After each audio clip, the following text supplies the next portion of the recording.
Welcome to the second hearing of Portfolio Committee number 3, Education, for the Inquiry into Budget Estimates 2024 to 2025.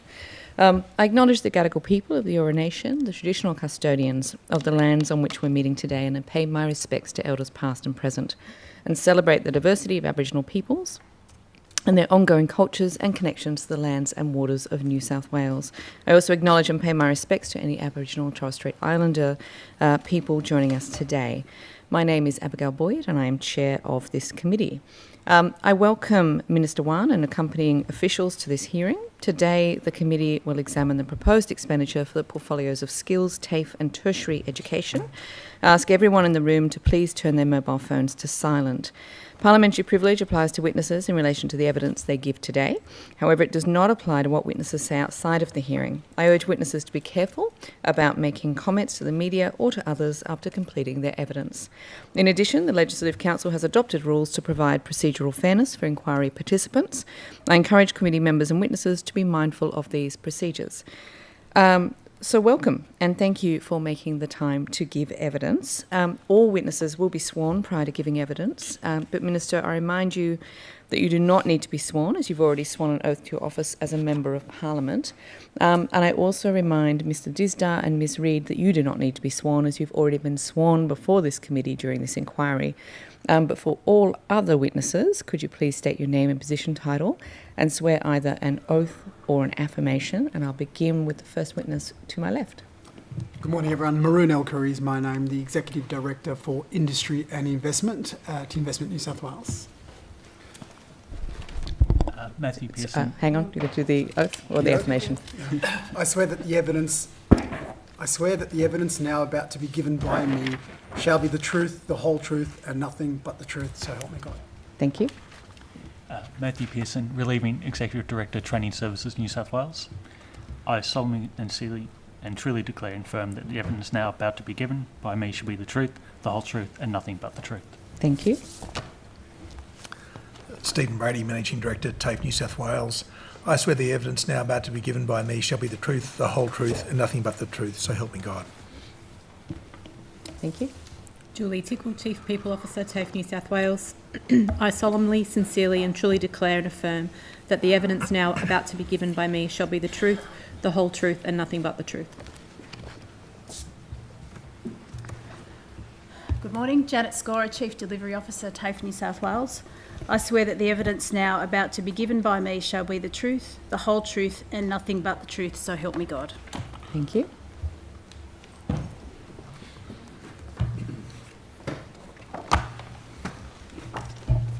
Good morning, my name is Patrick Woods. I'm the Chief Operating Officer of TAFE New South Wales. I swear that the evidence now about to be given by me shall be the truth, the whole truth, and nothing but the truth, so help me God. Thank you.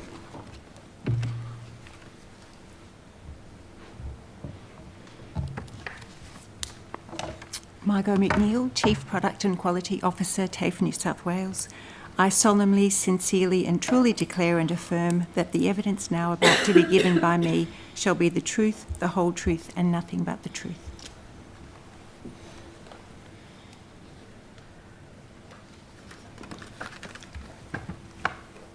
Fiona Rankin, Chief Information Officer, TAFE New South Wales. I solemnly and sincerely and truly declare and affirm that the evidence now about to be given by me shall be the truth, the whole truth, and nothing but the truth. Thank you very much. Okay, so today's hearing will be conducted from 9:15 to 5:30 p.m. We're joined by the Minister for the morning session only, which goes from 9:15 a.m. to 1 p.m, with a 15-minute break at 11 a.m. for morning tea. In the afternoon, we'll hear from departmental witnesses from 2 o'clock to 5:30 p.m, with a 15-minute break for afternoon tea at 3:30 p.m. During these sessions, there'll be questions from the opposition and crossbench members only, and then 15 minutes allocated for government questions at 10:45 a.m, 12:45 p.m, and then 5:15 p.m. And today we are starting with questions from the crossbench, which is me. So I'm going to start. I just wanted to clear something up before we go much further. Mr Disdar, last Wednesday I asked you about the HSC support, so the HSC strategy program, and you said This is from the unofficial transcript. Quote, "I've heard a bit of a fallacy around the building that we're getting rid of the HSC strategy." You then say it's not the case. Today it's being reported that the HSC strategy is being abandoned. Taking a point of order, this hearing is directed to TAFE, and a line of questioning relating to another portfolio is out of order and should not be entertained at this hearing. So, to the point of order, I don't know if I can do to the point of order to myself. This goes to the credibility of the witnesses in front of us. I mean, I'm happy to call them back at another time to work out whether they have breached the rules of the committees, or we could just clarify it right now. Look, I think it's actually appropriate that we deal with that issue separate from this particular hearing. If there's an issue about Mr. Disdar's testimony in relation to another estimates hearing relating to another portfolio, then that should be appropriately dealt with in a separate proceeding. If I could speak to your point of Thank order, you. Chair. Obviously, there's precedent for fairly wide latitude in budget estimates hearings, and if we are talking today about TAFE and skills and further education, I would argue that HSC and what happens in the final years of school is quite critical to that, so I think it is within the scope of this committee. And I think that's where I was going with this as well, that this is clearly relevant to skills. So I would like to at least invite a response to the question. Perhaps Mr. Dizdar would like to respond to the allegation that's just been put to him, really. No, happy to. Good morning to the committee. Good morning, Chair. I stand by what I said because that's factually correct. The HSC strategy has been a very important unit in the organisation, but it's been delivering support for between 12 and 14 HSC subjects. I don't want to get the number wrong, but there's over 70 HSC courses. So we're going to double down on HSC support for our schools, but go way beyond the 14 subjects that we were delivering support for with intensity. So we actually want to go across all of the HSC subjects. It is true that we are realigning that directorate. It's called the Teaching, Learning and Student Wellbeing Directorate. And so we are moving resources around and making sure that our coverage is a lot stronger and not just limited to the 14 subjects. They've been valuable. We've had great feedback on that, but we've also had feedback to say, what about all the other subjects? And that's what we're determined to do with the new structure. Thank you for that clarification. It's being suggested that 245 positions will be lost. Is that correct? I'm going to take a point of order again. Look, I'm going to have to press this issue. This line of questioning relates to another portfolio. I'm going to have to insist that if you have a line of questioning relating to the portfolio of the Minister, of the Deputy Premier, then those questions should be directed at a separate hearing. There's opportunity to have further hearings, but this line of questioning is not appropriate for this particular estimates hearing. And if you're going to insist, then we'll have to go into a deliberative, because I want that point of order dealt with, and we will dissent from it. So I'm mindful of what you're saying.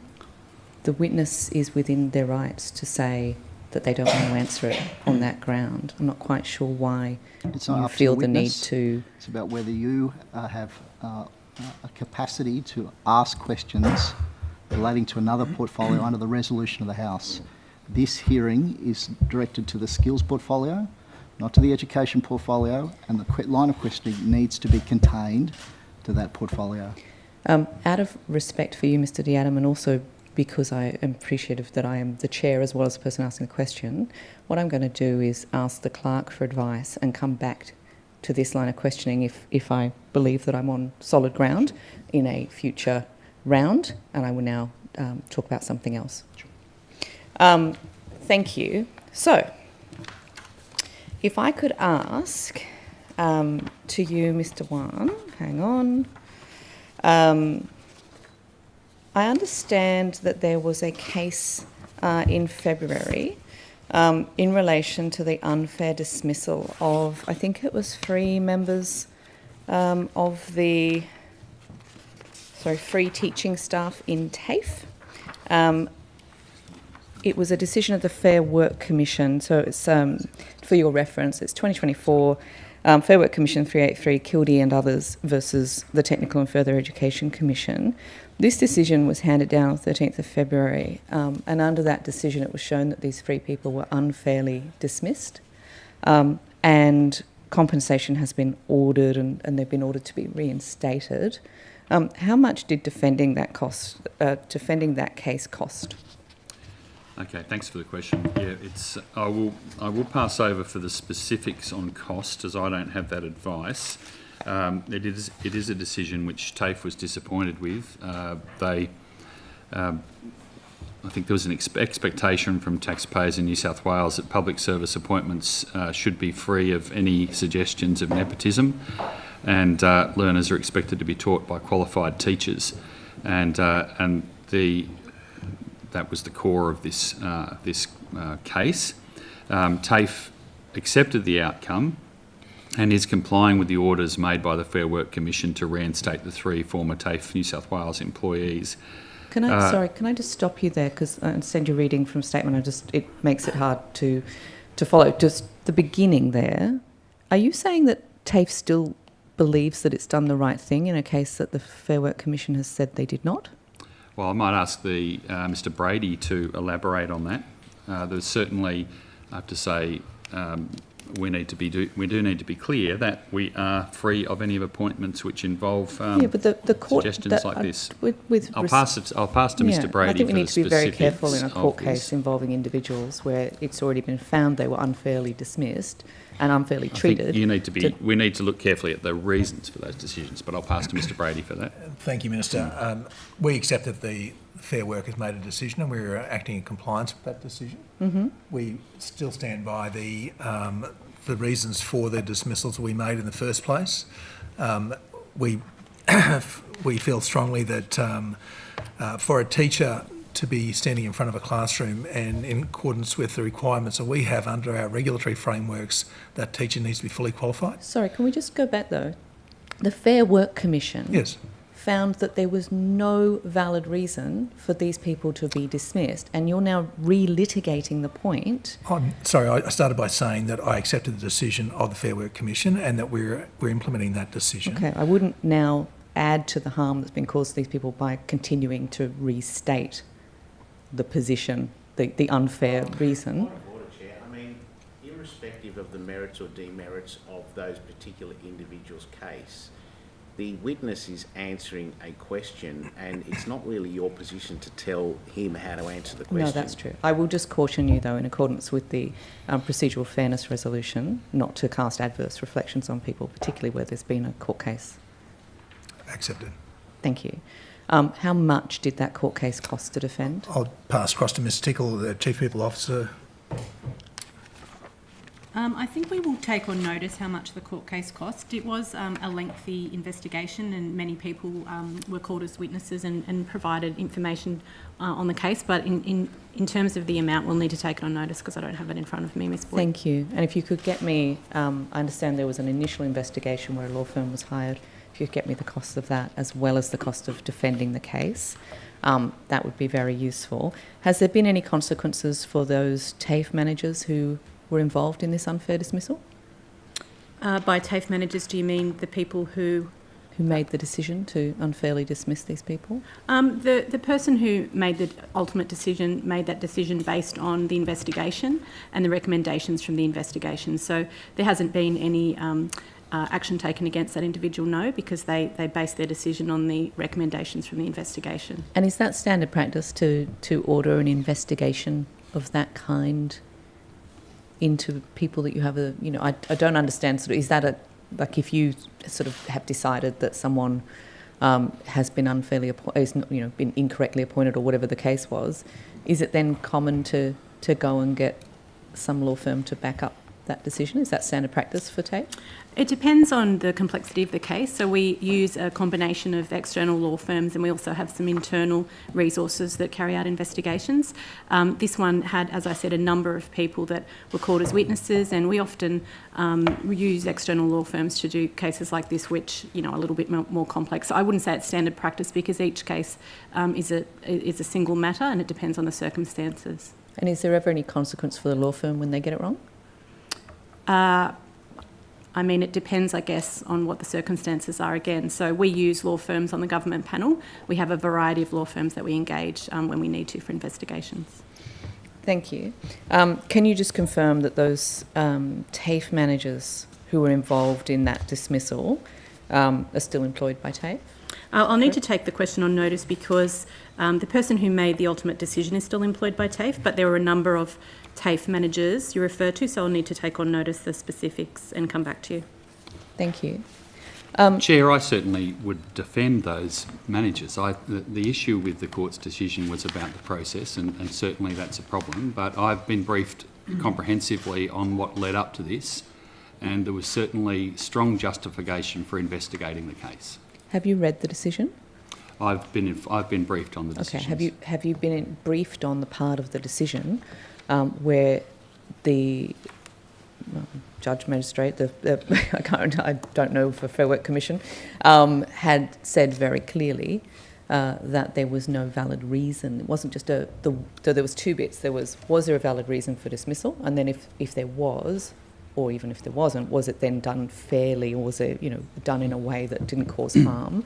And on both of those counts, for all three, the justice found that there was no valid reason. As I said, I would back our TAFE, the TAFE, for taking the action of investigating this case. There was certainly, I think, justification for doing that. But you're not going to back the teachers who are unfairly dismissed? We accept the court's decision. Right. Can I ask you, hopefully something a bit simpler? Minister, TAFE's training colleges and universities obviously have a role to play when it comes to prevention of domestic and family violence and sexual assault. What sort of primary prevention initiatives are in place in those settings at the moment? Separate out, TAFEs and universities. There's two different aspects to the way that we're engaged with that. Obviously, as TAFE is a New South Wales government body, we have direct responsibility, and they have, and TAFE obviously has very strong policies in place on harassment and those issues. And I'll ask Mr. Brady to elaborate on those. In the university space, we've been working with the Commonwealth closely on the initiatives coming out of the Universities Accord, which include a number of aspects of safety on campus. So in my conversations with Vice-Chancellors, I meet regularly with Vice-Chancellors, we've emphasised the need for them to take action to implement the action items coming out of the Universities Accord, which we've heard quite a bit about. I can get some more detail on that from the department, but I'll start with TAFE. Thank Mr. you. Brady. Thank you, Minister. TAFE has a sexual harassment and sexual assault policy.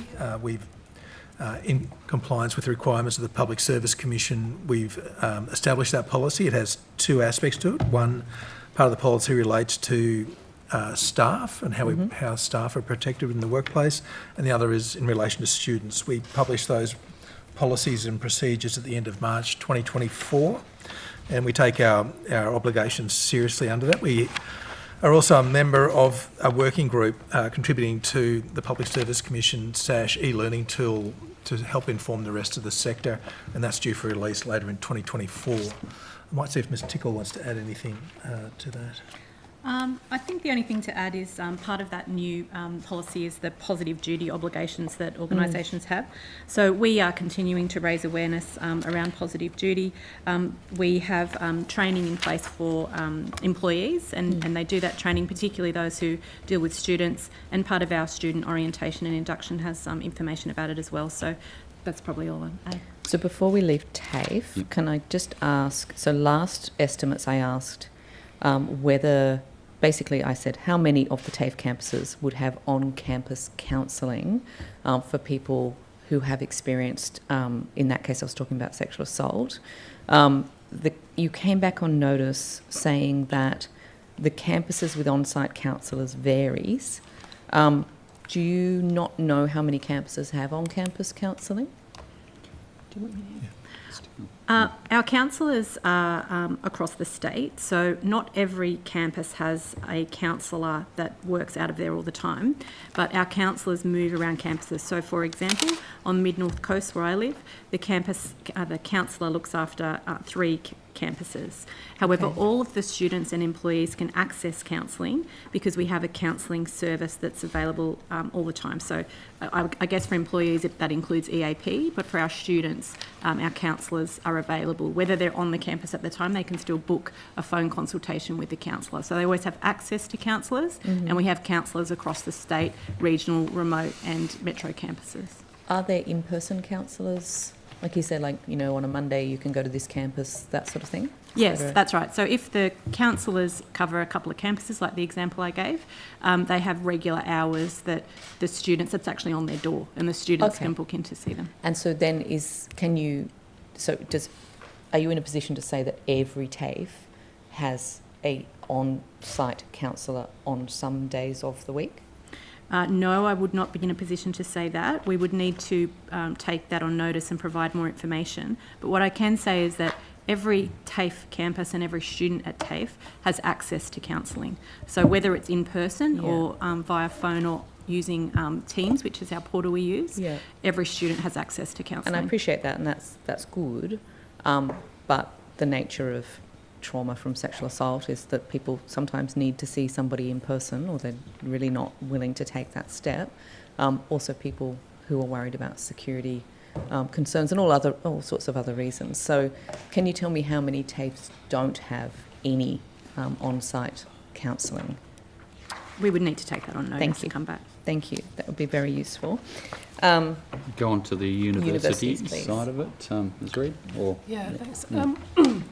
So a couple of things just before we get to universities, if that's okay. I just wanted to call out under the Smart and Skill programme, some of which obviously those learners will be at TAFE, is fee-free for students who are experiencing or have experienced domestic and family violence, and also that our adult and community education providers similarly provide support to a range of learners who experience disadvantage, including victims of domestic violence, and that they're 63% women in our adult and community education colleges. And then to move to universities, we discussed last time the plan that was published in February of 2024 regarding ending gender-based and sexual violence in university campuses. The Australian government's now in a consultation phase on the kind of shape and scope of the National Student Ombudsman, I think ahead of releasing legislation to sort of create that ombudsman towards the end of this year. And then they're also replacing the current voluntary code for universities with a mandatory national code, and there's an expert panel being established to design that code and try and have that in place, I think, towards the end of the year too. Thank you. I might just pause there and move to the opposition. Sure. Thanks, Jeff. Morning, Minister, and Morning. your colleagues. Nice to see some of you twice in 1 week, so welcome back for another day. I just want to start with some questions about TAFE expenses, and I'll direct them to you, Minister, but I'm happy if you need to seek advice from any of your public servants there with you. But I wanted to ask about the travel and expenses specifically for TAFE. There's some information that the opposition has through a GIPA, and there's a number of interstate trips over the last 12 months. I think it's 52 trips to Melbourne, 7 to Brisbane, 2 to Perth, 36 to the Gold Coast, and also there's some to Adelaide and Hobart. Can you provide some information as to why there were a number of interstate trips taken, and what was the purpose of those by TAFE staff? Yes, I will pass for details on that, but obviously we work very closely with other TAFEs and other educational authorities around Australia and participate in quite a number of national processes. We also have TAFE expertise is very valued in many areas. So we cooperate on delivery of a number of courses. So, for instance, we introduced recently one of the new programs that was introduced, I think, was in conjunction with South Australia. But I'll pass over to Mr. Brady for more detail on that. Thank you, Minister. First, I say with regard to the Gold Coast that our Kingscliff campus is right next door, so largely that would be movement between campuses. I accept that, yeah. But for the Minister's point, there are a number of reasons we travel interstate. One would be to go and meet with other TAFEs, share information, to view their some of their innovative delivery models, to look at, for instance, I went to the South Australian TAFE and looked at their facility where they're on campus with university and industry around innovative manufacturing. So that's informative in terms of our centres of excellence of advanced manufacturing that we're putting in place. So that ability to share information and knowledge and leverage the experience of other institutions is important. We're also engaged in a number of the large reform processes that are happening at both Commonwealth and state level. So, for instance, Dr McNeil is on the Qualifications Reform Panel and travels regularly to interstate to be part of that panel. So we also attend and speak at conferences. So there's a range of different reasons why we've been travelling interstate, but largely it's to do with our interactions with other TAFEs, with policy reform processes that are happening, and engagement with learning for our senior staff as well. Okay. Do you obviously do virtual meetings and things as well? Absolutely. Where possible? So $700,000 I think is the overall total for travel and expenses from the last financial year. Do you know how that compares to previous years? So it's a significant reduction.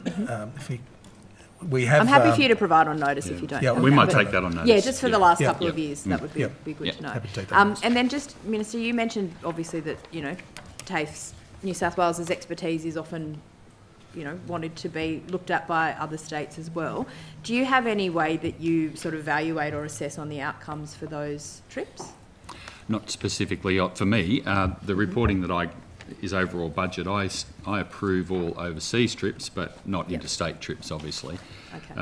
But certainly where there's been participation in a national body, I'm generally sort of informed about that. I think in terms of whether or not they're value for money, that's really up to Mr. Brady to be working out and staying within the budgets that he's been allocated and the savings targets on travel that he's been asked to put in place. Okay. Did you want to add anything? I'll just say that with the specific savings targets that have been applied for travel right across government, we're complying with those, and so we are scrutinising all travel arrangements, both intra and interstate, very, very closely. So I think I'm confident that we have a culture where we're examining the need for expenditure and where we can do things online rather than physically, but there is value in coming together with people, and particularly around complex items, to get that understanding. Okay. Minister, you just mentioned the international trips, and I just want to quickly ask you about those. So I think there were 5 international trips in the last 12 months. Again, do you have any detail in terms of the purpose of those trips and what the outcomes were? I currently approve those individually when they're proposed. I may delegate that at some stage, but we'll see. Oversight's not a bad thing, Minister. But look, yes, I see the reasons why they're going. We have a number of international operations where we deliver TAFE courses in other countries. That's a revenue raiser for TAFE. It's also an important educational opportunity and link for those other nations that are taking advantage of those courses. So as part of that, some of the trips for our experts to go across and make sure that the standards of delivery in those courses are being upheld. We also, our experts in TAFE get regular invitations to international forums and conferences. Many of the ones that I approve are actually funded by other bodies, so at no cost to us. But in terms of detail, again, I'll pass over to Mr. Brady. No, I think that's right, Minister. Under the regulatory requirements for ASQA, if we're delivering internationally, we need to go and ensure that that delivery is happening in accordance with the regulatory framework. So there's a certain amount which is compliance-based. There's obviously also going over and marketing and engaging with our partners to make sure that we are sustaining our level of international engagement. And then there is some travel, which is, as Minister said, attendance at a conference, which is largely paid for by partners. The last element would be where we have experts that need to go and do training internationally, and again, that tends to be paid for by partners. So, for instance, we deliver courses for the hospitality industry around sommeliers and that type of thing, where we get invited to attend courses in Italy or elsewhere to make sure that our teachers are at the level of knowledge required to actually teach people who are going to be at that level within their industry. And again, that's paid for through the partners, but it comes through our books. And I've recently approved a number that are going to World Skills, which is pretty exciting. So, as you'd probably be well aware.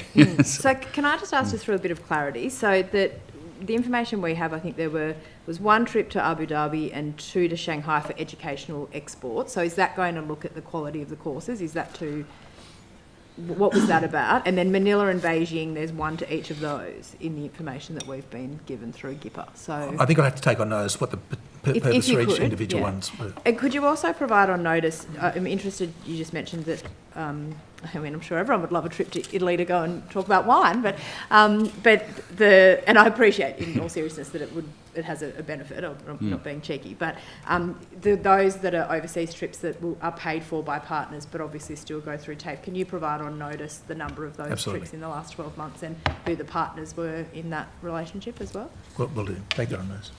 Notice is fine. I don't expect you to have that with you today. So, thank you. Minister, I just want to go to a few, one more on expenses. I have to ask you, and you're probably expecting this, we did get some information about office expenses. You had quite a large catering budget, $5,233, which was, I think, second only to the Premier and quite a way ahead of a number of your colleagues. What was that money spent on?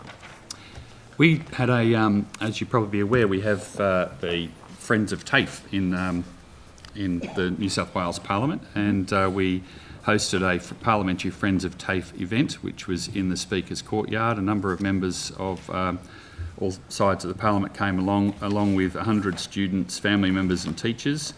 I don't know if you were able to go, but it was a great event to showcase a number of the things that TAFE did. Our students did the organisation and the MCing and provided some of the product, and at the same time there was a display of the artworks in the Fountain Court, which of TAFE students. So that entire expenditure was on that event. Yes, on the catering for that event.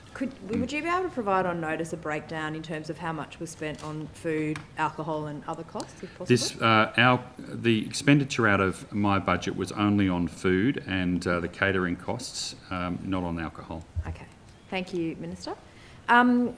Okay, I want to turn now to some of the specifics in the budget. Are you able to tell me what the total skills budget is for New South Wales in 24-25?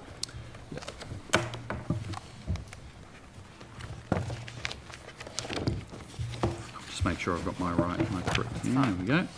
So the 2024-25 skills budget is $3.2 billion, which is $2.9 billion recurrent expenditure and $301 in capital funding. It's a 3.4% increase over the original 23-24 budget. In TAFE, the budget is $2.5 billion, which includes $2.2 billion recurrent funding and $301 million capital. So around about, in 24-25, around about 79.9% of the skills budget will be going to TAFE.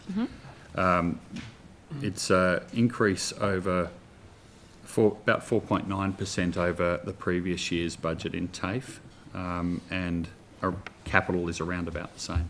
Okay, thank you. So 3.2 billion is your overall Correct. budget allocation. Thank you.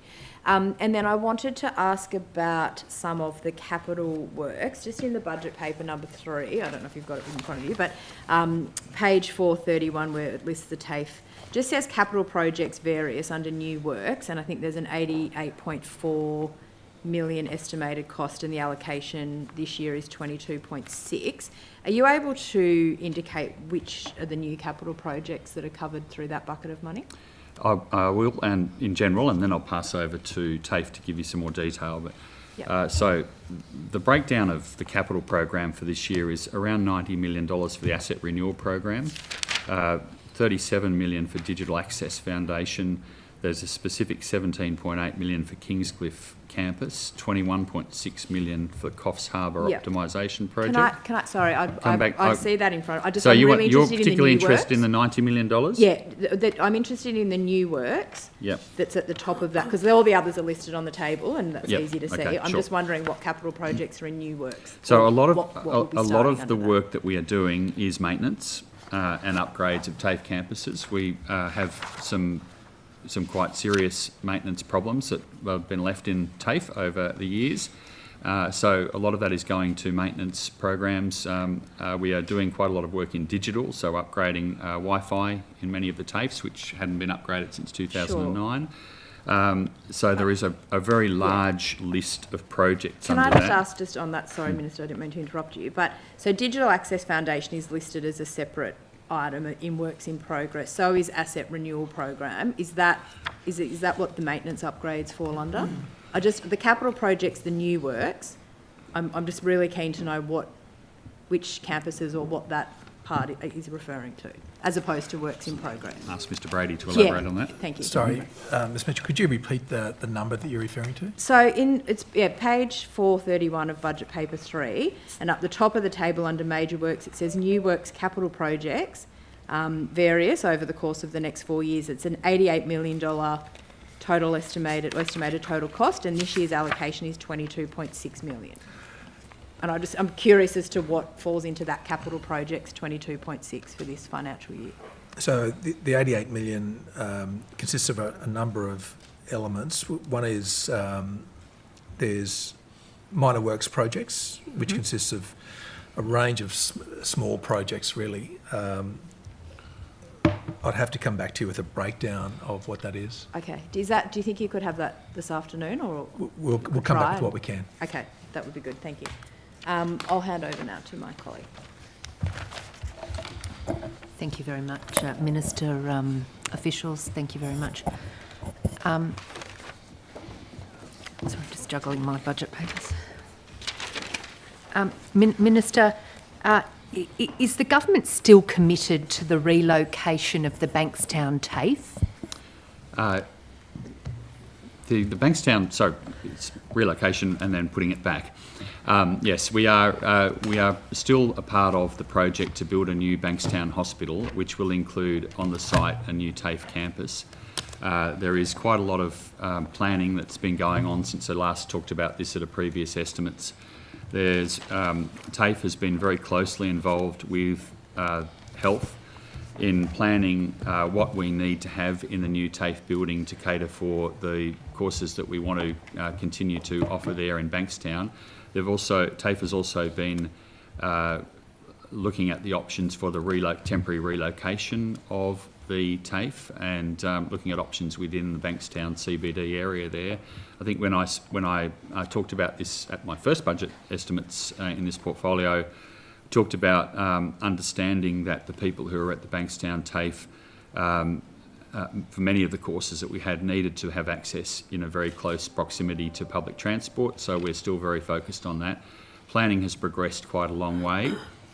We've got a strong idea working with health of what will need to be included in the new TAFE buildings and also the opportunities for, the new opportunities that might come from being co-located with a health facility and also with a facility that has a large element of hospitality as well. So I can ask Mr. Brady to elaborate further on that. Yeah, I'm happy to, maybe in the afternoon session, if that's okay, just conscious of everybody's time. Minister, I appreciate the planning work and what you've mentioned there. Any thinking or around the estimated cost of relocating the TAFE? I'll ask Mr Brady to elaborate on that aspect of it. It's obviously the Has costs been part of the overall, planning in terms of the discussion? That's all. Yeah, We're just wanting to know the costs on some of this stuff. Well, they're not finalised yet, but obviously there's a budget been announced for the actual hospital development, and we expect the TAFE costs to be included within that. I'll pass over to Mr Brady for detail on that. No, you're exactly right, Minister. So we're in the middle of scoping still of the service delivery for our requirements within Bankstown. We're in close engagement with health infrastructure. We need to develop a business case together. There'll be a single business case that we're anticipating going forward to government that covers the delivery of the combined TAFE and hospital on the campus. So that I can't give you a number now. We're still in the process of doing the planning. But what will need to be covered through that is obviously the relocation of the existing delivery to a temporary location, and then relocation back into the new campus, combined campus in Bankstown. And Mr Brady, given that the Minister recognising the varied courses and the range of courses on offer currently at Bankstown, will there be one or several temporary sites for the relocation? We anticipate going out to market for interest in the local Bankstown CBD to see what's available. Our strong preference would be to have a single site, but you'll appreciate that it's a fairly large footprint that we need, and there's a limited number of. We anticipate there'll be a limited number of spaces that could accommodate us on one space. So it may be necessary to have more than one space, but our strong preference would be to have a single space. There is some courses which need outdoor space. Yes. Which we would be looking at putting somewhere else. I think we flagged previously that it's likely that for instance, our animal veterinary related courses will move to Padstow. So we'll accommodate that in other ways. And is there any costs known as to the new campus, reinstating the campus onto the existing site? Not at this stage. You'll appreciate that planning a combined TAFE and hospital facility is a complex exercise, and that work's underway. So there's no budget provision, or there's been no budget proposals put forward? So I think the Minister mentioned there was an initial budget that was part of the announcement. We're now doing the detailed work around our requirements, and if there's a need for a different budget, then that's something which we'll discuss with the government. Minister, I'm aware that I think it was in 1999, and this is sort of pre me in this parliament, that the 1.3 billion was committed to the new Bankstown Hospital. And then I guess my questions today are in your capacity here as the Minister, for Skills Training and TAFE. Minister, is there any budget provision within Skills Training and TAFE for the TAFE? For the temporary relocation and the reinstatement of the TAFE? I'm not talking TAFE. Health, I'm talking Bankstown TAFE. Yeah, no, there is no provision within the skills budget for for any of the costs related to the change to Bankstown. We would expect that to be covered in the health allocation. As part of the 1.3 billion for the new hospital? As part of the allocation, the overall cost of the project. Okay, thank you.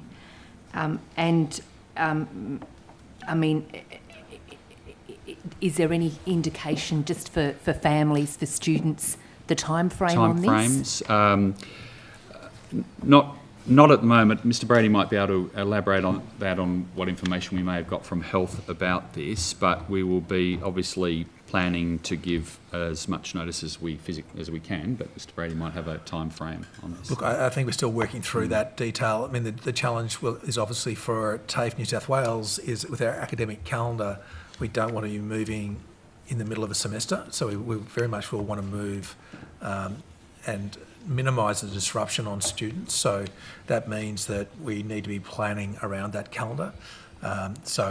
At this stage, until we've got the clarity around where we can move to, what level of fit out would be required so we can continue to deliver our courses, it's very hard to say exactly what the time frame is.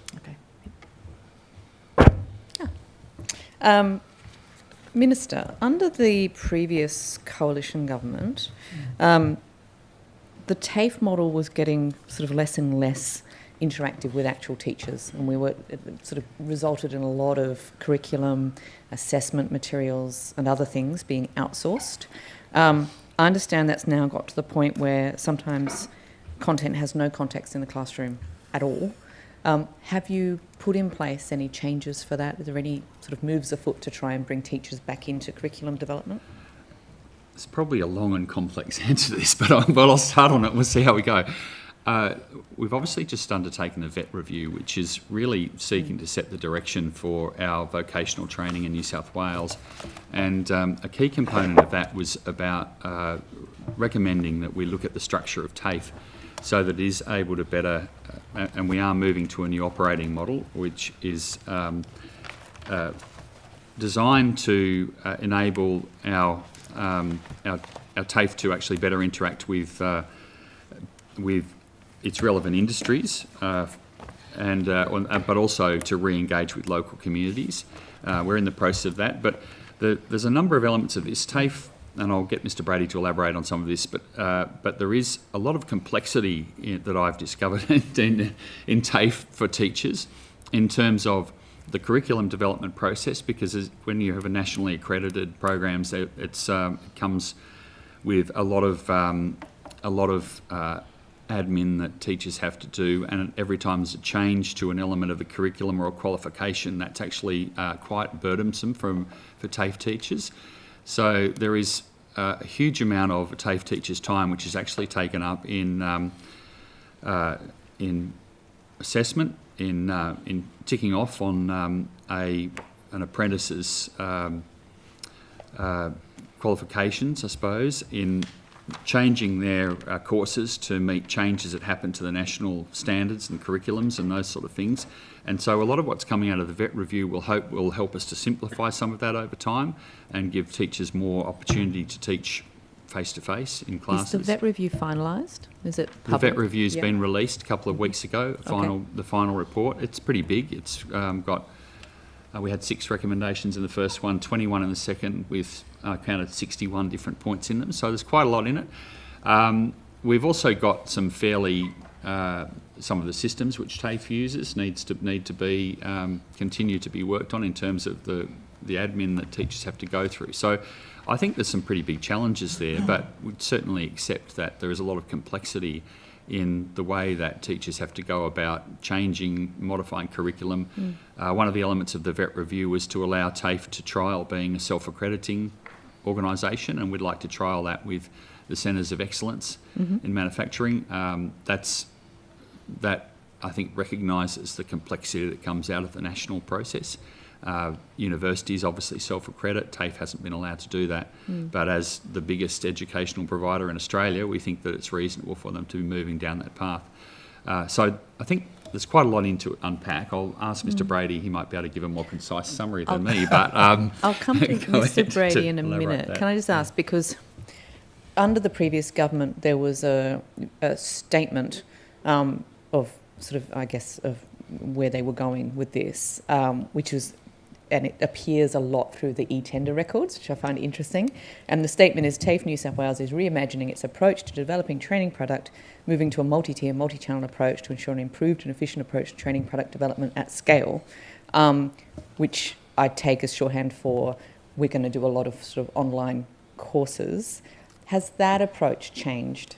Have you given any directions, Minister, to change that approach, or are you still building on that? I'm not sure about that fairly wordy little explanation that they put in there about it. I guess we certainly haven't moved away from doing online delivery where it's appropriate. That's quite important for us to be doing that. And we're offering a number of short courses and micro-credentials via that aspect. So there's quite a lot of development going on in terms of developing credentials which are meet the needs of learners more directly. There is obviously, alongside the traditional apprenticeships and certs and traineeships, they're all very important, but we're very conscious of the need to be providing educational product in a way which is accessible for people around the state. So I think out of the VET review we will see some positive some positive work over time, both on the structure of TAFE and the way that it delivers, and making sure that we do reduce some of the workload by in some ways we had a halfway model. We didn't really have a statewide model for TAFE. So we are moving to change the operating model to enhance local engagement, but also to allow us to work more closely with industry, to be more responsive to industry and the way that things change, to try and get better sharing of some of the expertise that's around. I mean, I've spoken to different, I go around a lot of TAFEs obviously and talk to people working in particular areas, and they'll often say, oh, well, I hear such and such down in the south of the state is doing this. I wish we could do that sort of thing. And so there's this opportunity to actually much better share some of the best practice that's going around as we move through. So I'm not, perhaps Mr. Brady might be more familiar with the words that you used from the previous government, but might elaborate on that. So can I just focus that question then, because as you may know, I take a particular interest in the use of consultants, and I love to look through in-tendering website as a pastime. So yes. one of the things that sort of drew my attention is it's actually a contract variation with Ernst & Young, and it falls under this program, this product development program. 9th of May of this year, it was published, this variation, and we've gone from $820,000, just over, to an amended contract amount of just over $2 million, but where the duration hasn't changed. What is that work that EY is doing, and why are they doing it, and are they doing it in consultation with teachers, or what's the deal with that? I'll ask Mr. Brady to answer specifically. Thank you, Ms. Boyd. I think we've spoken at previous hearings about the use of consultants in product development, and certainly what we're doing is looking very closely at the way we produce new training product and assessments.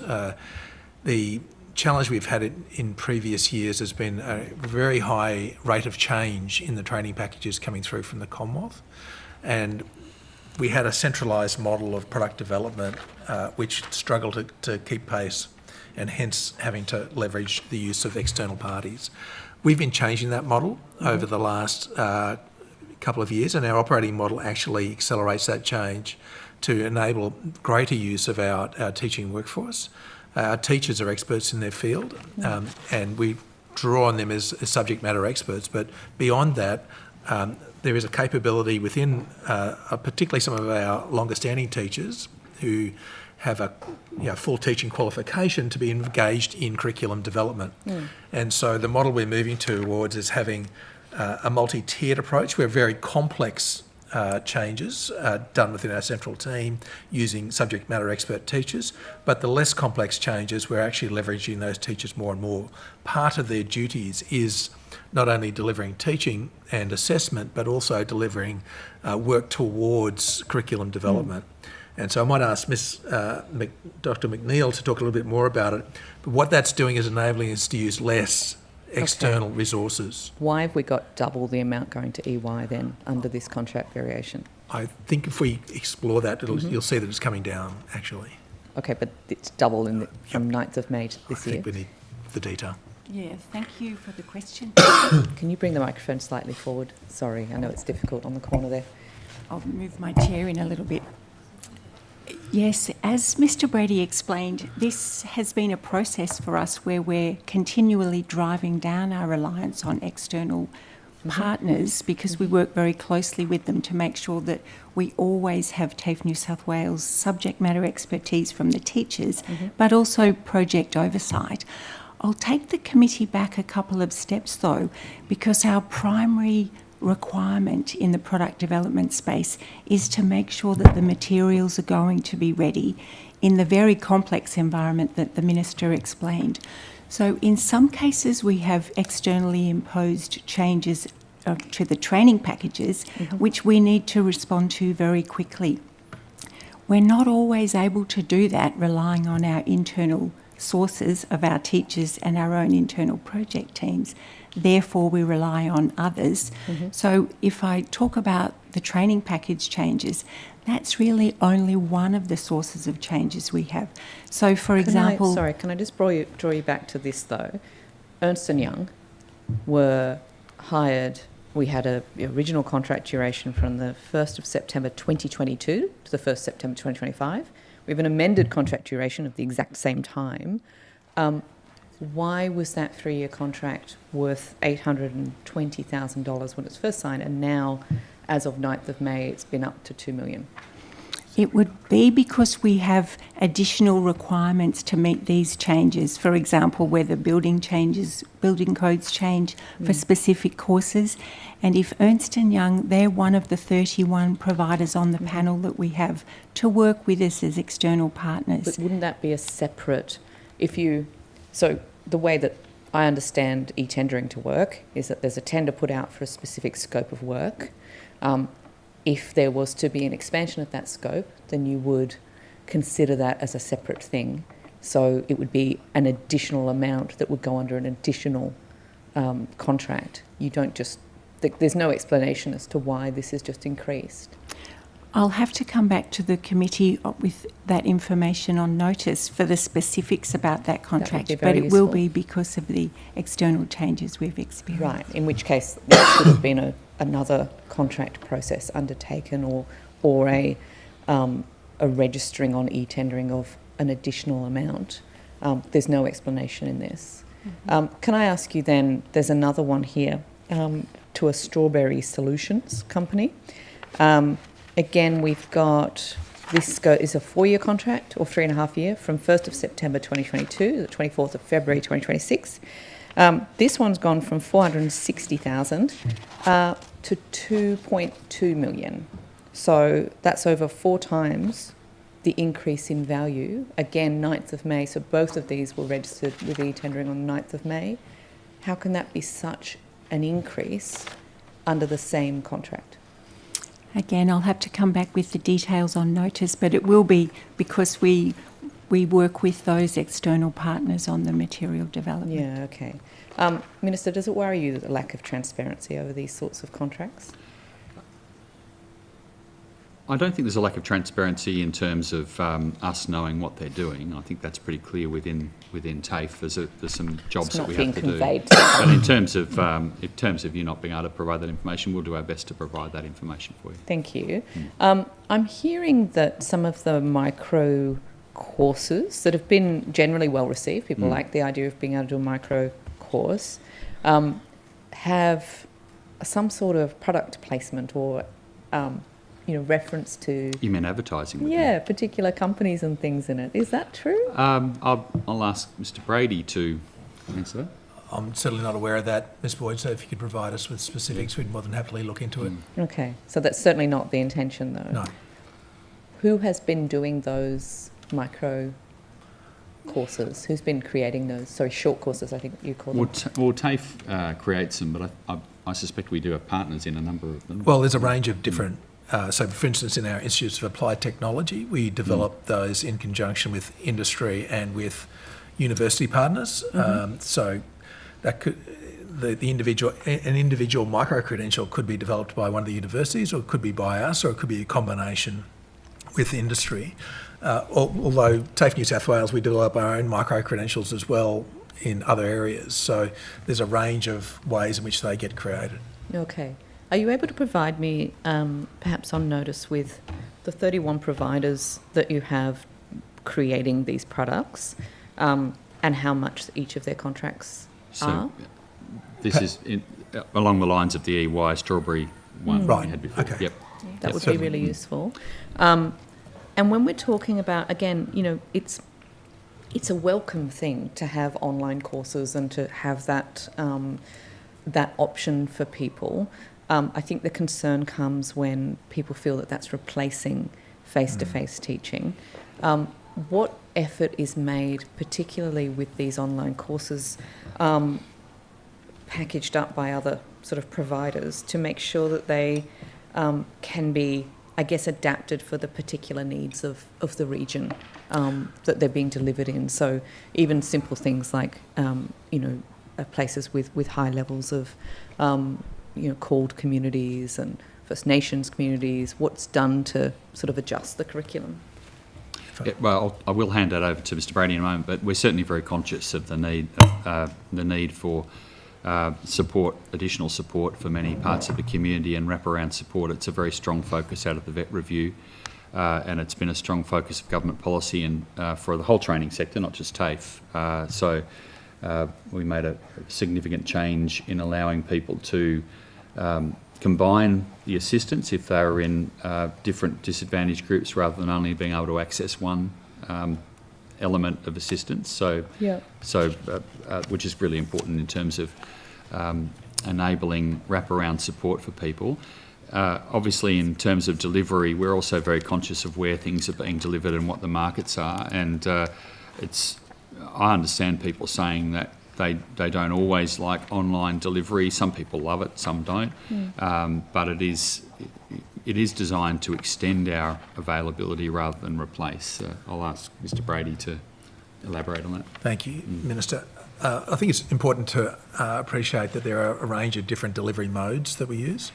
Because as a vocational education provider, a lot of what we teach requires hands-on experience. There's motor skills required. The example I tend to use is you can't learn to strip down a heavy diesel engine online. So a lot of our courses are delivered face-to-face, and there may be an element of online in there. So it might be, for instance, a work health and safety element or an induction element, which we can absolutely do online as part of any course. We then have online courses where they're delivered by a teacher in an online classroom. So there's a cohort that's together through the delivery of that course. The teacher's there supporting them. And then we have... Which is live, so they actually get the the interaction directly with the teacher. I've seen some of those in action. They're very good. And those students might be anywhere around the state coming together in a cohort with that teacher. And then there's self-paced learning where you can register at any time, log in and engage in the course and progress with the course at your own pace, where there is support available to you as you progress. And the suitability of those we really judge around the nature of the course that's being delivered. As I said, there's some courses where you absolutely have to have the practical element, and then there are others where that's not so much the case. And then we take into account the nature of the cohorts that we're delivering to. Some require more support than others. We have been looking at in that self-paced area, the way in which we develop the curriculum to make sure it makes it as easy as possible for the student to engage. We also have educational support officers who can lend support to learners where they hit a road bump. So there's a range of supports there who support learners through. So it's not the case that we're trying to replace instructor-led or teacher-led training with online. That's definitely not the case. Is there, though, is there additional support then? I understand that TAFE had a multicultural plan sort of ran from 2020 to 22, and there were sort of multicultural coordinators and other people. Yes. I've lost track of where that got to, and I'm not sure I ever saw any sort of review of whether it met its targets. Well, we had our Diversity and Inclusion Council meeting yesterday, where we discussed the development of our new multicultural plan, which will be launched in December of this year. So we still have our multicultural support network in our campuses. We still obviously support a lot of learners who have English as a second language, and there are wraparound supports for those individuals. I might ask Ms Tickle if she'd like to add anything to that. Yes, certainly. So our multicultural plan, as Mr Brady said, is being released in December. We extended the multicultural plan that we had from 2020 to 2022 because of COVID. We work very closely with some of the communities, particularly in Western Sydney, where we have a high multicultural population. So, as an example, in Bankstown campus, they partnered with Canterbury and Bankstown, Lidcombe Hospitals and Metro Assist, and they supported a refugee and newly arrived migrant Health Career Pathways program. We also have the AMEP, or Adult Migrant English program. We provided training to just over 18,000 migrants through that program. And another program that we delivered successfully with Nepean Hospital was a job readiness program where 39 people gained employment from multicultural refugee communities at the end of that program. So our multicultural plan, which we saw yesterday, is in draft to be delivered in December, and our multicultural staff network has been very involved in the development of that plan. Thank you. Back to the opposition. Thank you. Thank you very much, Minister. If I could just return to the Bankstown TAFE, and maybe if you could just confirm that, in terms of the relocation of the Bankstown TAFE, that there's no funding budget provision within TAFE, within the training budget, for the relocation of the Bankstown TAFE. That's correct. In terms of future budgets? Oh, look, I couldn't say whether once we've finalised everything, that whether there might be an element of that budget might sit within our budget, but at this stage there's been nothing allocated directly to the skills budget for that project. Yeah. So our discussion with health and health infrastructure is that will be part of the overall project budget. And Minister, if I could, is there any budget provision, or has there been a budget proposal put forward by yourself in terms of the building of the new Bankstown TAFE on the proposed hospital site? No. As Mr. Brady is suggesting, we would expect it all to be a part of the one proposal that goes for consideration by the government. See, the New South Wales Health report that, the 1.3 billion committed to redevelop the Bankstown Hospital is relevant to the Bankstown Hospital in terms of health. I mean, is there precedent here that the TAFE can somehow fit in the back blocks of the new hospital? Oh, it's going to be an integral part of the site, and we're working very hard with health to make sure that the projects are delivered together. We are planning together with health. So it is a single project, and our consistent conversation with health and myself with the Minister is that this is a hospital and a TAFE project, and that's the way it's progressing. But there's the absence of any reference to TAFE in terms of the 1.3 billion, in terms of health. The money's gone to health. It's for the new hospital. The money will. The allocations are indicated with health, but in all the announcements around it, it's continually talked about TAFE as well. So I'm comfortable with where we're at the moment on the project. In terms of, are there any documents that you could table to say that TAFE is part of this health precinct? I believe there's been some publicly available media releases about it, and we continue to have discussion with the Department of Health about and health infrastructure about the proposals, and Mr. Brady's in, I don't know how regular communication, but in regular communication with them. Minister, the Department of Health report that as to why the redevelopment of the Bankstown Hospital is required is because of the Bankstown area is likely to grow by 21% to nearly a million people. The increased health needs need to be met, hence the case for the new hospital. What does that say in terms of the training needs in the southwest? Well, if health needs are increasing to 21%, nearly a million people, what about training? Sure, Mr. Brady can elaborate on this, but we are planning for the future needs of the area in the proposal that we're putting with health. Absolutely, Bankstown's a critical location for us, given the not only the growth in that population, but also the demographics. There's a strong migrant population, and we know from our experience that that a lot of those learners will stay within their communities. They won't travel a long distance to go to training. So it's important that we have a strong base in the Bankstown area, and that we're there and able to accommodate growth. So our planning is not for necessarily what we're delivering today, but it's what we will need going forward as well. I think it's pretty exciting that we're going to have a new TAFE at Bankstown. I think that's a really exciting prospect. So I think it's a positive all round. See, Minister, we have, just in summary, and please correct me on this, we've got no time frame for the relocation. We've got no site, temporary site for the relocation, whether it's a single site or a multiple site. We've got no budget provision in the current budget, future budgets. There's been no budget proposal put forward to support the TAFE. What do we know? Well, the characterisation is not quite right. We know that there is a budget provision for the hospital project, which includes the construction of the TAFE and includes the relocation of the TAFE while construction is underway. We have been exploring the market already to see what options are there for the temporary location for TAFE, and we'll progress to to the market more formally when the project is given the go-ahead. Mr Brady can talk a bit more about the timing on that. Thanks, Minister. I think we're anticipating going out to the market very soon to establish what capacity there is in the local, in the Bankstown CBD for temporary facilities. So we'll have an answer to that, which then helps us to build the cost base and the timings in order to inform the business case to come forward to government. Mm-hmm. What do students know?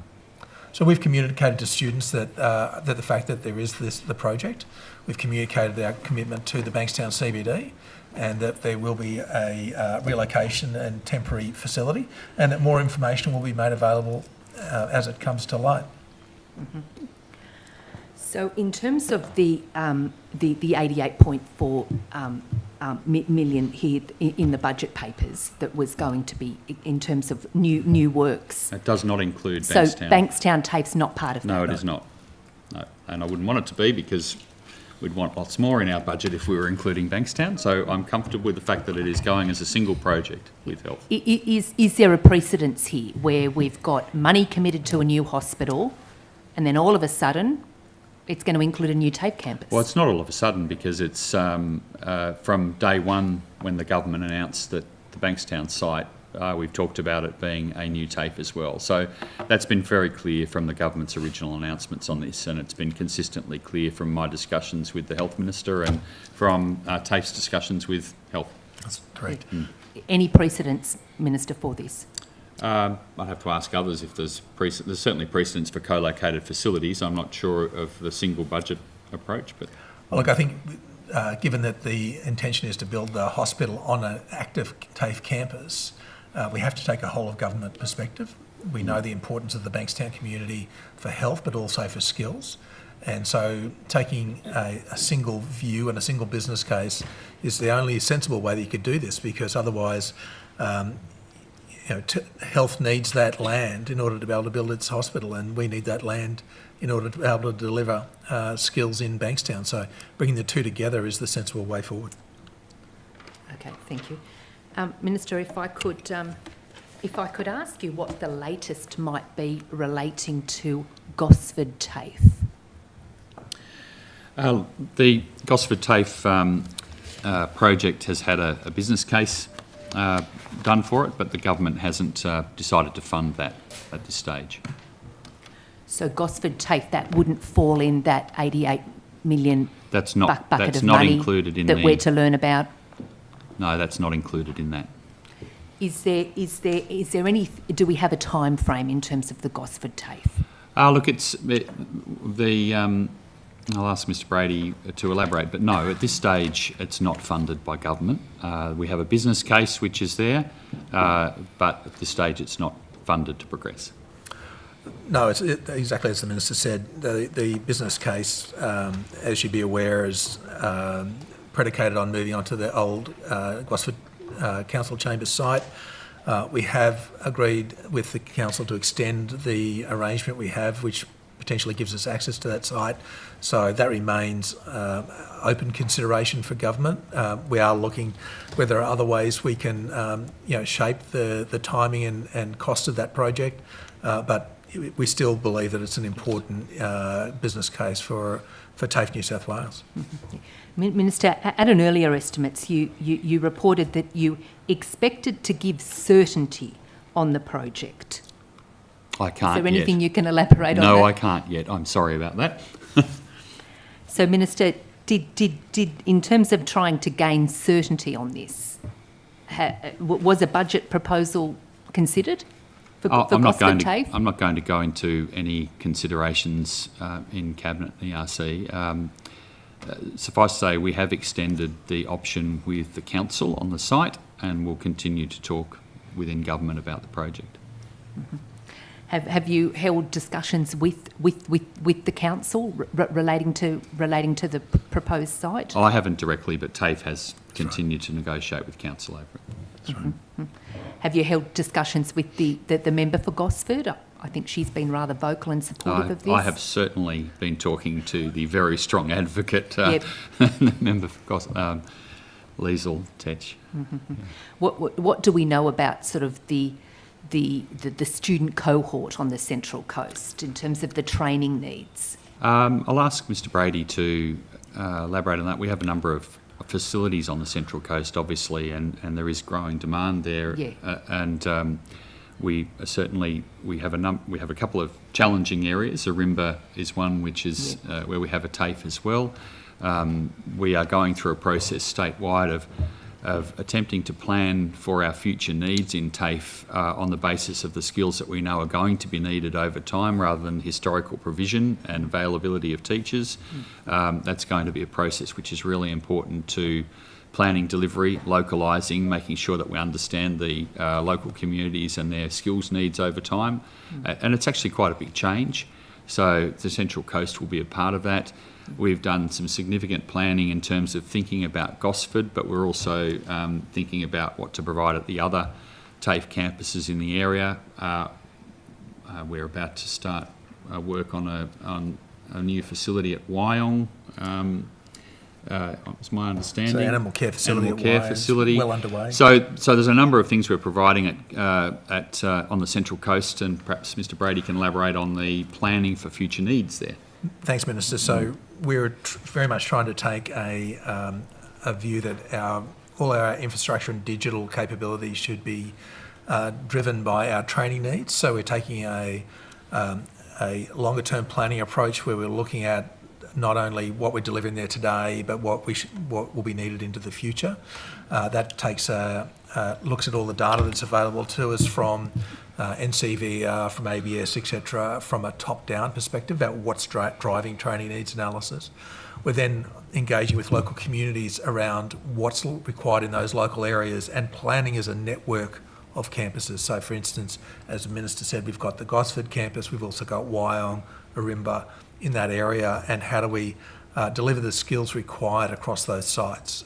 So try not to duplicate, but also making sure we're cognizant of the travel distance for students to get to the courses that they want to do. Thank you. Yeah. And I think this afternoon it would be good to learn more about this.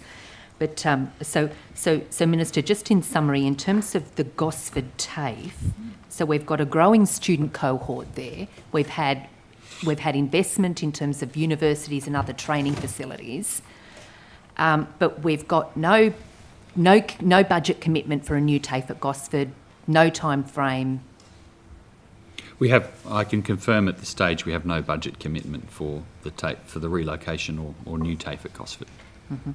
So in terms of the existing TAFE facilities at the moment, what do we know about that? I mean, I've had reports from teachers. The conditions are appalling. You owe it to us to give us a responsible, safe place of work.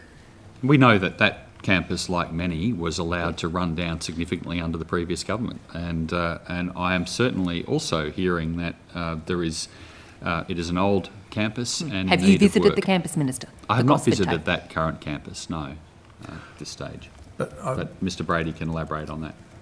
Thank you, Minister. So we are investing to maintain that campus in a state where it's fit for delivery. So we are ensuring that essential maintenance occurs. So there's $700,000 being spent at that campus this financial year. Depending on the timing with relocation, we've got plans going forward about how much we would need to spend to maintain the campus. But certainly it is a environment which is aged. It is challenging because of it being built on the slope of the hill with a significant road running through the middle of the campus. So, absolutely, we as an organisation would look forward to relocation, but we are investing to maintain the suitability, safety of the site for delivery in the meantime. Yep. So in terms of relocation, a business case has been prepared? A business case has been prepared for consideration. Yep. Obviously, this is a project which, like all projects, needs to be seen in the context of the overall government priorities and budget position.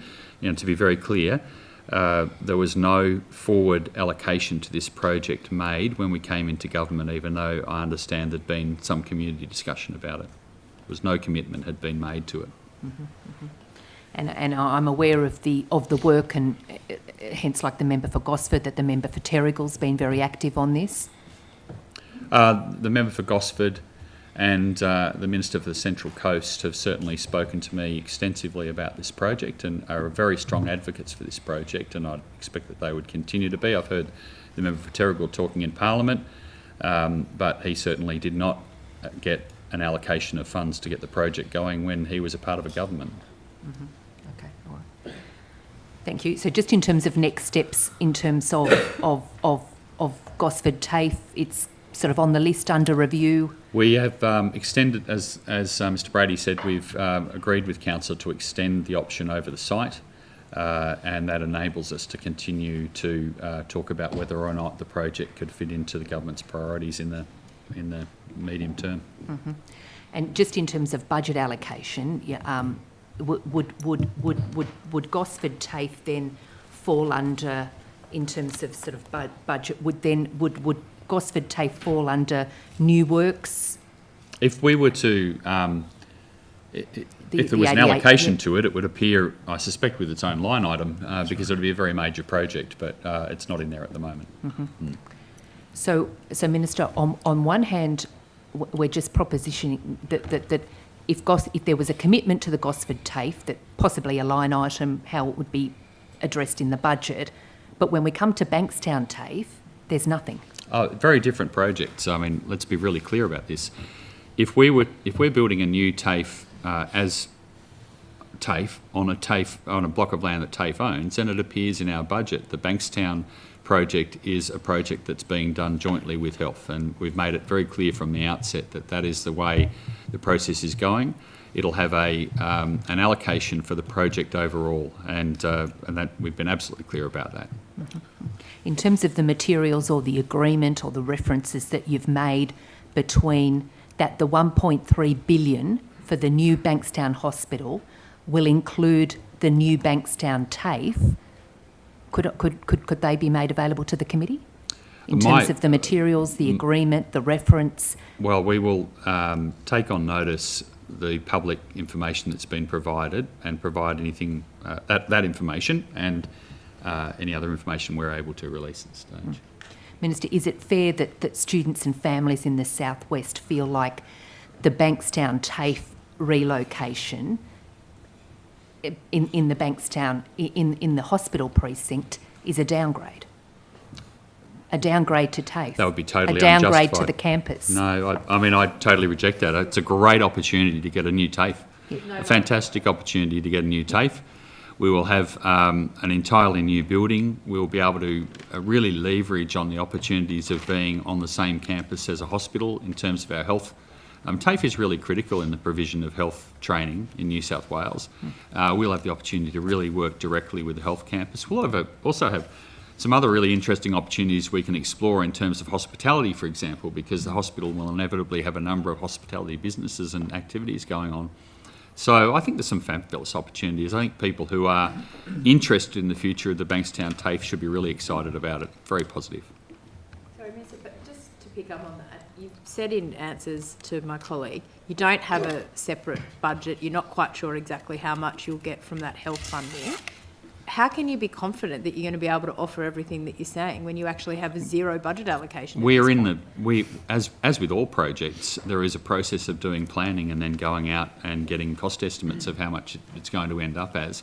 We're very comfortable with the elements of the TAFE, which is, you've heard from Mr Brady, we're actually planning for the future provision of training through TAFE in Bankstown and catering for future needs with this facility, and we're very comfortable with the fact that Health is engaging with us on that, with health infrastructure. I don't think there is any concern at all. In fact, I'd probably be more worried if we were talking about two separate budgets building on the same site with two separate planning processes. I'd expect it to be managed as a project on the site. But who ultimately, say, you know, and with respect, you've been in and around politics for a long time. You've got two agencies working on this. Health ultimately are stumping up the funds from what you're saying. Well, the government is stumping up the funds. But if they have health service delivery as their ultimate goal, like, how can you give any guarantee that the TAFE won't be an afterthought and you'll just get the dregs of what's left in a budget? The taxpayers of New South Wales are stumping up the funds, whether it appears in the health budget or our budget as a single line item makes no difference. As long as the funds are there to deliver the services that we're planning for, and we're intimately engaged in the planning for those services. So I'm absolutely confident that out of this, the people of Bankstown will get an excellent facility. They'll get one that's capable of providing for the future needs of the area, and that we will be providing them with continuing educational opportunities through a temporary location. So, yeah, 3 minutes and then 3 minutes. You good? Thank you. No. Sorry, me first. Yeah. That's all right. No, you're right. Sorry, just in my little 3 minutes, if we could just come back to the multicultural services. So I understand that there was a so-called called coordinator in certain regions, but not in all regions. Can you give me an update on how many there are and sort of which regions they're currently in? Stickle, yep. So I will have to take on notice the number of called coordinators we have, but I can explain where the decision is made to have them in certain regions. We try and our employees, our goal is to mirror the communities we serve with our employees. So we have called coordinators in areas where there are high migrant populations. Many of our called coordinators service Western Sydney for that reason. Okay. I understand that there's 5 regional areas with none at all. Is that because we don't have any, sort of any need out there? You would still think that there would be a significant portion of students coming from that culturally and linguistically diverse background? Well, I would need to correct the record there, Ms. Boyd, because at the moment we have 5 regional areas in total. So okay. Our new operating model is moving towards going away from regional areas and having clusters of communities. Okay. But at the moment, as it is today, we have 5 regional areas. So we do have called coordinators in some of those regions. Maybe if you could come back and tell me where you do and where you don't, that would be really useful. Similarly, I understand there are Aboriginal education engagement coordinators. How many are them? How many are there of them, and sort of where are they? Yeah, certainly. So that's a team under the Senior Managers Aboriginal Education and Engagement. Mm-hmm. There are 6 of those across the state, and each one of those has a team of Aboriginal education coordinators, Aboriginal student support officers underneath them. So we have them across the state as well. Okay. All right. I will stop there and give the rest of my time to you. Thank you very much. Minister, if I could just return to the Bankstown TAFE, and I recognise the enthusiasm that you have in terms of great opportunity as you just the great opportunity. But Minister, as we established earlier, in terms of the growing sort of cohort, in terms of in terms of the southwest. And hence the case for the hospital redevelopment. I'm just wondering how would we address a growing student cohort on a new campus on a reduced land? Our planning is looking at future demand, and so the campus is getting smaller. That's all. Well, the land on the campus is, but the building's not necessarily. We have less square metres of teaching space. I beg your pardon? We have less square metres of teaching space in the new facility. Mr. Brady can specifically answer that, but we will plan for the future growth of the area as part of this campus. Obviously, the building designs haven't been finalised yet. Yes, some of the land on the campus will be taken up by the hospital, but that doesn't necessarily mean there'll be less building space. So I think Mr. Brady can answer specifically on that. Thanks, Minister. So if you look at the Bankstown campus at the moment, the buildings range from 1960s brick buildings, which are not fit for purpose whatsoever, through to a range of facilities. I don't think there's anything new been constructed on that campus for decades. So it's a good campus. It's delivering for the community at the moment, but it's from a floor space perspective, it's fairly inefficient because it's spread out across quite a large land area, which is what creates the opportunity to have the hospital and the TAFE on the one spot. The opportunity to move to but what that campus doesn't have at the moment is anything relating to trades. So it doesn't have, I think it had automotive there quite some long time ago. So it has spaces which are quite suited to a vertical campus. So it does work around retail, it does work around health and beauty, around care. So they're all things that can easily be accommodated within a more of a standard sort of building rather than having specialist delivery spaces that require a different footprint. So, in really simple terms, do you anticipate having more or less square metres of teaching space in the new campus? I'll take that on notice, but it's not our intention to reduce. I have mentioned that we do have some veterinary care on that campus at the moment. We think that it's currently in a high-rise building. It's not really suitable. We would look to move that to one of our other nearby campuses. So there may be some changes to the delivery, but it's not our intention to reduce. But if you're going to move something like vet services, it's obviously going to be less, isn't it? It has to be. Well, I think I'll make that example of something that's probably not in a great location at the moment. It's really about whether we'll be servicing, offering the courses and the number of people we'll be able to service. And if we can do that more efficiently with a better layout, then we will. But we're catering for future growth in the area and for future educational demand, and that'll be the focus of what we're doing. Minister, there are three... Sorry, your time is up. I'll just check with the government members if they have any questions. No? Okay, we will take a tea break. We're going to have a short deliberative.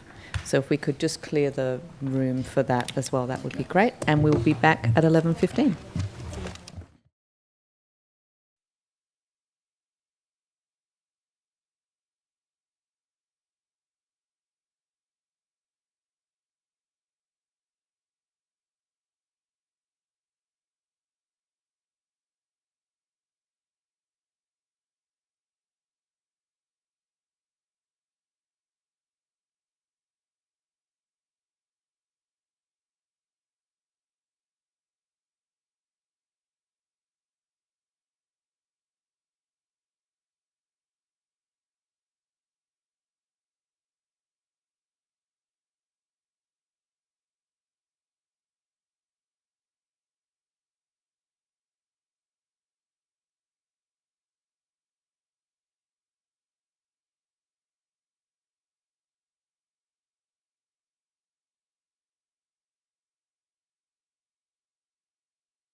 And we're back.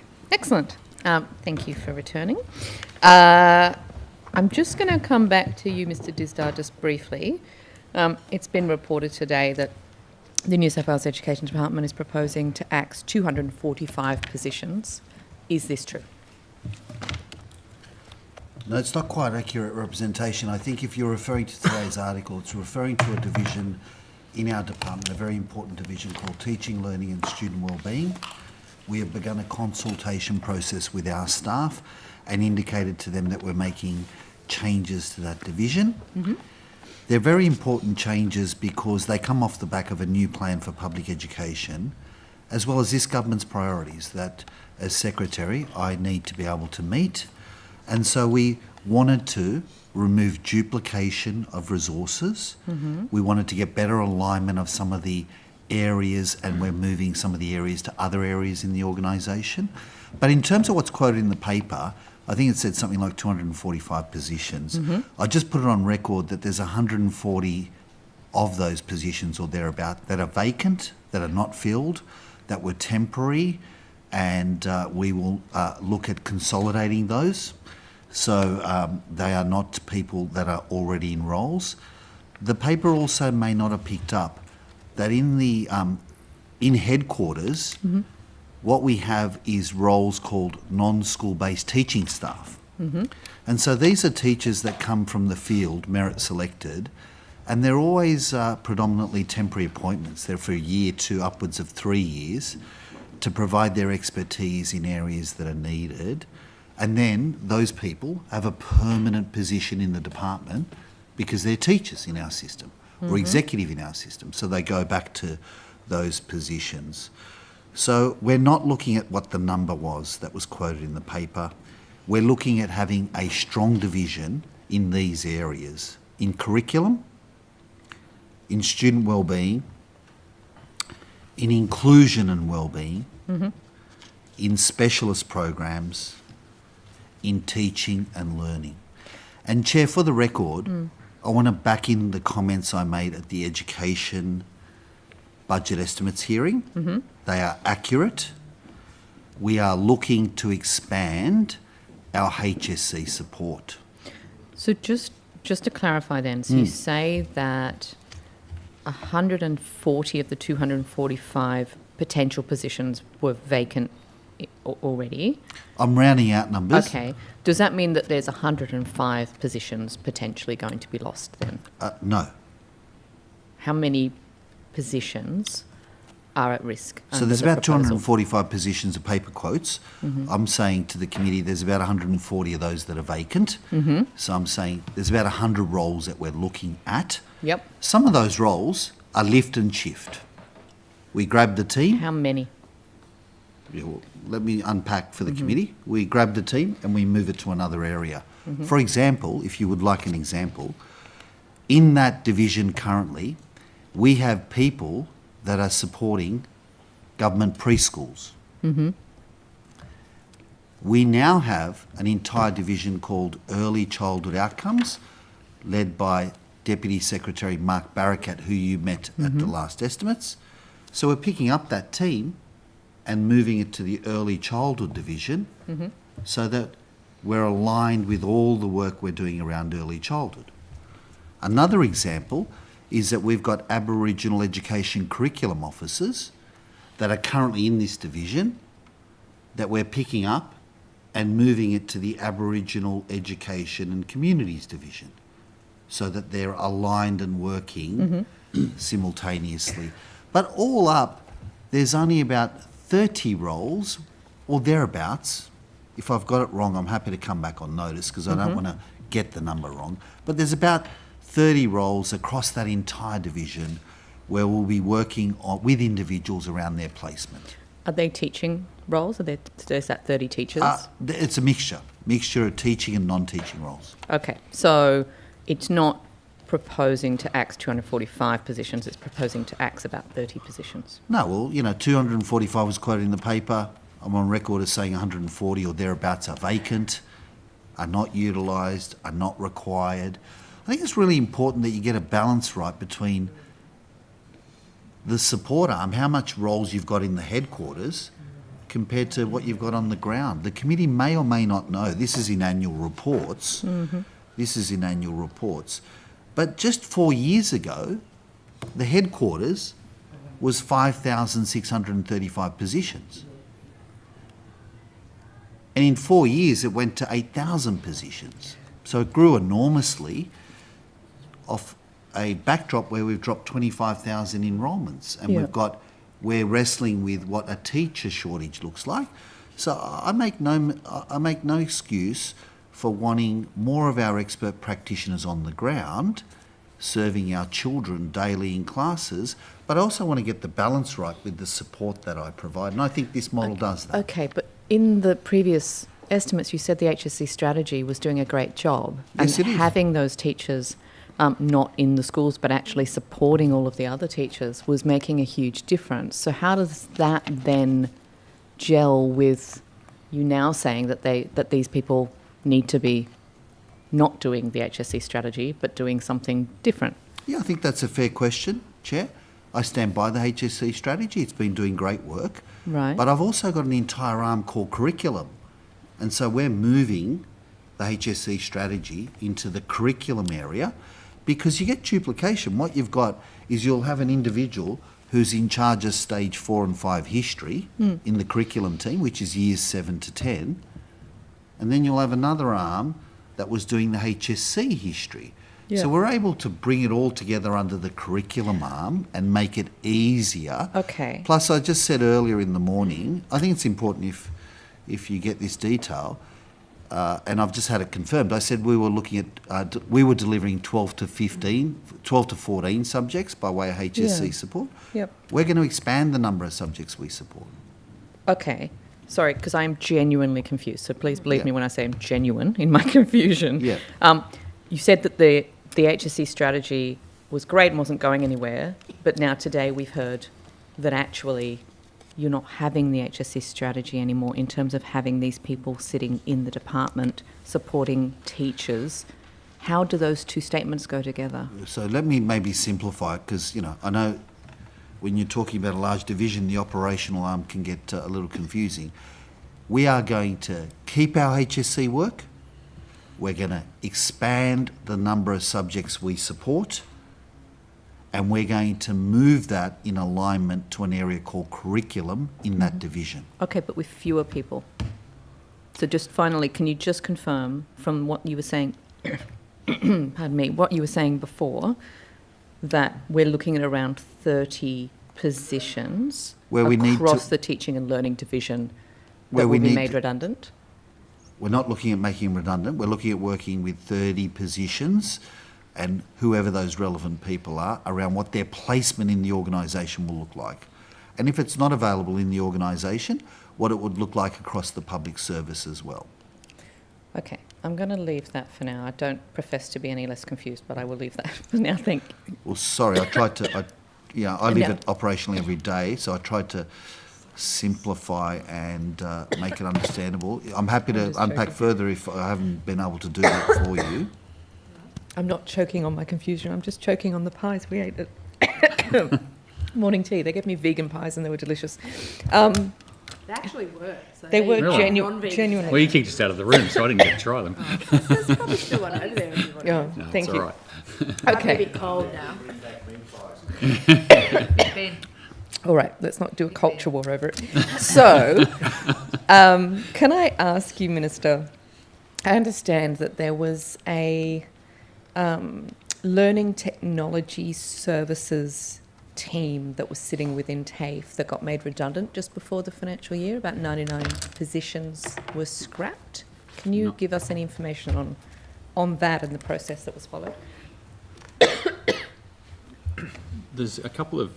There is some reform underway in TAFE, but I'm not aware of 99 positions. So this is I think this refers to the organisational change we made early in the financial year, Minister. We looked across a range of our support functions for where there might be opportunity to streamline and improve support, and the learning technology group was, so it's a group, it was a team, was part of that.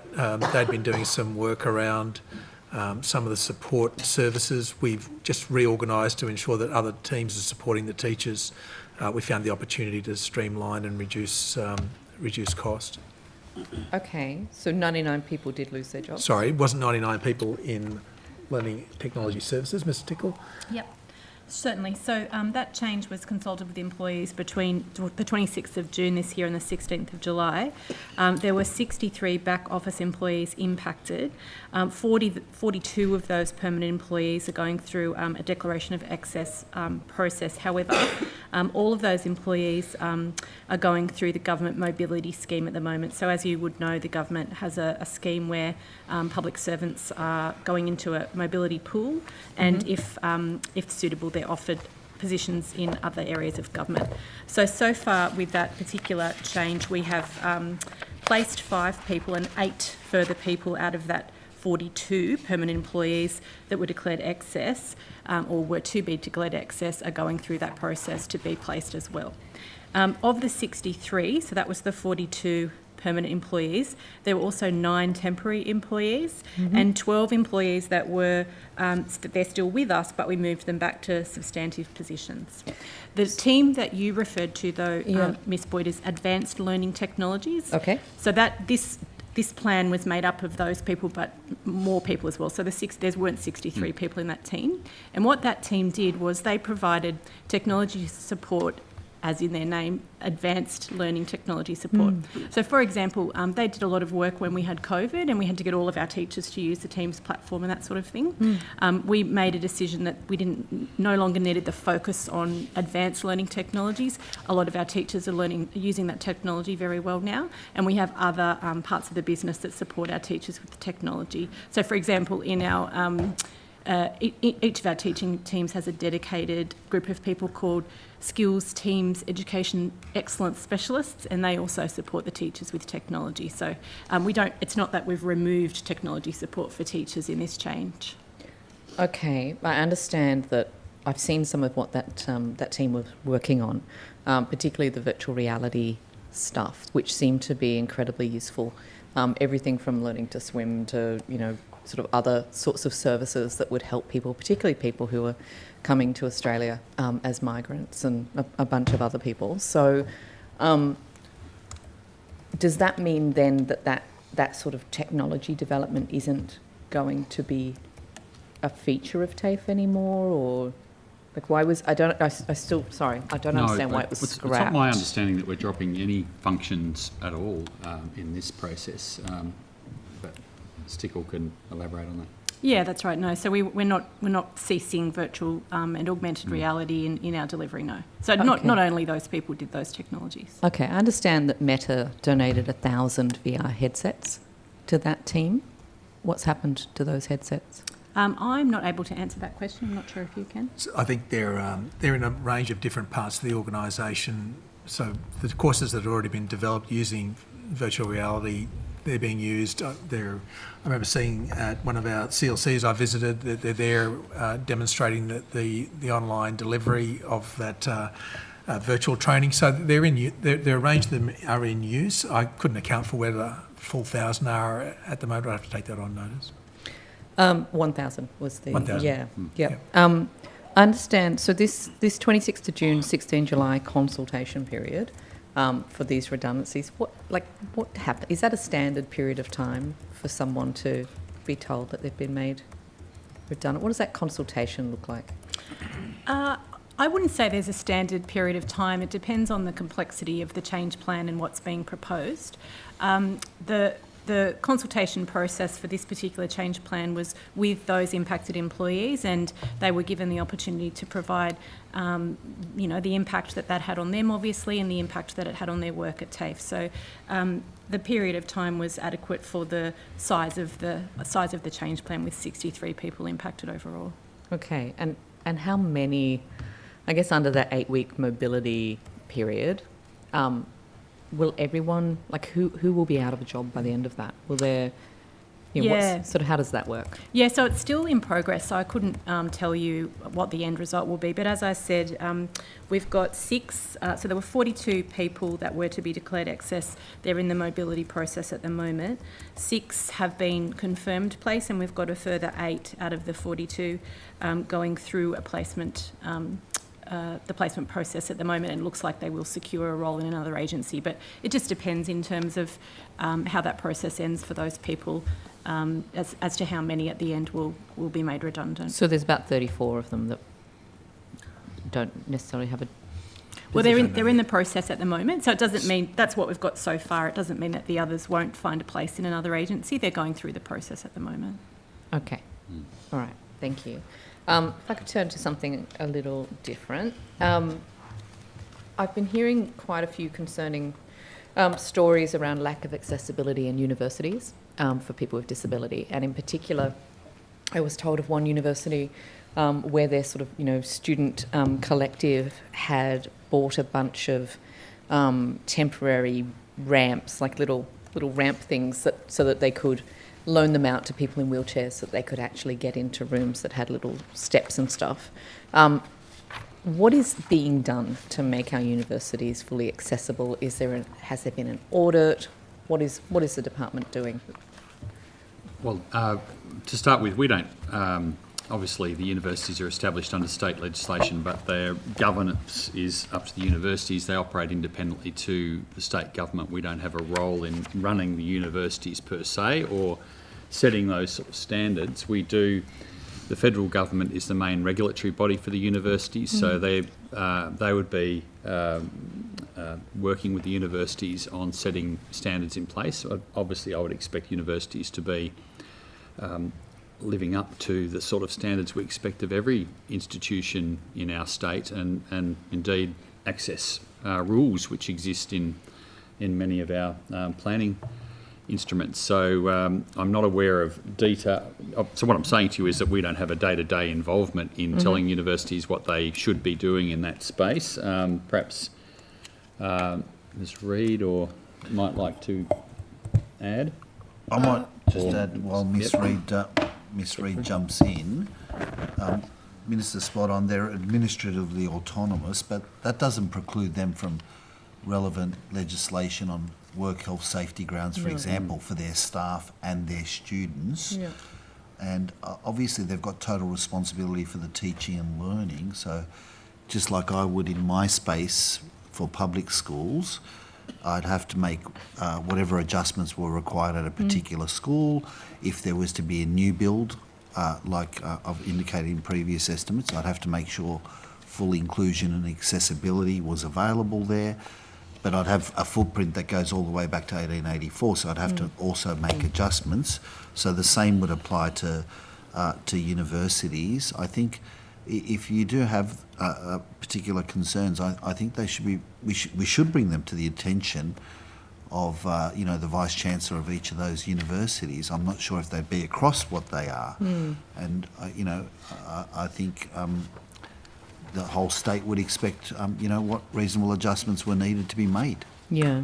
I think part of the problem is that you sit in this kind of gap between regulation and people don't know sort of who is the prime regulator for issues like this, and so nothing gets done. As the Secretary said, they've got to comply with all the same standards that the rest of society has to comply with. So. Yeah, which unfortunately aren't very high. But sure. If I can just add that there's also some specific elements of the higher education standards framework that TEXA as the regulatory body have in place that speak to equivalence of opportunities and speak to things like the learning environment. I think also while the National Student Ombudsman being set up as a result of that work we talked about earlier on gender-based and sexual-based violence on campus, they're intended to be a student ombudsman fulsomely, not just for one specific issue, and so some of those matters about complaints and whether students feel that they understand the avenues of complaint and how to get complaint resolution, I think that will help in this instance as well. Okay, what about TAFE in terms of accessibility of TAFE Accessibility? facilities? I'll ask Mr Brady, but we certainly expect TAFE to also have accessible buildings, noting that many of our buildings are over 100 years old and most of them are over 50. But go on. That's Yeah. right, Minister, thank you. So absolutely we provide, our infrastructure very much looks at inclusive design standard where we're looking at new builds. We do have a access advisory group from our staff and students that inform us around any issues on campus. So part of the work we do around our minor works every year is improving access. So it's a really critical part of what we do. We've had a whole range of lift replacements in the last couple of years to make sure we can increase accessibility.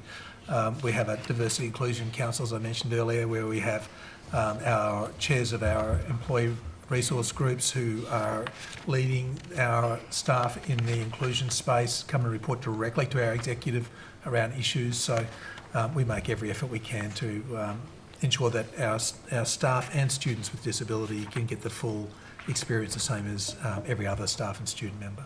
Thank you. Back to the opposition. Thank you, Chair. Mr Dizzard, I'll just come back to you with some of the questions that the Chair was asking as well. Could you just clarify, I think you said 140 of the roles were vacant at the moment? I mean, technically, or roughly? Or it's 141.6 FTE. Okay. Right. 140 was... That's why I rounded it. Do you know how many of those have been vacant for a year or more? I don't have that with me. I just know that they're vacant. Okay, could you take on notice? You just mentioned there's a bit of change and those roles are often only, people are moved into them for a year or so. I'm wondering how many have been vacant for 12 months. Yeah, so the ones that I was saying, whether it's a year 2 or 3, that's the NSBT workforce, Right. the non-school based teaching workforce. They come in on 1, 2 or 3 year contracts and they maintain permanency as either a classroom teacher, a head teacher, an AP. So none of those are in those 141.6 roles, or are they? Are any of those NSBTs, the 141.6? I don't have the breakdown between NSBT or general GSE roles. Okay. But 141 of the 245 that's been quoted Sure. are vacant. Some for lengthy periods, some for shorter periods. Probably. Sure. Could you take on notice how many have been vacant for 12 months or more? I can do that. Thank you. And then just in terms of the HSC strategy team, how many staff currently work in that team? I don't have that. It's a large team. I don't have that figure in front of me. Okay, so of the 105 positions that are currently still there and not vacant, what's the proportion of that is part of the HSC strategy team? Yeah, I'm not going to have these figures, so let me take, if it's okay with you, on notice. Okay. Yeah. And then how many will be transferred into that new curriculum division? Is it all of them? No, it's not all of them, so let me get you that figure. Okay. Are they still going to be called the HSC strategy team within the new curriculum division? I don't want to get that wrong, so let me find that out as well. Okay. Do you think you might be able to have some of that data by this afternoon for us? Maybe, Okay, yeah. I'll come back to that after lunch. If we do, I'll certainly table it. That If would be not, we'll turn it around quickly with the supplementary questions. Thank you. And then just the best in class team, are they part of that 105 positions as well? Yeah, so best in class was what it was called when it was kicked off, and you'll remember that was in your time. And then from there, the terminology changed to expert teachers. Okay. There was a little bit of friction with the titling of that, and it was at the request of both the people performing that and the partners. So it is the same group of people. Okay. And are there about 70 teachers in those roles at the moment? That was some of the latest data that I could find, but I didn't know if that was still current. I don't have it at my fingertips, Miss Mitchell, yeah. Could you take... But this was the team that I'm referencing today that was providing support across the state. Yeah. For between 12 and 14 subjects, important support, support well received, but under this new model that Mr. Graham and I are moving to, we want to increase the number of subjects we're going to provide support for. Sure. And also what we also want to achieve, because we've been hearing this from our partners, from the Federation, the primary principals, the secondary principals, is support for those that are teaching HSC for the very first time, because that can be challenging, as well as teachers who are teaching the HSC but it's out of their subject area. So you can sometimes have a HSC teacher, for example, Sure. who is geography and business studies trained, teaching modern history for the first time for HSC. So we not only want to increase the number of subjects, but also go to those two areas that I just tabled, and that was not being provided at the moment. Sure. I guess what I'm just trying to break down, though, is that the best-in-class / expert teachers, as they're now called, is separate to the HSC strategy team. No, that was the team. That's part of that as well. Yes. Right. But as I said, I think there were close to 70 teachers in that best-in-class from the data that I could find, which is a couple of years old. But there might be updated figures. You're saying that there's 105 positions vacant. There's about 30 roles that you're looking to see where those people will... 105 positions that aren't vacant. 30 roles, I think you said before to Ms Boyd, that you're looking for movement. So does that leave you with about 70 odd positions to go into that curriculum? I'm just trying to work out whether we're actually going to have more or less people supporting teachers in the classroom and how that's all going to play out. It's just not very clear. So I agree with the confusion, that's all. So Can I have another go, Ms Mitchell? 'Cause please, I do want to if it's going to help, go for it. So I think 245 was quoted in the paper, and I'm saying 141.6 of that is vacant. So, in round terms, there's about 100 more positions. And only about 30 of those or thereabouts are ones where we're going to have to look at options for individuals and those roles. Right. With the HSC arm that you're referring to in the best in class, that's one and the same. Yep. We'll be moving less positions into the curriculum area, but we have an army in the curriculum area. Sure. And we'll be getting that one team to now go from 14 subjects or thereabouts to an expanded subject range and deliver through the curriculum with the new curriculum rollout, the HSC support. Okay. We might come back to this afternoon, but if you can provide any figures you've got potentially this afternoon in terms of exactly how many there are currently, and I think you said the HSC strategy team was quite large. Quite a large team, yeah. Yeah. But is that 70 odd then? Is that what the rough figure would be? So let me get the numbers. Okay. Yeah, if that's okay. We'll come back to that. I only had the global numbers Okay. of the entire division, which I was trying to unpack for you. Okay. Well, I think we might come back to this. But I just want to pivot into other changes within the department in your area, Ms Reid. Again, there's been some public reporting about, I think, up to 67 roles within the Education and Skills Reform division no longer being there or being moved. Can you outline what's happening in that space, please? Yeah, so we've just finished consultation for... Sorry. Have you had the pie as well? Or is it No. She's recovering from the flu. No pie, I just managed to get sick in between. So we've got a change that we'll be announcing the final structure for tomorrow. There are about 30 ongoing positions in that change that were proposed to be removed. As a result of the consultation process, that number's going to change, but I would take on notice by how much, because we haven't finalised that structure until tomorrow. Okay, so if you could provide that on notice, that would be good. Minister, what involvement did you have in terms of the changes within that part of the department? Were you briefed, consulted? The Education Department changes have been managed by the Deputy Premier. I've obviously been briefed about impacts in the skills area, but the decisions were made by the Deputy Premier and Secretary. But surely, Minister, I mean, this division helps with the support for apprentices, for trainees in schools and TAFE, is my understanding. But you don't, as the Minister for TAFE and Skills, really have any final say. It all goes to the Deputy Premier. Is that what you're saying? Well, it actually rests with the Secretary. I mean, the Secretaries are responsible for the management of their departments.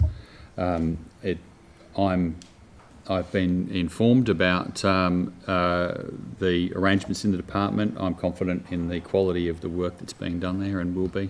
Okay. Did the Deputy Premier speak to you about it at all? Did she ask for your advice or input on those decisions? I was briefed on the proposals, and they've been going through a consultation process. So. Briefed by the Deputy Premier? No, as part of I get a regular briefing from the Secretary. Right. So you didn't have any discussions with the Deputy Premier about this at all? Not directly, no. Yeah, right. So can I ask then how this is going to feed into the vet review? And you just talked about that a bit earlier, the final report.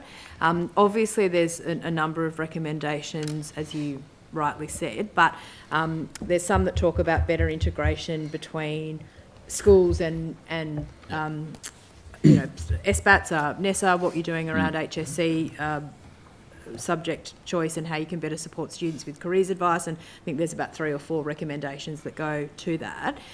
How are you confident that you'll be able to implement some of those recommendations, given that we're hearing today quite substantial changes to the HSC strategy team, cuts in Miss Reid's division?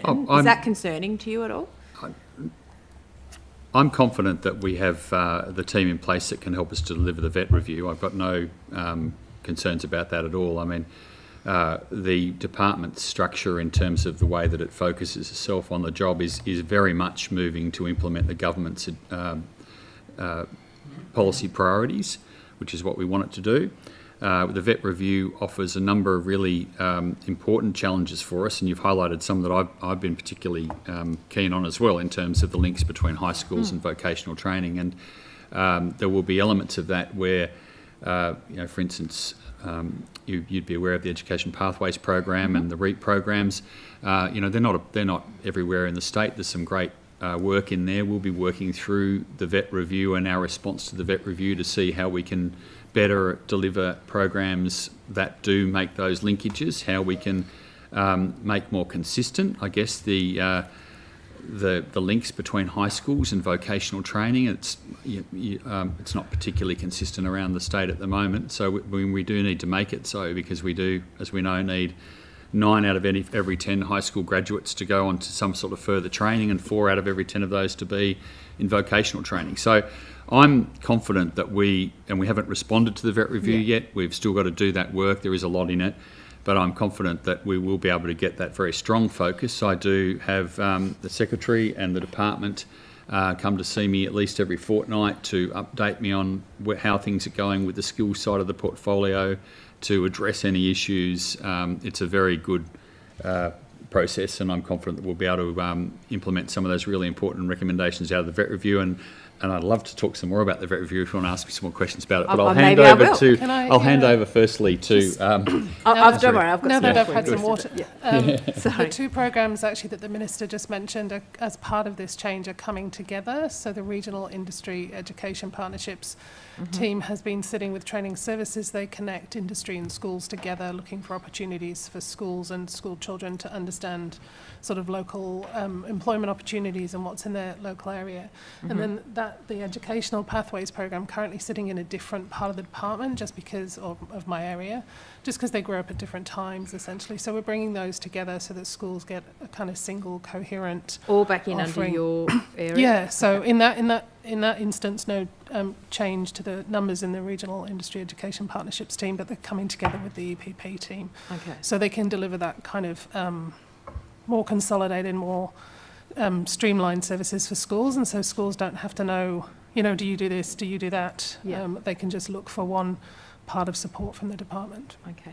Minister, you did just mention that you haven't had a formal government response yet to the review, and I appreciate it only came out in recent weeks. But what's the time frame in terms of a government response? Later this year, the date around November or December, I'm expecting a government response to come out. Okay. And then in the interim, Ms. Reid just talked about some of the work that will continue, and I appreciate some of the recommendations do go to continuing work that has been in place, frankly, since we were in government as well. Some of these aren't new, but will you be doing any sort of work on some of the recommendations, mainly those probably out of the interim report, because you've had that a bit longer, but are there any updates on that you can give us? We are working on a number of the recommendations out of the interim report. We are close to, we were asked to do a new TAFE charter. That has, the work's been done on that. We are doing a new operating model for TAFE, which is moving TAFE to a faculty model. So it means that we will have statewide faculties in particular areas where they can build a closer relationship with industry and enable them to stay more up to speed, I guess, more consistently across the state. We are moving to re-engage with local communities and emphasise that engagement. One of the so that's part of it. We're also undertaking the recommendation around the review of the assets that we have around the state and matching those with demand over time. So there's a number of those angles that are actually already going. There's a few really important things out of the vet review which I've been highlighting, which are down the track, and it certainly talks particularly about better regional-based planning for skills, so looking at the future skills needs of regions and trying to align that with the sort of teaching resources that we have. As you'd be aware, there's a shortage of TAFE teachers in many areas, and we need to be working very hard to try and make sure that we are actively seeking teachers in the areas which regions are telling us is their future skills needs, rather than just offering what we happen to have available at the time. So there's a number of aspects of it that we are actively working on.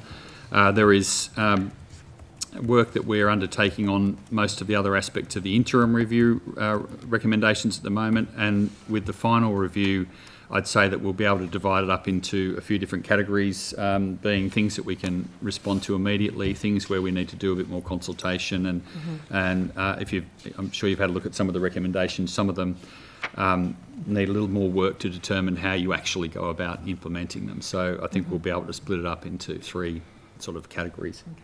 Well, we look forward to the government response later this year. Just one last quick one. I think the budget for the review was $2.2 million. Was that the final cost? I don't think we've got the final cost yet, but I'll ask the department and we'll be able to provide that. We're going to finalise it for the annual report. Okay. But we're not expecting it to be anywhere near that. Okay. Thank you. I'll hand back to my colleague. Thank you very much. Minister, if I could just touch on skills, and we're continuing to hear about the skill shortage and the impact and the consequence. And Minister, if I could just ask, were you part of the New South Wales government's decision to address the housing crisis by accelerating supply and committing to the National Housing Accord to build, which was reported, 377,000 new homes across New South Wales by 2029? Well, yes, it's a government policy priority that's been announced, and we do have a number of cross-portfolio consultations going on the skills needs. So it certainly fits in. I forgot to mention in answer to the previous question that one of the things which we will have out later this year is a New South Wales skills plan, the first one since 2008. The construction sector is one of the priorities that will be in that skills plan. We're also working very hard to recruit teachers with paid to learn in that space, and as I mentioned, we have internally within the government we have a focus on the skills needs for that construction sector, and also some other key sectors like the transition to renewables and the care sector. There's a range of areas where we have high skill shortages where we're taking a cross-government approach. Perhaps Ms Reid, do you want to add some more on the construction skills side? Yeah, happy to. So we have a range of initiatives in place to make sure that we deliver on the skills needed across, as you say, different sectors. And in fact, I think housing added to also the national priority list and the National Skills Agreement. And so, as an example, the top 5 apprenticeships in the state include electrotechnology, electrician, carpentry, plumbing, and engineering fabrication trade. So all skills that really gear themselves towards being able to deliver on those housing commitments. In addition, we have things like the women in trades work, so looking to make sure we connect more women into those sorts of trade and apprenticeships that will be so vital for delivering those commitments on housing. Could I just add to that as well? As Ms Reid just mentioned, I asked for construction housing to be included on the National Skills Priorities list, which it has been in response to that. I'm also responsible for skilled migration. We have that the department represented here, and that will also integrate with our skills plan for later this year, which will be released later this year. Minister, I have reports from the construction industry in terms of relating to the apprenticeships and trainees, and that there were changes to the incentives that were in place, and those changes, I'm informed, came into place on the 1st of July, and the construction sector are then reporting that there's been a significant decline in the number of applications for apprenticeships and traineeships. They're reporting 30%. Would this concern you? It would concern me. I can't confirm those figures. I've anecdotally heard from some builders that they are taking on less because they're a bit less confident about the industry at the moment. But there is certainly huge demand out there. The incentive side of things are from the Commonwealth Government. That has tended to be a program which has been a bit inconsistent over the years. It's stopped and started depending on whether or not what the perhaps political priority might have been at the time or things like that. But the federal government is currently doing a review of incentives, employer incentives for apprenticeships. Our submission to that review emphasised the need for there to be a consistent regime of incentives which people could predict and which didn't result in us getting waves of massive demand followed by lowering demand, so that we could actually plan our servicing to cope with that. And perhaps you might... Yeah, I'm happy to. So the incentives that you refer to, there were two programs, sort of one after the other. The Boosting Apprenticeship Commencements program that the Commonwealth instituted, I think, in 2021 as a COVID response. And so that was some significant wage subsidy for employers to encourage them to take on apprentices at that kind of really disrupted time when we had COVID uncertainty. And then that sort of segued into continuing apprenticeship completion, so continuing those subsidies for those who had commenced under the previous program. There was a set of incentives that concluded in the middle of the year, as you note, but I believe they extended the incentives in place for priority occupations, so that would include construction. Nod at me, Mr. Pearson. Yes, Mr. Pearson nods at me. And as the Minister mentioned, the incentives review underway with the Commonwealth. In the meantime, I'll just note that we've made sure that we extended fee-free apprenticeship and traineeship access for New South Wales learners in the last budget, so making sure that the learners themselves don't have a barrier to taking up an apprenticeship or a traineeship. Conscious of the time this afternoon. Thank you. Just coming back to close off on the disability adjustments and things in TAFE and universities. So I'm told that there's quite a number of students who are dropping out of university because of a lack of disability provision and adjustments. And I understand that there is this, a division in responsibilities between the federal government and state government on this. But things like we learnt in our PC3 inquiry in relation to children with disability in educational settings that there's zero oversight of the provision of academic adjustments in universities. So it's up to a university as to how they implement things like, whether or not they, a student is required to have to write with a pen instead of using their laptop, those sorts of basic things that they would get adjustments for at school. What is in your power to do, Minister, in relation to those things? Is there a... Well, unfortunately, I suppose with universities, not a lot. Directly, bringing up universities, saying, obviously in TAFE, where we do have direct responsibility, we do endeavour to give quite personalised support and responses to students who have needs. And I've had a number of items of correspondence come across my desk of people who have raised issues and have had them dealt with individually to make sure that they're getting the sort of assistance that they need. With universities, clearly, obviously, in terms of reasons why people drop out, those figures and that sort of information is collected by the universities and by the federal authorities. So there's a big gap between what the state government is responsible for and able to deal with them. And I have the I do regularly talk to vice-chancellors, so I do on occasions raise issues which are of concern, but I can't tell them what to do, but I ask them for their responses, and but perhaps the department could add to what the federal regulatory authorities for universities can do in this space. And also, sorry, just before you do that, just also whether there's a forum, given that there is this overlap and responsibility between the states and the federal government for universities, is there a sort of a forum where ministers meet regularly to discuss these issues? There is, and we do.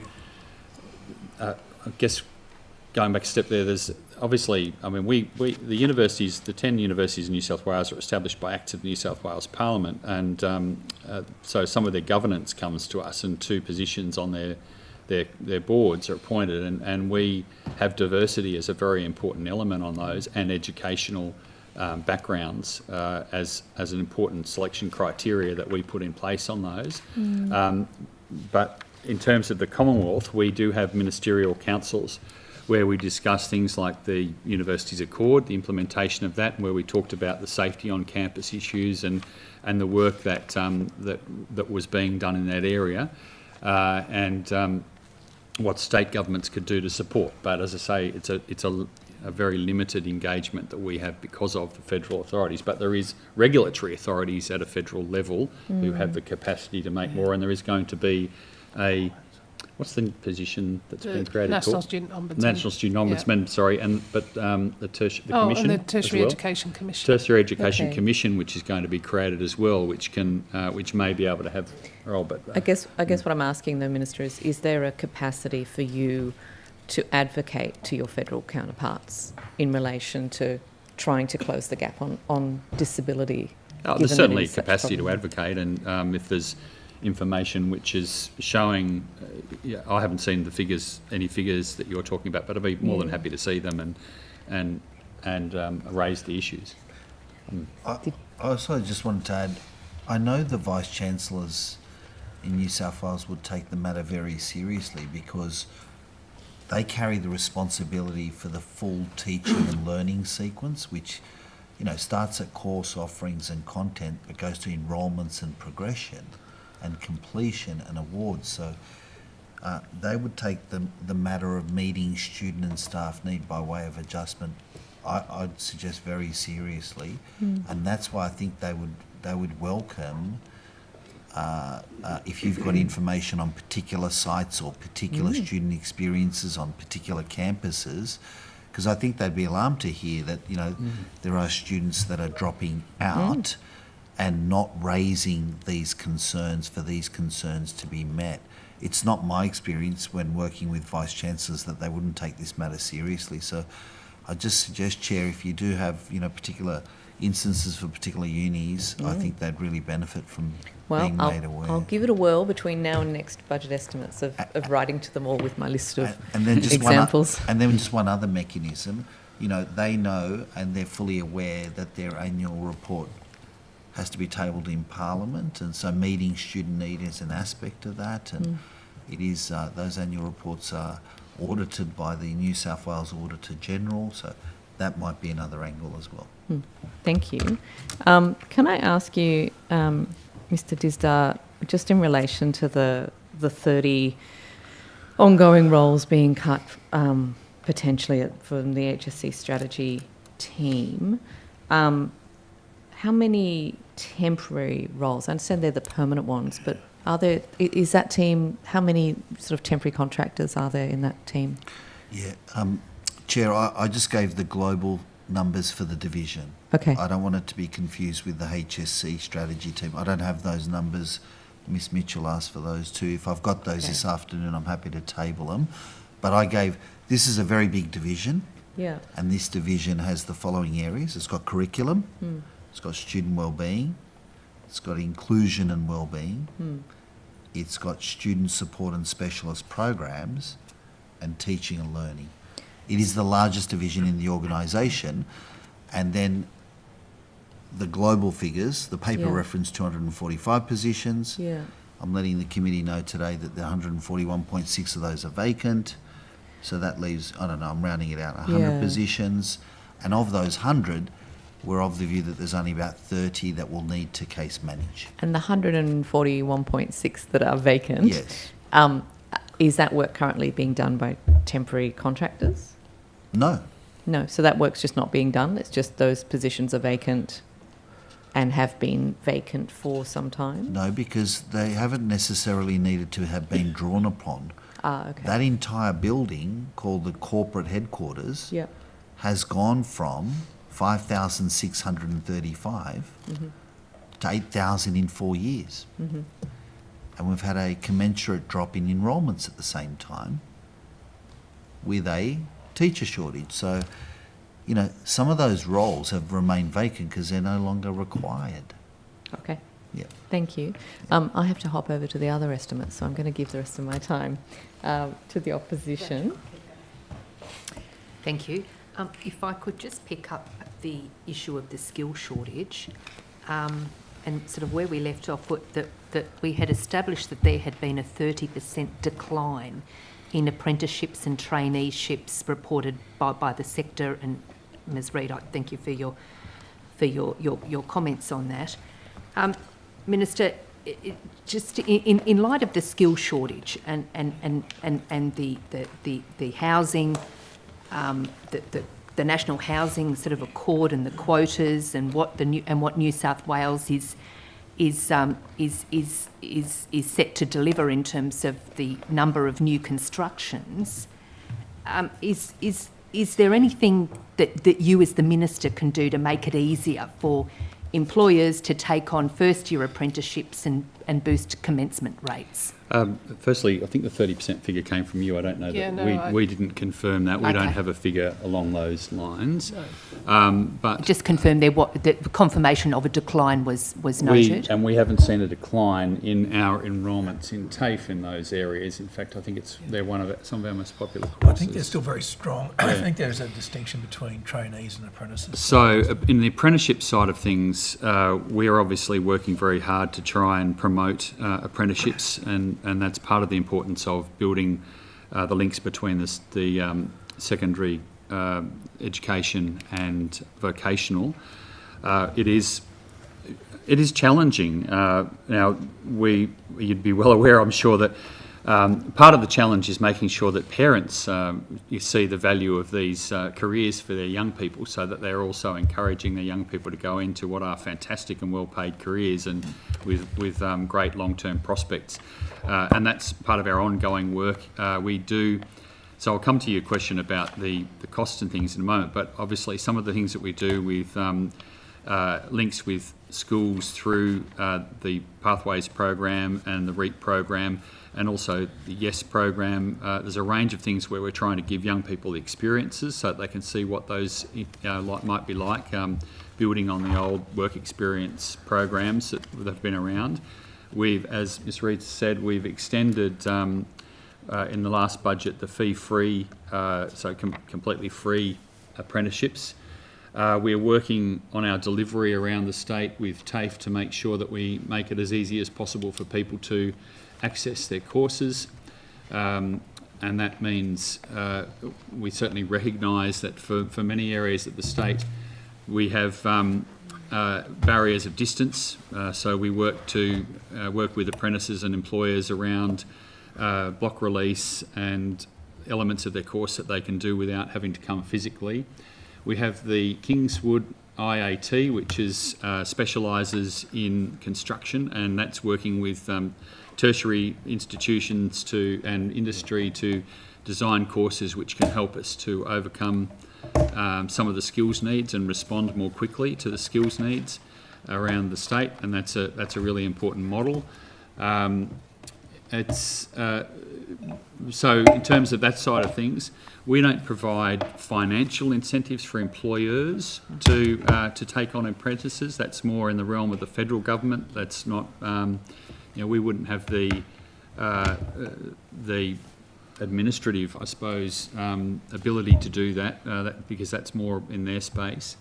I'm aware that there are a number of excellent group training organisations around who are working in that area, and I talk fairly regularly to them as well. But So we'll do whatever we can to keep to remove barriers to people coming in, make it as cheap as possible for them to participate in the courses.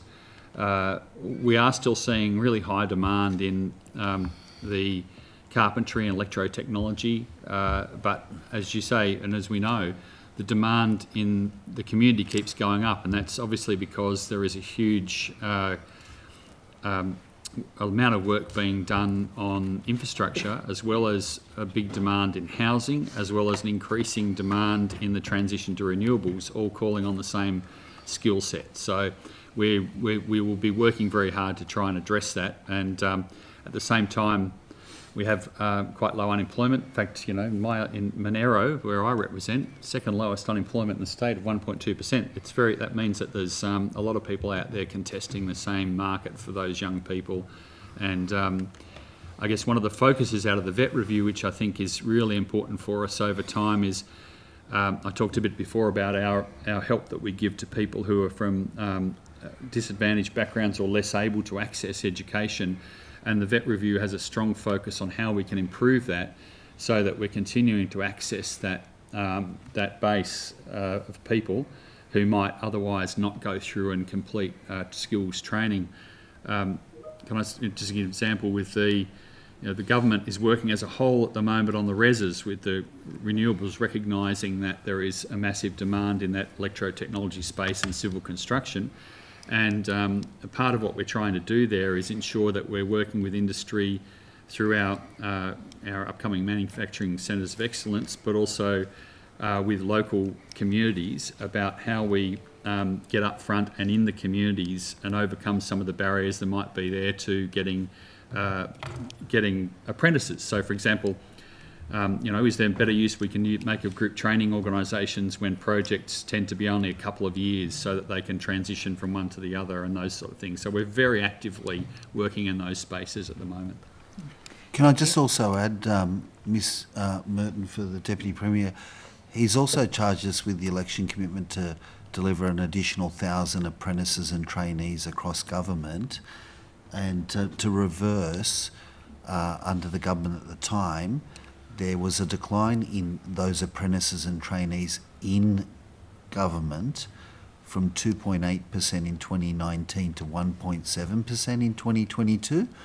So that election commitment, he's charged us to reverse what that looks like and to run hard and work across all agencies, and we're making good groundbreaking inroads there, given the public service is a large employer. Mr Dizza, I'm happy to pick that up this afternoon, just conscious of the time. Oh, just because it was on apprentices and trainees, I thought it's just another important another deliverable. excellent program, yeah. And Minister, just in terms of what would be within your powers, in terms of whether, we are reporting, we're receiving reports of a decline in applications in terms of apprenticeships or traineeships or whatever the classification is relevant to what we're seeing. But what could you do anything more? I was to say, we're not seeing, at the moment, we're not seeing a decline in people coming to TAFE for those apprenticeships. I've heard anecdotally some of what you're talking about from local builders, but not seeing that decline flow through. Mm-hmm. We'd certainly be encouraging builders to be taking on apprentices. As I said, the things that we do, which I outlined in some depth there, are around making it easier for the apprentices, reducing or removing costs for them participating in the courses, helping those employers to link with our schools to build their the young people's knowledge of what they might be coming into. One of the things, interestingly, that as Reid mentioned before, for example, the work in women in construction, trying to make sure that we're working with the large construction companies to ensure that work sites are welcoming places and appropriate places for women to participate in. So, there's a lot of work which is going on with industry in those spaces. I guess the only area that we don't go into is that financial incentives for employers, because that's the domain of the federal government. And Minister, just picking in terms of industry engagement, that you mentioned that you've received similar reports to myself from builders and construction. I'm just wondering, is there a strategy in terms of your engagement with the industry Do you meet with the peak bodies? Yeah, or- I've met with the HIA and I meet with builders around the place at various times, and also obviously our TAFE teachers who are working in that space. And one of the important reasons why we're moving the operating model, proposing to move the operating model to a new structure is so that we've got people who work really consistently all the time with industry and are actually getting that feedback. Hopefully over time also encouraging them to come across. I mean, look, frankly, the biggest immediate challenge for us is getting enough teachers. And as you'd be well aware, it can be somewhat more lucrative to be out there actually practising your trade in the building industry than it is to teach at TAFE. So we need to continue to encourage to do that. But yeah, we will be actively working out of the VET review on building that, the attractiveness of the construction trades for young people and for their families, and continuing to get the feedback from industry on that. So, Minister, just in terms of the construction trades you make reference to, who would have you met with last in terms of in the construction trade sector? I've spoken to a lot of our, I obviously speak to a lot of our trade teachers, but I've met with the HIA and I've been at a number of business events so where there's HIA, been the Housing Industry Association, yeah. I believe. No, we've been to a number of businesses, the other day to Agri-World at Dubbo. So I've been to a number of businesses who are employing apprentices and talking to them about various, there's, Sorry. I think you had him stuck here in estimates, actually. Yeah. He's got to earn his money here. Yeah, he was stuck here in estimates, but it's okay. We talked to him. That's okay. Yeah. So, like and any other industry groups or construction groups, just within the sector, who you might be meeting with? Oh, look, I off the top of my head can't tell you what other groups, as in you mean peak bodies. Oh, in terms of whether it's the plumbers or the electricians. I mean, these. Oh, certainly spoken these are to guys that are critical to the construction trade. The electrical peak body, NECA. I've met with them. I was out at the plumbing industry centre where we're building a hydrogen centre of excellence recently. So I've met with that group. Met with the Plumbers Union. So yes, there's a range of different peak bodies who I speak to about various, and I have to say there hasn't been one that's come into the door so far who hasn't said that they are in skill shortage. Okay. And Minister, are there any targets or goals in place in terms of skills? Well, there's obviously out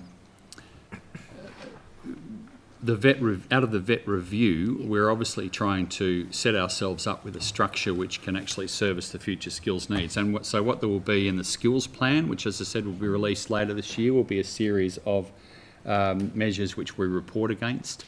So I guess after the skills plan comes out, you'll be able to see, we're out consulting on the skills plan at the moment.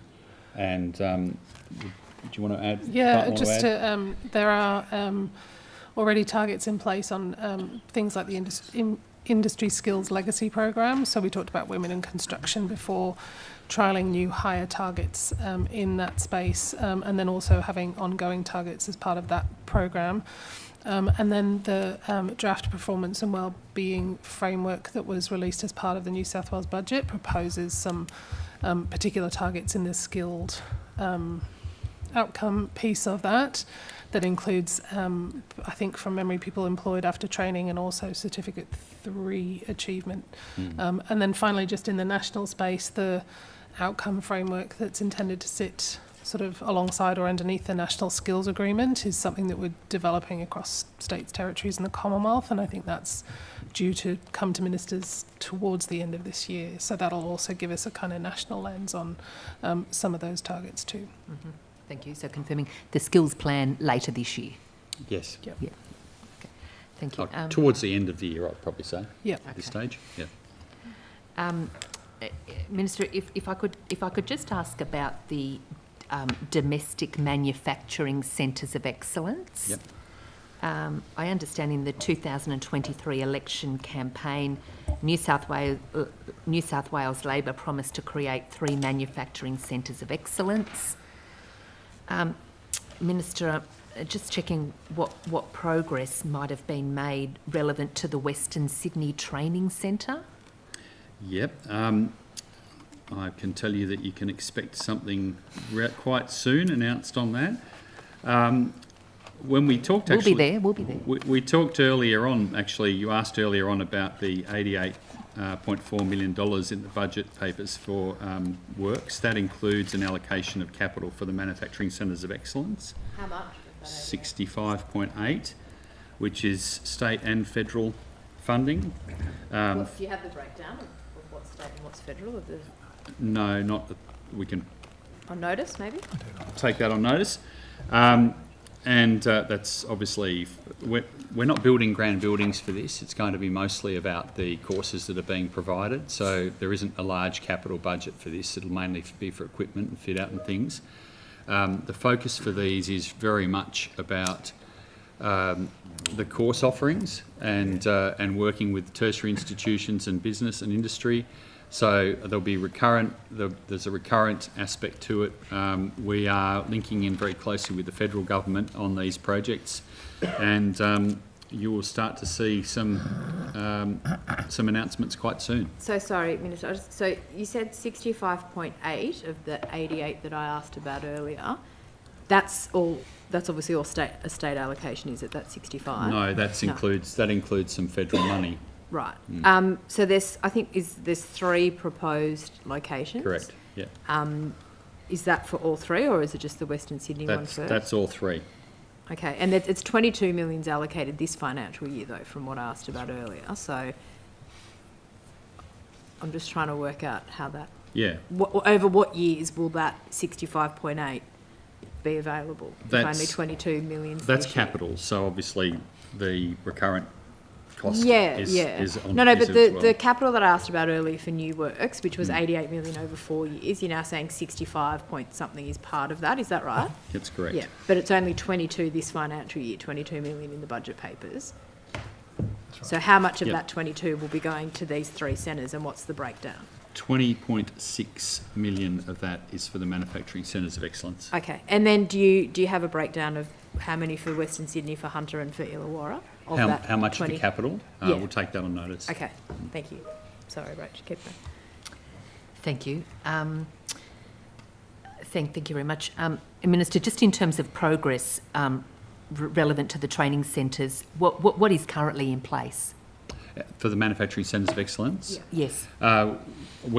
We've been working through the planning for them essentially. As I said, we will be making announcements soon. Mr. Brady can talk a little bit more about what we're able to, what we have.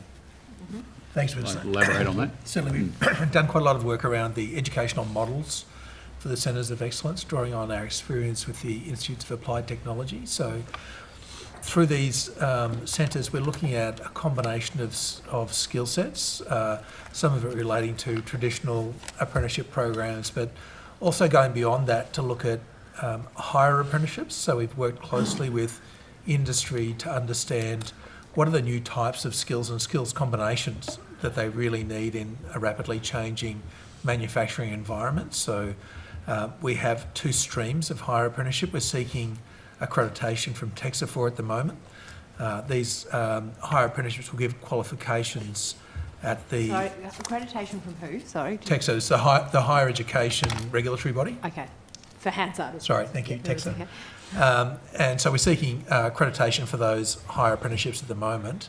One stream will seek to combine traditional manufacturing capabilities with digital type skills, so bringing together into that new world Gen 4 manufacturing type space where there's a lot of data requirements, there's a lot around programming of machinery, etc.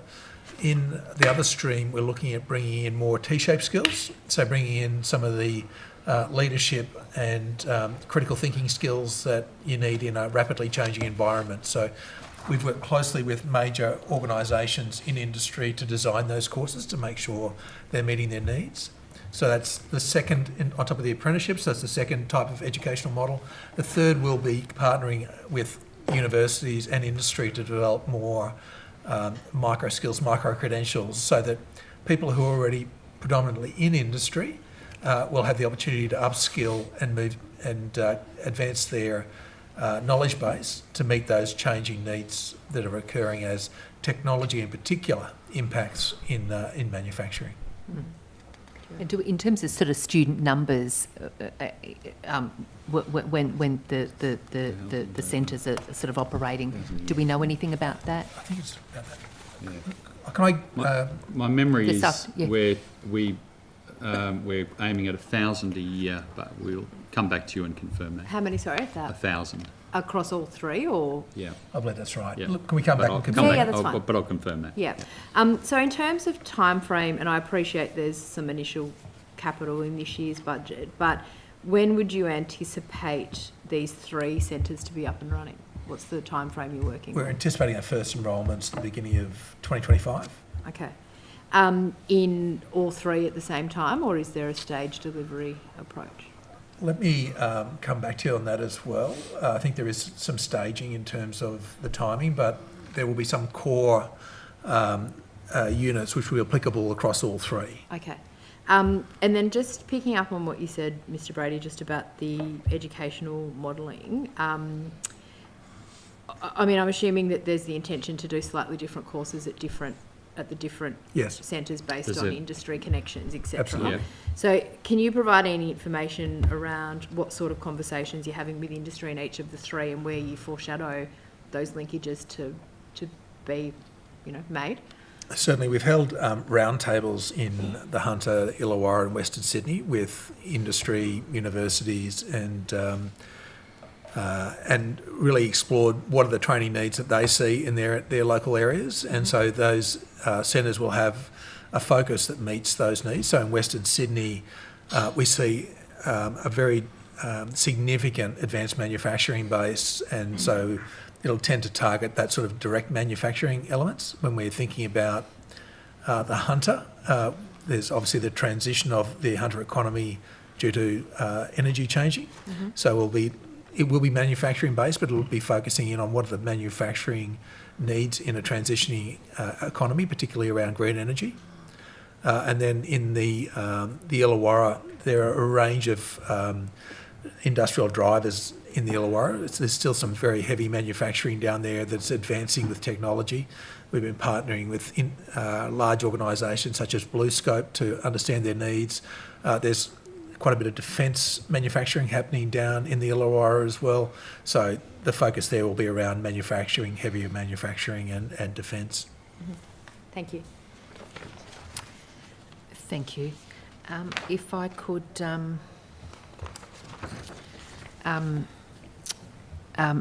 Minister, if I could just raise the, and Mr Disto touched on before, in terms of the 1,000 New South Wales public sector apprenticeships and traineeship program, so wondering whether you may have an update on that in terms of the number of students enrolled in the program. Yes, I'll just find the right note. It's going extremely well. I can give you numbers. We've actually had another round. The second round of it's been open, being promoted just over the last few weeks, and I think from memory, 440 places up for grabs over that, across a really large range of government agencies across the state. Some particularly big ones in the energy sector, with and also in the health sectors. I visited recently 4 young people who were doing traineeships over at Royal North Shore Hospital in where were they? Pathology. I've got your media release. Oh, right, there you go. Thank you. In pathology. And that was great because, I made a point before about convincing parents. I asked all 4 of them how they got into it. One of them said, "My brother-in-law gave it to me and told me to enrol." The other two said, "Mum made me." So they were all enjoying What it. your mother tells you. Yes, So mothers it's are good people. but it's a very important area to go on to. So our first year of that has been very successful. As I said, 440 of those are up for grabs at the moment, and we've had really good response as well from the agencies across government to taking them on. We're also put in place benchmarking to make sure that these are actually in addition. So we actually set a benchmark for the existing level of apprentices and trainees in government, and we'll be measuring it against ensuring that we're going the full 1,000 above that over the three years. Thank you. And Minister, would there be any indications of retention or the success of the program so far? Not yet, no. Too early. Even our trainees are still in their traineeship period, so we aren't able to measure that yet. I'm correct, I think. That's right. Yep. Thank you. So just it is a 3-year program in terms of the 1,000 new public sector apprenticeships. 1,000 in total over the 3 years. Yeah. Of course, so obviously some people will be doing a single year traineeship. Yep. Some will be doing a 3-year apprenticeship. So there's obviously differences in those time frames. Yep. And there without would be round two, the numbers the Minister gave, we're about a third of the way there. Right. Thank you. And in terms of the program is funded for the 3-year period? Yes, it is, yeah. There was a $93 million allocation in its initial year. Yeah. Thank you. Sure. So I wanted to also ask about the 1,300 apprentices and trainees in local government. Will that be available to all local government areas, or how is that going to be delivered? It's actually being delivered at this stage, as I understand it, by the local government. Yeah. We're obviously talking to them about delivery because we think we've been really good at delivering the 1,000. Okay. But it is my understanding that all local governments in New South Wales will be able to ask for that. So who's actually delivering it then? So you're funding it? No, it was funded by a specific allocation to the Office of Local Government. Yeah, the 250 odd million was the funding allocation, but that's gone to the Office of Local Government, and they're doing the implementation. Because they're actually doing wage. It's a bit different to the 1,000. Yeah, because I guess my question, and I'll get to it, but was around that's a $250 million allocation for 1,300. You've got 94 odd million for your 1,000. So can you just explain how it's different? Yeah, quite a different model because the local government one is providing wage, is my understanding. Perhaps I'll pass over to the department. So what do you mean by providing wage? We might need to take that on note. I don't have enough detail on the local government. So the bottom line is Office of Local Government are administering that program. Okay. Yeah. But are there guidelines or allocations that came with that, or is that all? Are these better directed to Minister Honig? Need to be directed to Minister Honig. They're not quite, They're not if you want to add something. Understanding is they're still working on the guidelines, so that's a couple of months away. Okay. We're obviously expect to be providing some of the training through TAFE. Yeah, well, that was going to be my next question, is in terms of the TAFE component of those roles, how does that work for funding? Will some of that 250 million come back for those students, or how does that work in practice? I expect that we'll... Yeah, I think we'll need to take the specifics on the Office of Local... But I know we're working really closely with them on it and helping them with, advice on how apprenticeships and traineeships are structured and the different ways you could do this. But there's lots of different approaches they could take. So we might just come back on notice on the specifics of how things will flow between us. But we're really obviously keen to support them in the delivery of that commitment too. And share the expertise, I would imagine. Yeah, for sure. So we've got regular meetings set up with them over the next couple of months. Yeah. Okay. Do you know, and I appreciate what you've just said about taking it all on notice, or that a lot of it goes to local government, but is there any time frame in terms of when they hope to have those 1,300 apprentices? Is it within this term of government? Is it over the next 4 years? Do you know how long the funding's meant to last and the time frame to get to 1,300? No. We'd probably direct that question to Ron Honig. Sure. Okay. Thank you. Just a couple of quick ones about Queanbeyan TAFE, Minister. Sure. Do you know how many students you've currently got enrolled at that campus? I know that it's well used. I visited a bricklaying class there the other day, and Did you learn anything? Bit of DIY at home? I haven't had a go at bricks before. Mine are nowhere near as neat as theirs. But we also have a number of the course migration courses, English second language courses. We've got hairdressing there, and a range of others. Have we got some information on the actual numbers? I'm sort of after how many are enrolled, and also the face-to-face courses and any changes in the last 12 months at Queanbeyan specifically. Yeah, I don't believe there's been any changes in the last 12 months. No. And we'll take on notice the actual numbers enrolled. Okay, and what face-to-face courses are currently on offer as well at that We'll campus? take that on notice. Yep, sure. No, on notice is fine. Thank you. I wanted to just touch briefly on some of the quantum research issues. The Microsoft recently made a decision, which you're probably aware of, to close their research facility at Sydney University. Are you across that? Were you briefed on that at all? I visited the Quantum's facility at Sydney University recently, but no, I wasn't briefed on Microsoft's decisions in relation to it. Yeah, I think July they made some announcements around closing their facility on that university campus. Was there any concern or impact around? My understanding is Microsoft's also a partner in the applied technology at Meadowbank as well. They are. Has there been any impact on that? They're a very active partner, and they're a very active partner indeed. Very much appreciate Steve Worrell's leadership of the Digital Compact, which has been producing some really good results in New South Wales, and also his leadership of the Skills Board. Yeah, because he's the chair of the Skills Board. He's the chair of the Skills Board. But no, the Meadowbank facility has been going from strength to strength, is my summary of it. I'd also say that Microsoft has established a data centre academy with TAFE New South Wales. So it's one of only a few in the world. So strong commitment with Microsoft as a partner leading industry. Yeah, I was just interested. I think, July this year they're exiting the research facility at Sydney University, but if they're still doing the other work and that's not impacting TAFE, then that's reassuring. Just more broadly, the Quantum Research Centre, my understanding is, or the Sydney Quantum Academy, sorry, it was funded by the previous government, I think in 2019, and there's 4 universities, I believe, as part of that. Do they have any further funding allocated to them beyond what's already there? Do you know? I'm not aware of any capital funding allocated for the Quantum group. Wasn't this portfolio?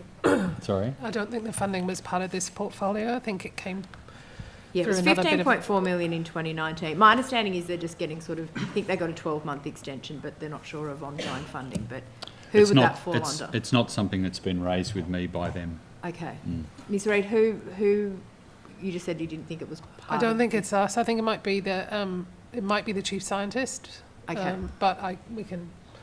I'm happy to take on notice. As I said, I actually visited the building just a few weeks ago, and they didn't raise funding concerns with me in my visit. So, they're welcome to, obviously. Okay. Chair, I'm conscious you're back and we took some of your time. Are we? No, we can keep going. Keep going. See, sometimes we play nicely, don't we? We always do. Always. Okay, I'll move to some, and the chair did ask some questions just about the TAFE restructure in general. I think, Mr. Brady, you said before it's about streamlining and obviously the anticipated reduction of costs. Is there a predicted headcount reduction within that restructure? Cool.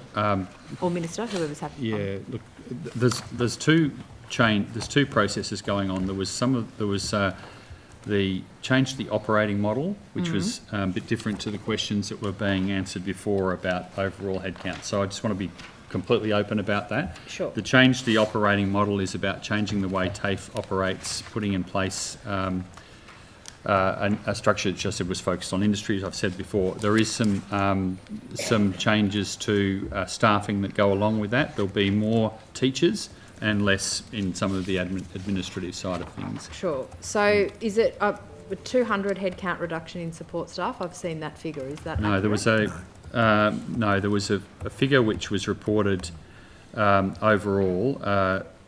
There is a number of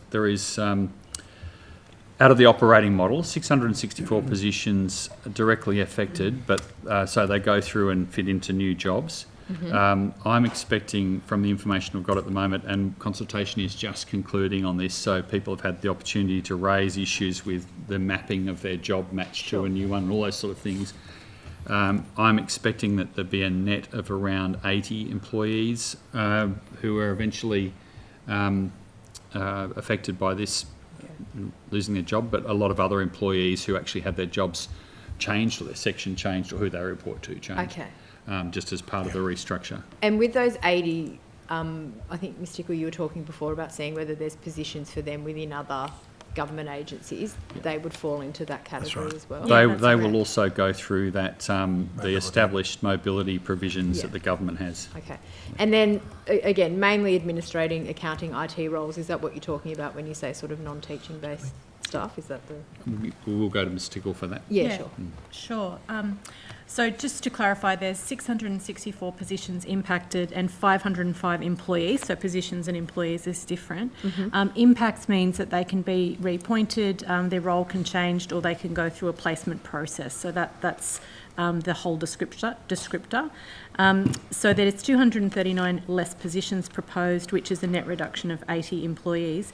These people are across 3 areas. So the changes impact our product and quality group, which is proposed to be changed to the education quality group. Our student experience group, which will go into 2 new areas proposed. One is called the learning and teaching group, which is where all the teachers sit, and one will be called student support and community group. So the roles are a mix of administrative roles in those areas.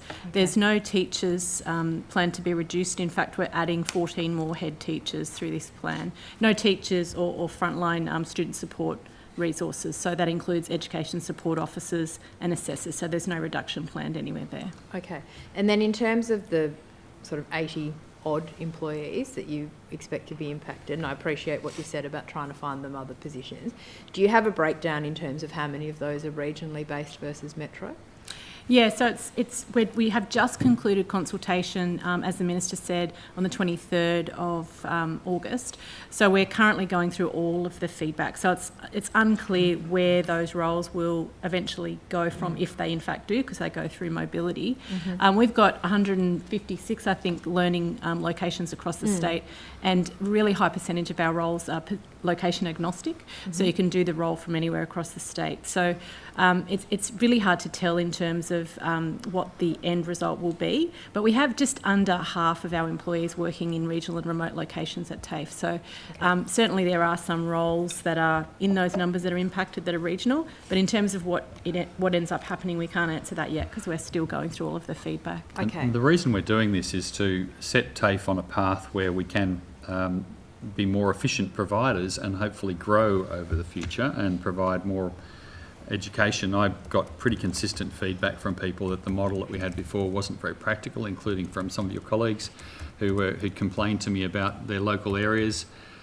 So the expectation here is that they will, the TAFE will, with this new model, be engaging with communities and listening to their communities, and that the faculties will be able to more directly engage with industry and be more responsive and up to date with industry. So it's it's certainly not my intention to keep TAFE in a constant state of change, which they have been in over quite a lot of years, but we do need to get the base model right to move forward. So what's the time frame of having this restructure all sorted and in place and everyone having that certainty?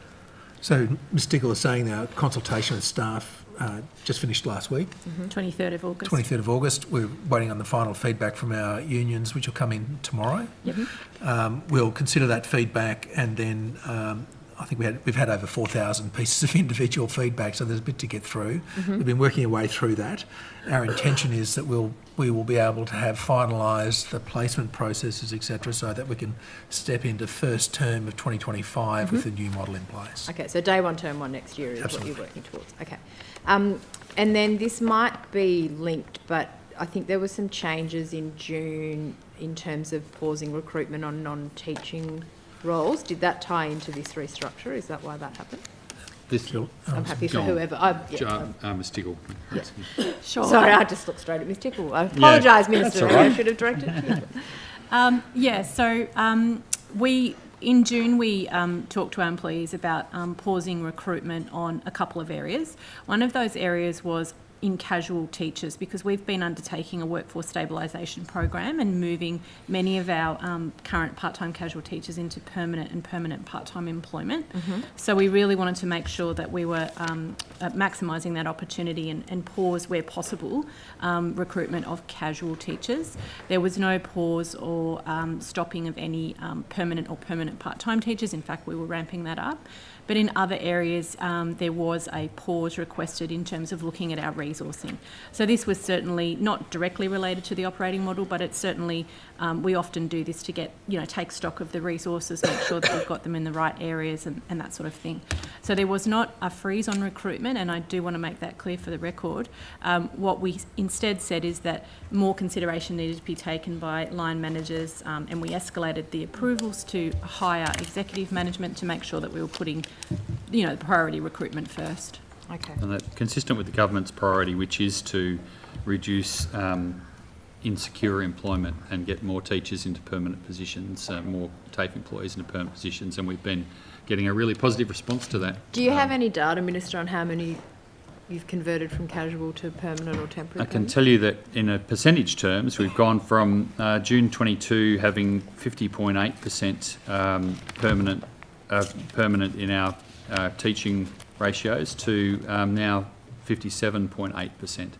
So, do you have, and I'm happy on notice, but the raw figures as well? The raw figures, we started off initially, we've exceeded our initial 500 target. Yep. And we're going out again talking to employees about another round of people who have expressed interest, and we'd be expecting, at the moment it'd only be a guess, but was it around 800 or something? No, we exceeded our target of 500 for this semester. We converted between new people and coming in through paid to learn and existing people 540, and then as the Minister said, we're going out for the next round now, so we expect there to be quite a number. So there's around I think it's just under a couple of thousand people that we're looking at eligibility for conversion at this time.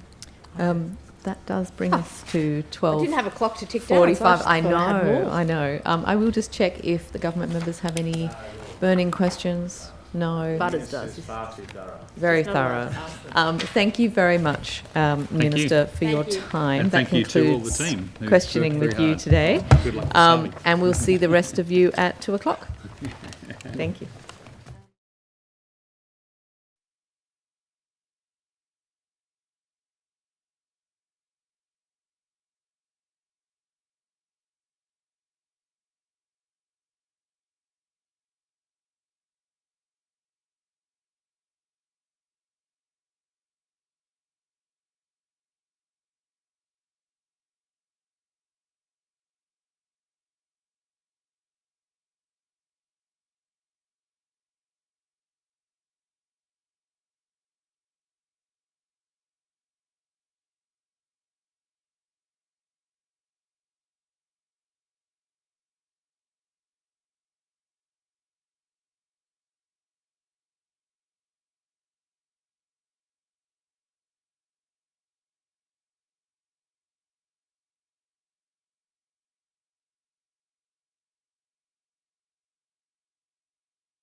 Thank you. Welcome back. We have a couple of additional witnesses that we need to swear in. If I could start with you, please, Professor Scott. Yes, thank you. I solemnly, sincerely and truly declare and affirm that the evidence now about to be given by me shall be the truth, the whole truth and nothing but the truth. Thank you. Sorry. I just need to move your glasses. Professor Anna-Marie, is it Jagos? Jagos. Thank you. I solemnly, sincerely and truly declare and affirm that the evidence now about to be given by me shall be the truth, the whole truth and nothing but the truth. You all right? Thank you. Is that okay? I'm just going to give the first 10 minutes to you while I get myself together. So go ahead. So if we just start with... no, it's fine. You take this first 20 and I'll catch it up at the end. Thank you. Good afternoon, Professor Scott. Can I take you to the university's 2032 strategy, which identifies an aspiration for transformational, student-focused education and notes that, quote, regardless of where and how they learn, our students are confident in their abilities, sure of their personal goals and feel that they belong. And then can I then take you to a comment I received from one current student, and I quote, in the bathrooms, in the lectures, in the courtyard, everywhere you look, you're not accepted.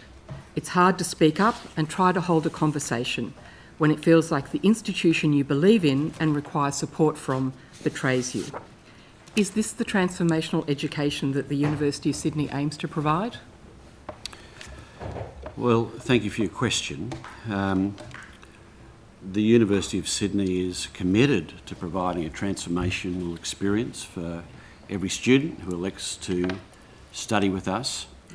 We want a supportive environment, we want an inclusive environment, we want an environment where students can explore their interests, make new friends, engage with broadening experiences, engage with faculty, because we know all of those things are key to excellent engagement in learning, successful in learning and a pathway through. It's a large and complex institution, so if any students do not feel as supported as they want to be, we want to be able to help identify the causes of that, work with them. Our student support team is extensive. If I could just take you up Yeah. on that. Yeah. What attribute of this student would you identify that made them feel so unaccepted at your university? Well, bearing in mind this is a comment from this year. Well, it's been a complex year on campus. There's been no doubt about that. Yes, and what attribute of that student do you think is what made them feel I'll so... hear the point of order. It's not exactly sure how asking a witness to engage in some process of inference or speculation in relation to an anonymised statement is actually relevant to these, to the terms of reference of this inquiry. I will uphold the point of order if you could get to the point. No, I'm happy to move on. I'm happy to say that this was a Jewish student and they were made to feel that way by their experiences at the university, which I'm sure you would not welcome, as I certainly would also not welcome. Look, I'm interested in a lot of the university's policies, which are very well developed for a range of students, which is very appropriate. And just as one example, the university's commitment statement on LGBTIQ+ practices says that in order to achieve a safe and supportive environment for all, quote, ongoing targeted action is required. Is ongoing targeted action required to create a safe and supportive environment for Jewish students? Yeah. Let me go to the year that you've referenced. I think it's been a challenging year on our campus. I think it's been a challenging year on university campuses across Australia and around the world. I can tell you that I've met numbers of times in groups and individually with Jewish students and staff, with Palestinian students and staff, and I've never encountered an issue which has generated more grief and anguish, anger and concern around over the issues that are taking place in the Middle East now, the events of October 7, the ongoing conflict in Gaza, and the genuine distress that it's caused for members of our community. I've never been around an issue where I've seen more people just tearful and so grief-stricken by what they have seen happen and by their own personal connection to that. Those who have family and friends in Israel, those who have family and friends in Palestine. I think we can acknowledge all of that. What did the university do to support those students? Yeah, so let me talk on that. You know, immediately following October 7, we wrote to students and staff to express the university's shock, to indicate the fact that we stand against racism, terrorism, violence in all its forms. And I've written to our community. Can I just inquire about that a bit, please? I'll hear the point of order. So the witness was asked what has the university done in relation to what is obviously a highly sensitive and complex topic. The witness got a sentence or two into that answer, had referenced only one matter, and I would suggest that is not a reasonable opportunity, particularly given the breadth and nature of the question that was asked. Yeah. One asks a question, one can expect an answer.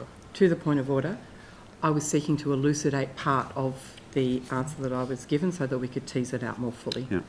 Okay. In relation to the point of order, I think it is appropriate for there to be a robust discussion between the witness and the member, and for the member to be able to redirect if the answer is straying. However, in this case, the answer had only just begun, and I think given the nature of the topic, it would be good if we could take the pace out of this a little bit and allow Mr. Scott, Professor Scott, to respond. Thank you. I can indicate that there have been over 20 communications from me and senior members of my team to the community around creating a supportive, safe environment.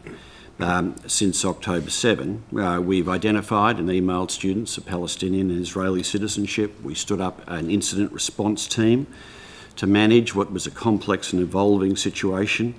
My office convened a community of practice to ensure a coordinated response to issues that were being raised with us by staff and students. My executive team, members of my executive team, met twice daily at times during the year as we were developing an operational response. We reviewed significant number of policies as they were tested through the year, including our advertising on campus policy, our ICT resources policy. The policy around when and how flags can be used on campus was raised and worked on. We significantly increased our security presence on campus, 24/7 support for students and staff available through security and health and wellbeing teams. That included information being available around security escorts, increased levels of counselling, and including when students felt they needed it, special considerations around exam arrangements and other kind of assignments as well. I held an all-staff town hall meeting only days after the Hamas attacks, and I reiterated our expectation of civil discourse and zero-tolerance approach to racism and anti-Semitism. We shared information to our staff on how to report incidents of racism, harm and abuse, including that which occurred online. So with respect, Professor Scott, the question I asked originally was, did you believe that targeted ongoing action was required to support Jewish students? I've heard of many actions. Is targeted ongoing support needed to make sure that Jewish students feel safe on the campus of the University of Sydney? I have had representatives of the Jewish community, staff and students, express to me areas of concern that they had. They've written to me. I've met with them in groups. I've met with them individually, and many of the processes. I thank you for telling me what you've done. The I'll question hear the was. Order. I'll hear the point of order. I would suggest that the witness was being directly relevant to the question that he was asked, and he should be given a reasonable opportunity to answer the question and not be interrupted. To the point of order, I've had to ask the same question effectively 3 times. Is targeted support required for Jewish students on campus? And that question has not been answered by the witness yet.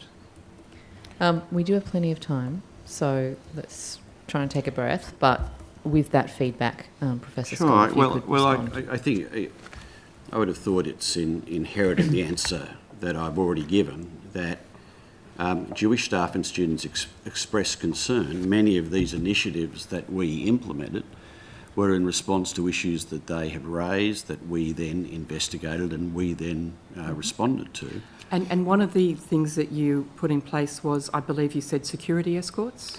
Well, the availability of security escorts. Can I say that for many years, even since I was a student, we've run security buses and other sort of support, but we did say that if anyone was concerned about their safety or there were any issues involved that they felt they needed security support for, then that would be available. Now, that I must make it clear. Can I just ask you a specific question about that? Would that mean that if a Jewish student felt unsafe walking past the encampment on the way to lectures, a security escort would be available to assist them?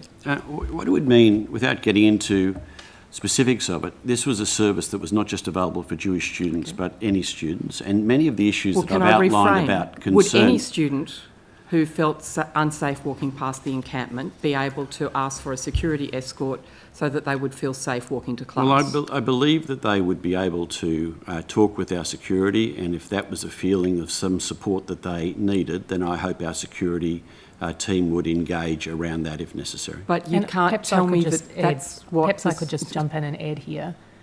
We did actually circulate the security contact number to students broadly, and we did encourage them if they felt unsafe on campus, and that arose in specific relation to engagement with Jewish community, Jewish staff and Jewish students who reported feeling unsafe, a condition that we could well empathise with. Thank you both, but I don't believe the question has been answered. Could a student... What does a security escort mean? Does it mean that a student who felt unsafe could be escorted to class? It could mean that, yes. And did it mean that? Well, I don't have the precise detail of that engagement there. It's a service now you'll understand my frustration, Professor Scott, because you tell me that this is what you're putting in place for to support students, that you acknowledge need targeted support in these circumstances, yet most of what you said is communications, and when I ask about a specific example, you don't know the details of that specific example. And if I could perhaps ask another question, if, as a woman, I felt that there was a climate of sexual violence on the campus, do you think it would be a sufficient response to a climate of sexual violence to say, we'll provide you with security escorts to walk past the predators? Perhaps I could answer this question as a woman. Oh, here's a point of order. It's just an inherently speculative, rhetorical and provocative question that has no relevance to what is going on here. Yeah. It's comparing two things that frankly it's not useful to compare in this To the context. point of order, there are many ways in which students can feel unsafe. And That's true. having been a female student myself, I know there are many times when one feels unsafe. And I also know that there have been issues with which the university has struggled in relation to sexual violence on campus. And I think it is directly comparable to say that at a time when a student feels unsafe because of culturally what's happening at the university, is the answer security escorts or is the answer broader than that? To the point of order. This is obviously, as has been clear from the evidence, inevitably going to be a case-by-case basis. So to pose rhetorically whether persons fearful of sexual predation could expect a particular thing, as if that casts light on this question of the encampment and the response, it is a question designed not to garner relevant evidence, but to simply provoke. And it's out of order, I would suggest. I couldn't disagree more strongly with your characterisation of that question. I will rule on the point of order. I do think the question is provocative. I think that if there is information that needs to be, or that you were trying to seek in this, if you could be more direct with what the question is and the information you're seeking, that would be helpful. Do you believe that if students feel there's a climate of violence, Professor Scott, that the appropriate response is to provide somebody to walk them past their violence? Well, let me start by answering that, and then the Provost may have some views as well. I think it is a very significant oversimplification of the detailed university response to the complexities we're dealing with to suggest that our only offering was a security escort. Security escort was available. Excuse me, for clarification, I was not suggesting that was the only response. I was asking if that was an appropriate response. Well, I'm saying that if our students felt that they would like a security escort, then of course the appropriate thing for us to do was to provide that. There were other things that student asked for. There were many other things that we acted on as a consequence of our engagement with perhaps students. we can But move as- on to something else but because we're perhaps the getting proper- bogged in the do you- weeds. do you want to- No, if we could move on to something else. When did you become aware that Hidswood Taria were active on your campus? In our engagement since October 7, we were constantly in touch with New South Wales Police. One of the things I'd say about our campus... Sorry, it was a very specific question, Yeah, Professor Scott. well- When did you become aware that Hidswood Taria was active on your I'll hear campus? the point of order. It might have been a very simple question, but that doesn't necessarily mean that it's a very simple answer.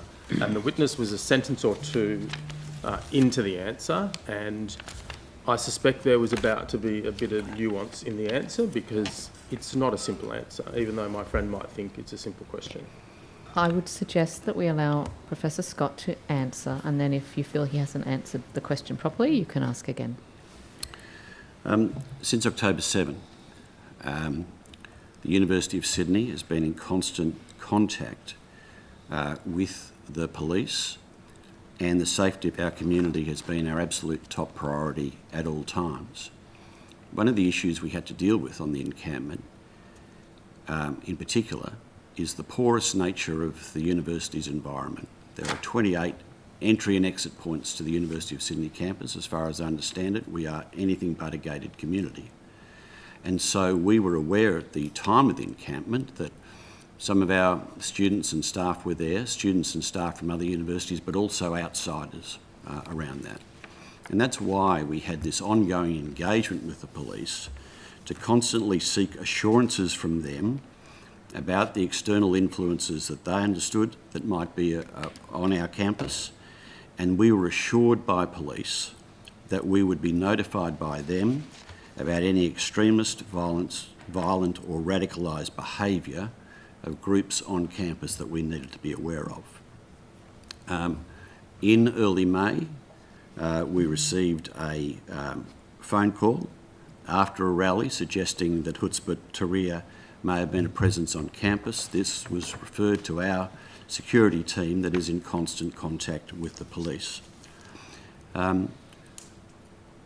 After the 60 Minutes report and the reporting in Nine Media, I then sought another meeting with New South Wales Police and Protective Services, particularly looking at the issue of Hidswood Taria.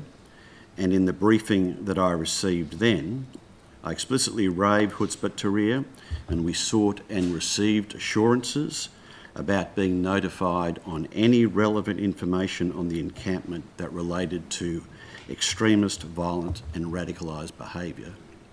We've also received briefings in the university's Foreign Interference Task Force from the most senior intelligence officials in the country, senior government officials, and those briefings have continued.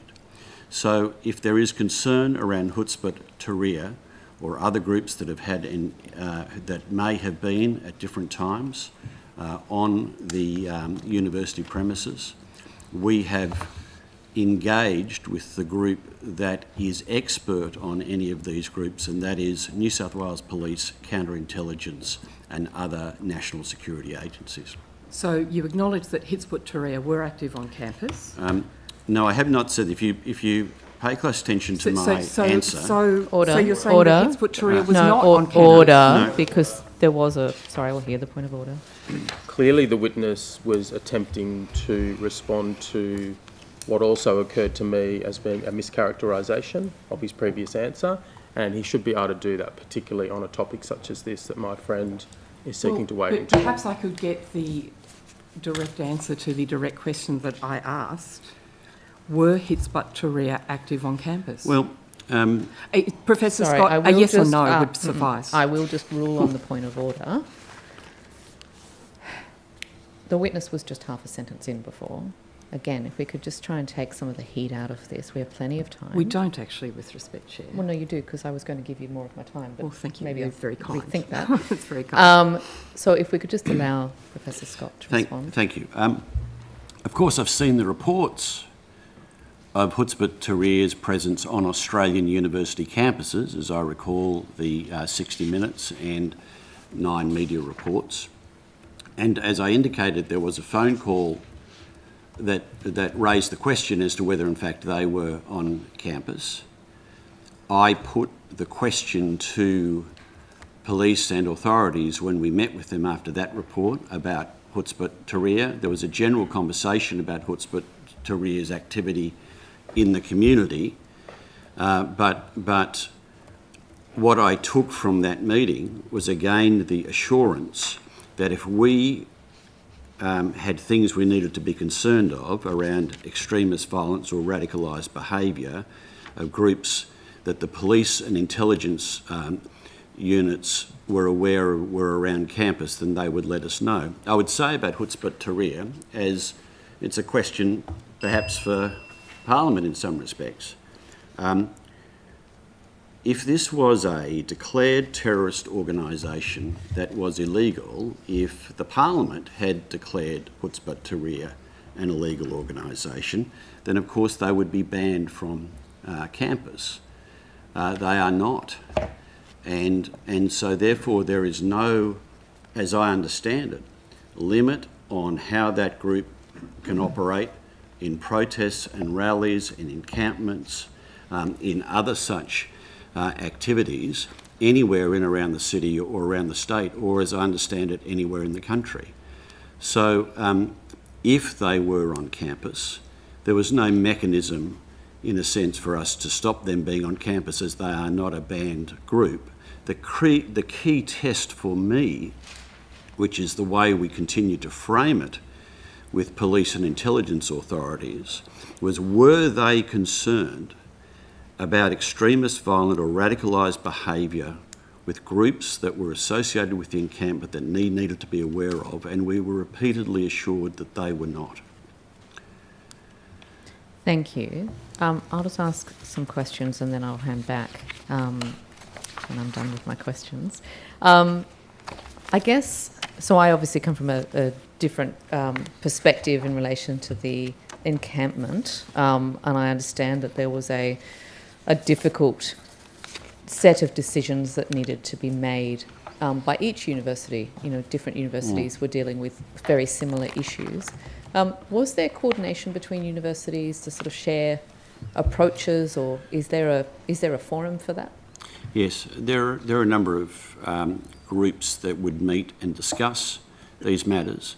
It's quite a close grouping of New South Wales Vice-Chancellors. There are 11 universities. I noticed that 10 are missing today from the hearing, but they're here in spirit, I'm sure.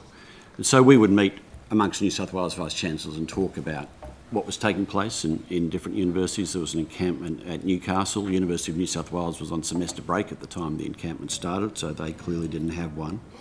Also at Universities Australia and the GO8 universities, the big research-intensive universities, had more of the encampment. So yes, we discussed how we were managing the tension. And the tension is a clear one. We're committed to doing two things. We're committed to freedom of speech. We're committed to academic freedom. We're implementing the model code that was identified in the French report on free speech, and the University of Sydney was regarded as an exemplar of that. And we recognise, as the French report said, that free speech at times will mean people will feel shocked and offended by the actions of others. But at the same time, even though protests might be rowdy or spirited, they cannot interfere with the rights and the freedoms of others. So how we balance that commitment to free speech and academic freedom that has been part of the culture of the University of Sydney for more than 100 years, but recognising these are distressing times. There would be people on our campus who were upset that the encampment was there, who would be opposed to the views that were being articulated there. Can I add, there were Palestinian students who also came to me with similar arguments to Jewish students, that they did not feel as welcomed and accepted on campus as they would want to be. So managing that was a complexity for us. Very complex to hold those dual commitments of free speech and the safety and well-being of our community at the same time. And yes, we were all learning from others. We also learnt extensively from the experience of universities overseas. One of our clear commitments here, if you looked at what happened in the United States, when they tried to clear those encampments and they called riot police on campus, those encounters with the police turned out to be very violent in many circumstances, and on the day after, the crowds were bigger, the violence was more widespread, the destruction was clear, and in some circumstances the universities and the police totally lost control of those circumstances. So we had three options that we were working on. One was to not escalate violence or harm. Another option, and that was to try and make sure, if we at all possible, we didn't have police in riot gear on campus arresting students and staff. Another option could have been just to wait it out, pretend it wasn't there, but it clearly was there. A big presence on our front lawn, upsetting to members of our community. And so what we decided to do, as other universities did, like the University of Melbourne, University of Queensland, we talked with the students at the encampment. There were many things that they wanted us to do that we couldn't possibly do. There were some things that we engaged substantively with them on. And so the approach that we took, I think, was informed by experiences of other universities in Australia and also informed by what we were seeing overseas. And if you go to many overseas universities now, including, as I understand, Oxford and others, the encampments are 6 months on and still going. Do you think mistakes were made in hindsight? Well, it's a very fair question. I can tell you that we had teams, as I said, working 24/7 and executive teams meeting twice a day as we were trying to manage what was a complex and quite raw situation, I think, for many. And the question I asked is, did we make reasonable decisions given what we know at the time? But one of the things we've done is we've commissioned a review by Bruce Hodgkinson, Senior Counsel, who's an expert in health and wellbeing and safe workplaces, to review our policies and our practices and our processes, to think through a little bit on our experience, but also to look ahead and to think through, have we got these settings right?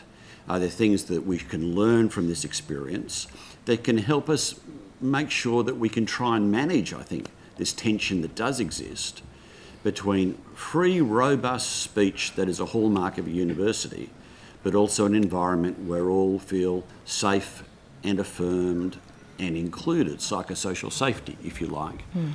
Psychosocial safety is clearly a new area of the law, and I think we're all learning on how you deliver that effectively in an environment that's committed to free speech.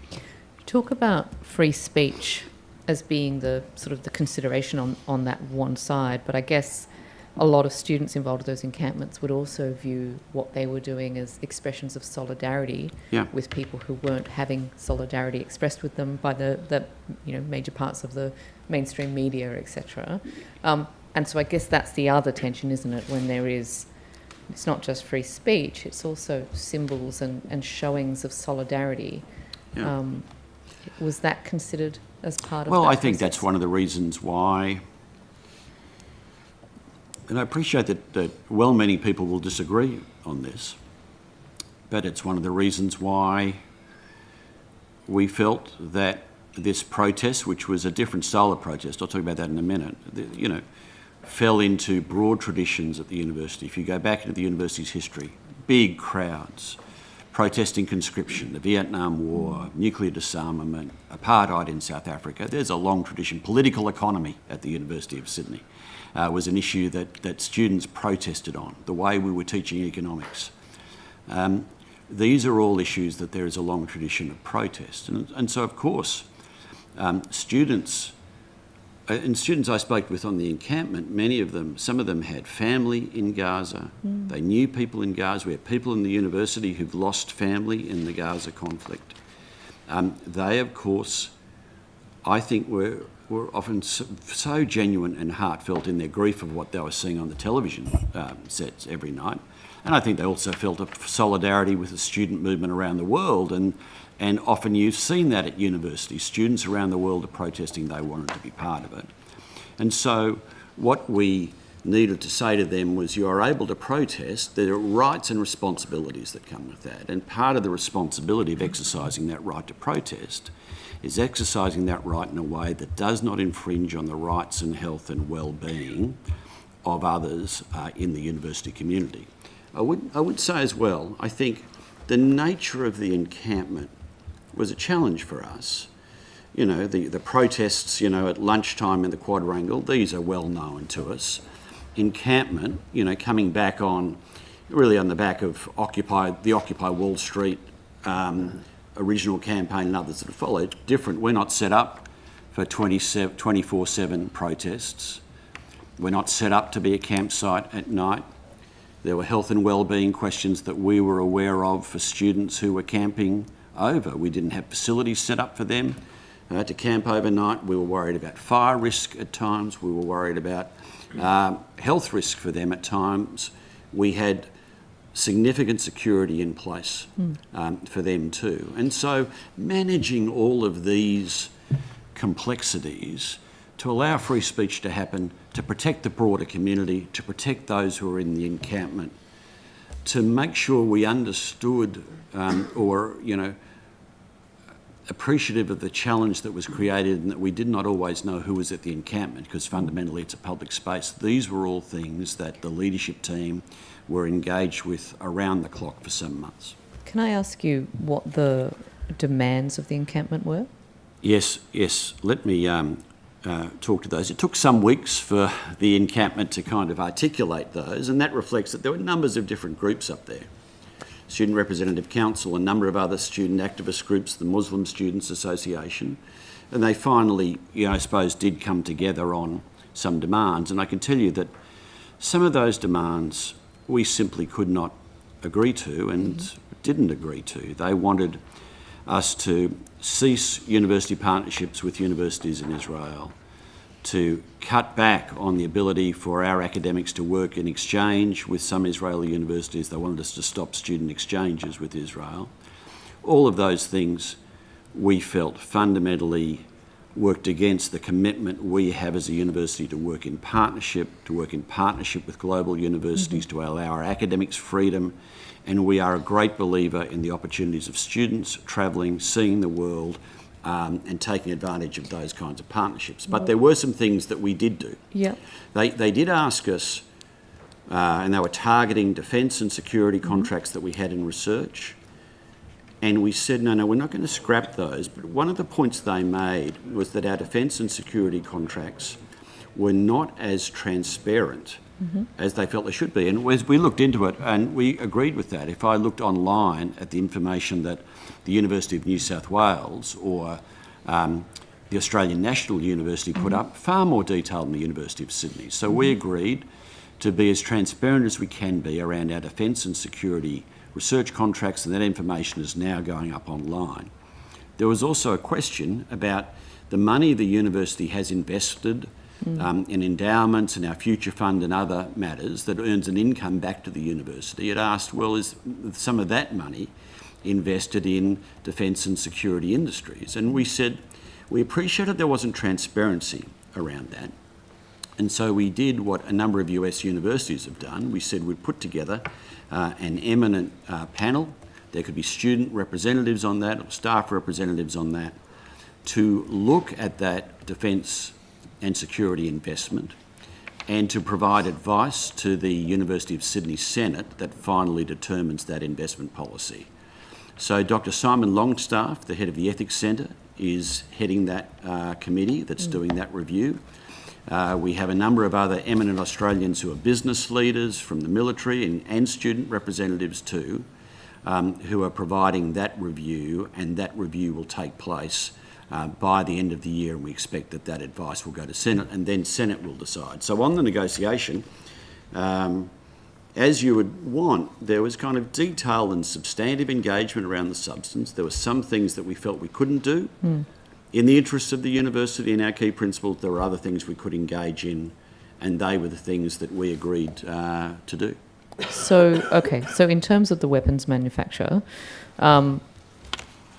and the investments in weapons manufacture. I know that was a common demand at many universities. So it's not a yes, we're going to cut ties with weapons manufacturers, but it's not a no, we won't. It's more of a we're going to do a review and see. I think I'd frame it this way. Do we have relationships in our investment? If you're talking about the investment side, do we have investments in firms that are involved in defence related industries? To what extent is that a significant investment? What's the nature and form of that investment?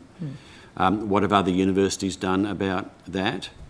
And what would the recommendation be to the Senate about that? If you look at our investment policy, already there are a number of industries that we don't invest in. We don't invest in the gaming industry, alcohol, tobacco. There has been a divestment from fossil fuels in recent years. And so and then there are other things that are banned. Cluster munitions is identified specifically as something that we can't and won't invest in. So I think the advice, the investigation will be, what are those investments? How are they structured? What do we know about those firms? And what is appropriate for university policy on that? But finally, the decision about where and how the university invests in a governance level lies with the University Senate. So this group will provide advice, and then the University Senate will come up with its decision. And I imagine the report that they write will be publicly released. And I imagine the University Senate's response as a consequence of that will also be publicly released. So far greater levels of transparency on the back. So when will that be done by? I think we are expecting the first meeting of that committee, that review group, took place last week, I believe. So they are meeting now and doing that work, and we are expecting that their report would go firstly to the Senate Investment Committee and then probably to the Senate as a whole, we expect by the end of the year. Okay. So just to clarify then, because then I think there's been some mischaracterisation of the encampment as being somehow about Jewish students, and I understand that obviously, regardless of the intent of the encampment, and also, acknowledging that people within that encampment may have had different intents, the actual intent of the encampment did have demands, and that some of those demands, although not met, have been heard, and something is being done about some of that. My final question on this then is, I guess, how much harder did misinformation coming from the right-wing media and commentators make your job during this? That's a complex question, I think. What I would say is that it has been a very heightened time. As I said earlier, genuine heartfelt distress from students and staff. And when I have met with leaders of the Muslim community and leaders of the Jewish community, some of whom I've met in different guises and different roles over many different years, and I think they would both say this is as raw and demanding and complex a time that they've ever had to deal with. That the media and commentary, of course, you won't be shocked to hear that, as I suspect many in the room, you'll look at media reports and at times wonder if that, question as to whether that is as complete and accurate as you would like it to be. I did feel that the university's attempt to de-escalate the risk of violence, to bring a peaceable solution to an encampment, to deal with a volatile environment, highly fraught on all sides, and to bring a peaceable solution was a worthy aim, worth working towards, worth engaging with students on, and it was pleasing that we could de-escalate without there being violence, which was what we worked towards. I sometimes thought some of the nuance of that is a goal worth working towards was not always reflected in media coverage. Thank you. I'll cede the rest of this time over to you. Go ahead. Thank you very much. And then I think you've got 10 minutes after that. Thank you. Professor Scott, I'm interested in your remarks about de-escalation, and I agree that de-escalation of violence is always a worthy goal. I'm reflecting, though, on the Safe Work New South Wales claim that the university has received from a number of staff, claiming that the events of the encampment and the associated disruption of lectures and meetings and various other events meant that the university is a psychologically unsafe environment for Jewish staff and students. So did your policies de-escalate the psychosocial violence that was connected with the protests, the chants and the encampment? Yes. Well, the first thing I need to say on the reference you made to safe work is that with the most recent information that I've received, the only thing we know about that is the report that appeared in this morning's newspaper. Mm-hmm. So if in fact there has been a complaint that has been lodged, the university has not been officially notified of that. However, I can assure you that if there is to be an investigation, the university will fully cooperate with that, as we are completely committed to an environment that delivers safety, health and well-being, including psychosocial safety, for all who operate within our community. So, and Professor if there Scott, are some can I just ask you a specific question about that? Yes. On psychosocial safety. So students have reported, quote, "I do not feel safe on campus and actively struggle to learn when faced with the reminder that people are openly allowed to call for my death in the next room." How does that help the psychosocial safety of students? Well, I'd want to see the specific nature of that So Professor allegation. Scott, you're suggesting that there were not No. groups of people moving through the campus making claims and chants such as "globalise the intifada", and that Jewish students would not have read that as a call for their death? Well, let me... Are you suggesting it didn't happen, Professor Scott? Yeah, I'll hear the point of order. The witness was about to answer the question, and then he was subjected question was to another repeated. barrage of rhetorical statements. He should just be allowed to answer. Yeah, I think also when there's a lot of assumptions embedded in the question that might want to be refuted, that we should be allowing the witness plenty of time to respond. Please go ahead. Well, I would say that the university, whilst allowing free speech and academic freedom, has hardly been passive around issues where we feel there has been a breach of our policy, where we feel there has been harassment and intimidation, and where we feel that there have been examples of our policies being breached. You know, we have dealt with cases where there was an anti-Semitic image on a banner, when inappropriate banners were used, when there was unauthorised entry into a building, where there was an attempt to disrupt traffic on City Road, where lectures were interrupted, where university email was misused. A whole series of issues that we looked at, that we have investigated, where complaints have been upheld and we have taken disciplinary action. In some of the complaints that we dealt with, where there were specific complaints around specific issues, then we've been able to kind of follow that through and uphold. I appreciate, though, that some of the complaints we received were complaints that were quite generalised about the fact that the encampment was there. And students were unhappy the encampment was there. They didn't like its presence at the front of the universities. They didn't... Could I ask a specific follow-up on that? When students contacted you, was the word they used unhappy, or was it a stronger word about them having to walk past the encampment to get to class? Well, I'm talking generally. Perhaps I could jump in here. So we definitely saw a spike at the University of Sydney in relation to staff and student complaints associated with the protests going on campus across this period. And just specifically, were they complaints about being unhappy, or was there stronger terms being used in these complaints? And as I was about to say, those complaints were generally framed in pretty stern ways around anti-Semitism specifically. Mm-hmm. About 260 complaints, about a quarter of those may be indicating anti-Semitism as the grounds for complaint. Mm-hmm. We take complaints exceptionally seriously at the university and have very clear processes organised around justice for both the person making the complaint and if there is an actual person at the other end of the complaint for both of those things. It involves searching down evidence, it involves interviewing, it involves I'm very grateful for the a lot of discussion of the detail. process. My point is Thank you.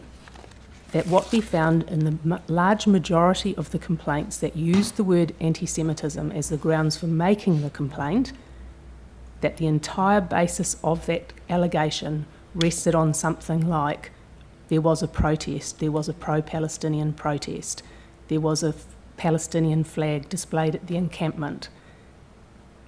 In Was there our also a assessment, jihadi flag displayed at the encampment? there was no jihadi flag displayed I've at the seen encampment. photos of it with respect, Provost. There was a lot of representation in the media that there was a so-called jihadi flag on our campus. We took advice from experts. We're very comfortable that it was a shahada flag. It was simply a flag testifying to Muslim faith.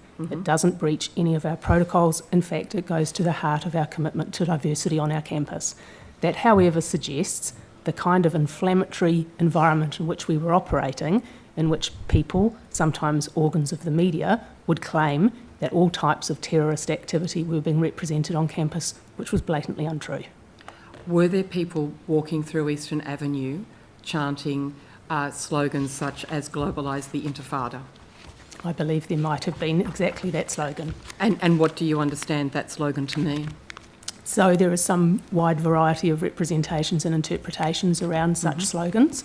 I'm not going to sit here and make my own personal sort of choice. What I would reflect, however, as a provost, as somebody who has to deal with complaints in a very even-handed way, is that there is no consensus, critical, academic or popular, around what those statements mean.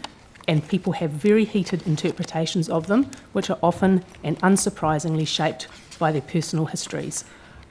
So, can I add to that? Because there's been quite a lot of discussion around the language of rallies and protests, and I'd appreciate the opportunity of discussing it. Well, Professor Scott, before you do, could I take you to a statement that you are recorded to have made in Oniswa in November 2023, where you said a case for global intifada carries the reasonable imputation that the meeting may be linked to support for terrorist activities. Yeah. Do you stand by that statement? Yeah, so let me talk about that. That was sorry, do you stand by that statement? Well, in the context... Sorry, I'll hear the point of order. I suspect I know what it is. It's not appropriate in this context to cross-examine in that sort of discourteous way. The witness was clearly about to answer the question. It's a complex issue.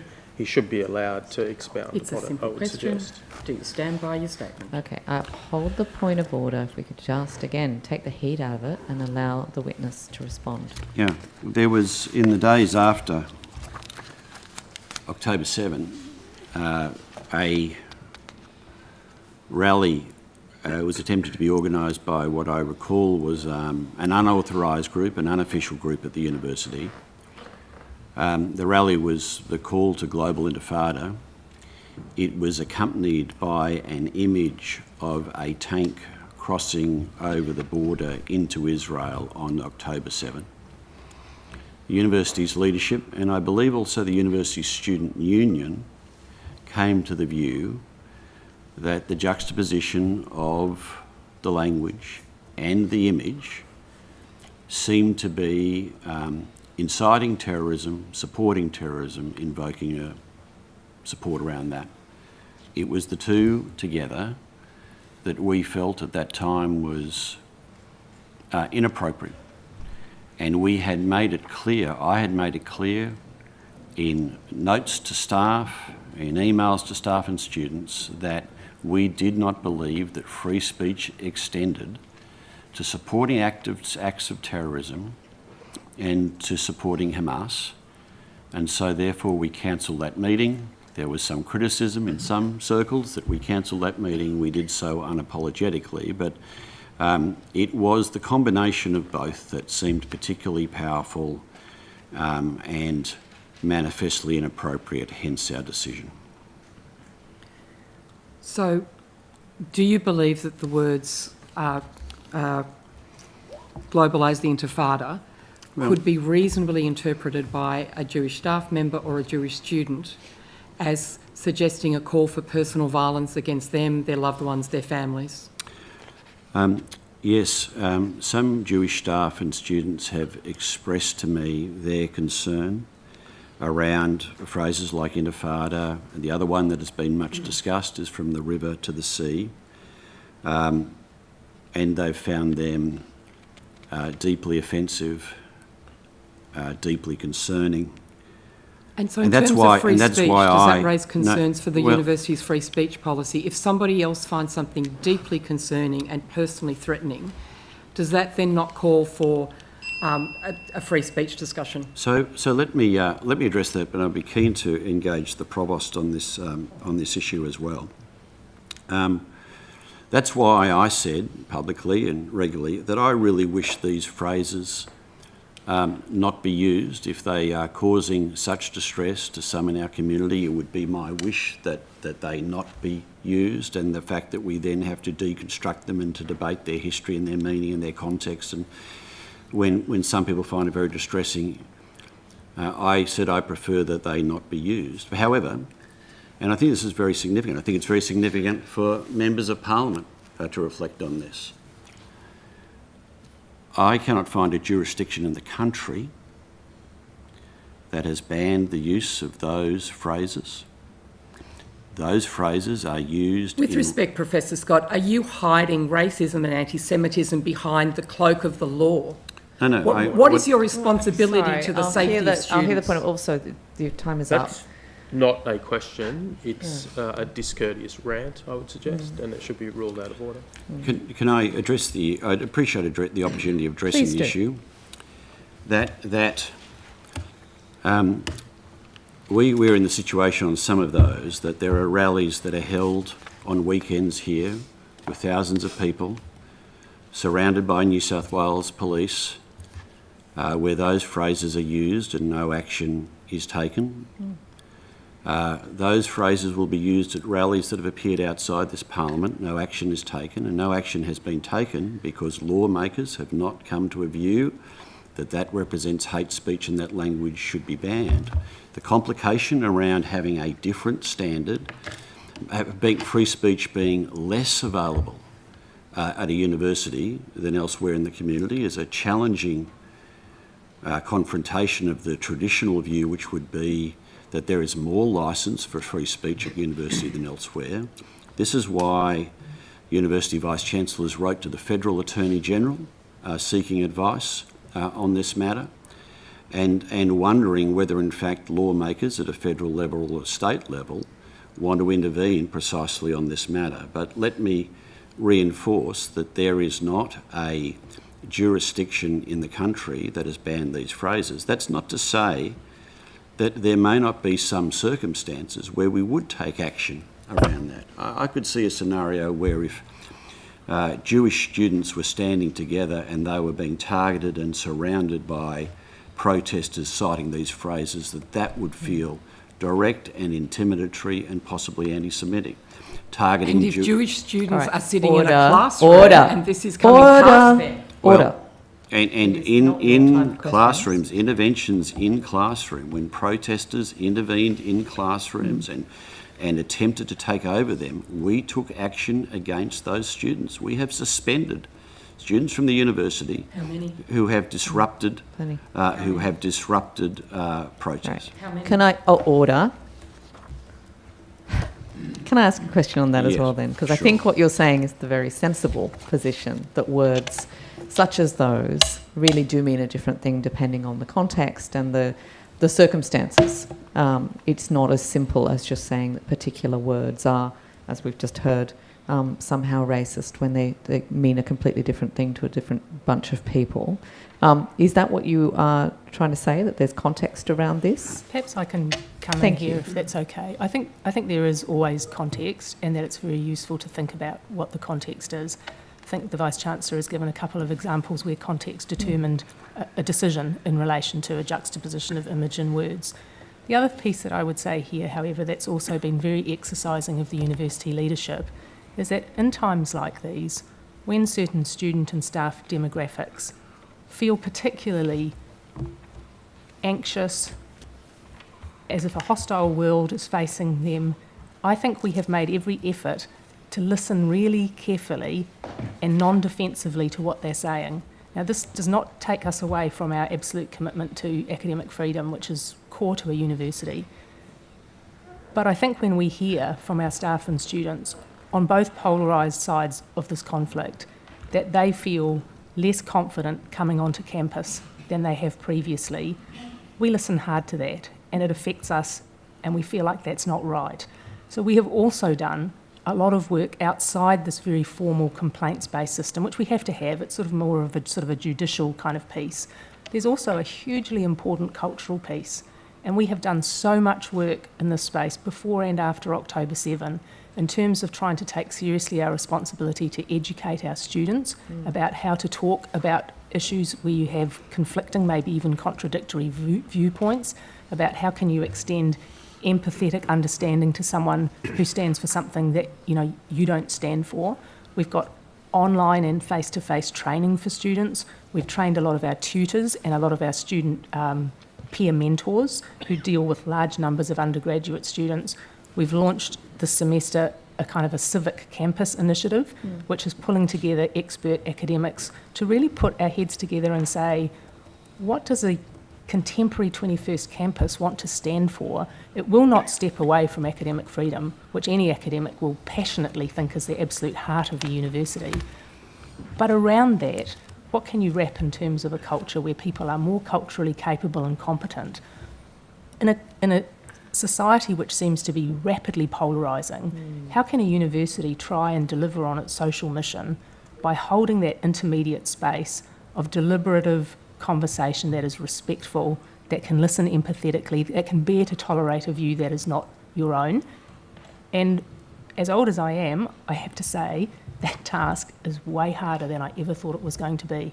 It's a very difficult set of skills to teach. I don't think it's a quick fix. And I guess in the educational context, being able to teach people critical thinking, it's very easy to just say you can't do this and you can't talk about this.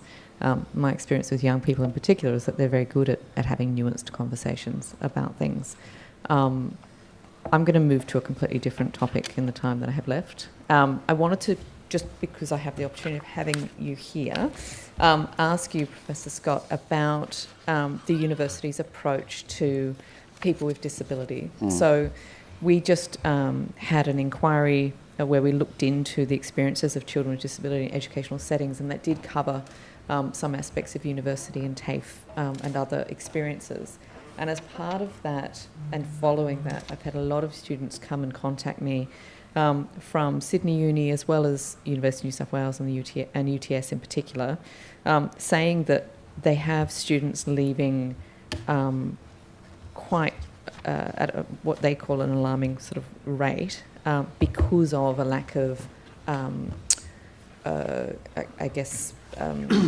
accessibility or their needs being met. And so the examples that I've been given are things like, the university not always having wheelchair access to every room, or not being able to, blind students not being able to have Bluetooth stethoscopes because they cost too much. These sorts of things where everything is just really difficult.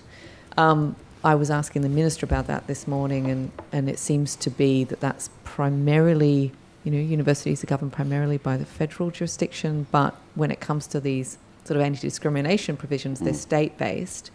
Does that concern you, that those sorts of comments are coming to my office? Yes, it does.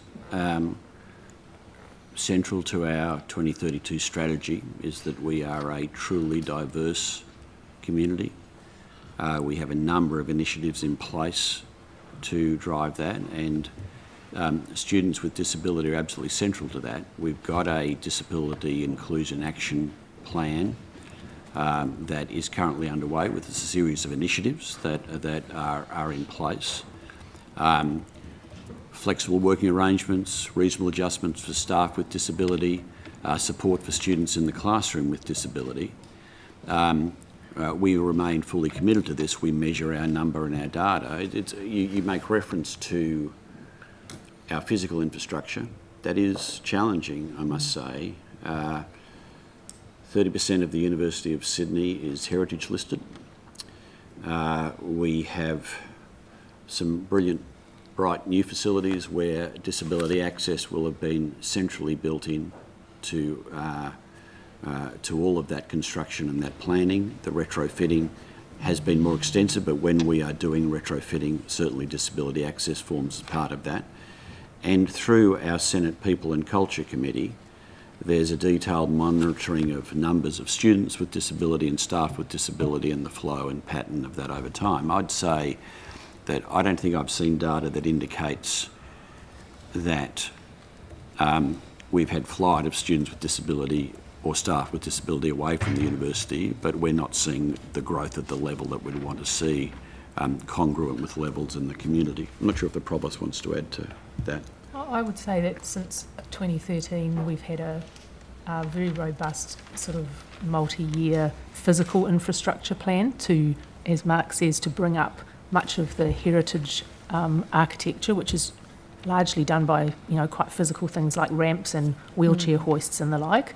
The thing that I think is probably even more centre for us is thinking about disability and mental health, which is very prevalent and a growing identification amongst our student group, especially undergraduate students who identify and make themselves known as having a disability, which might be, for example, an anxiety disorder.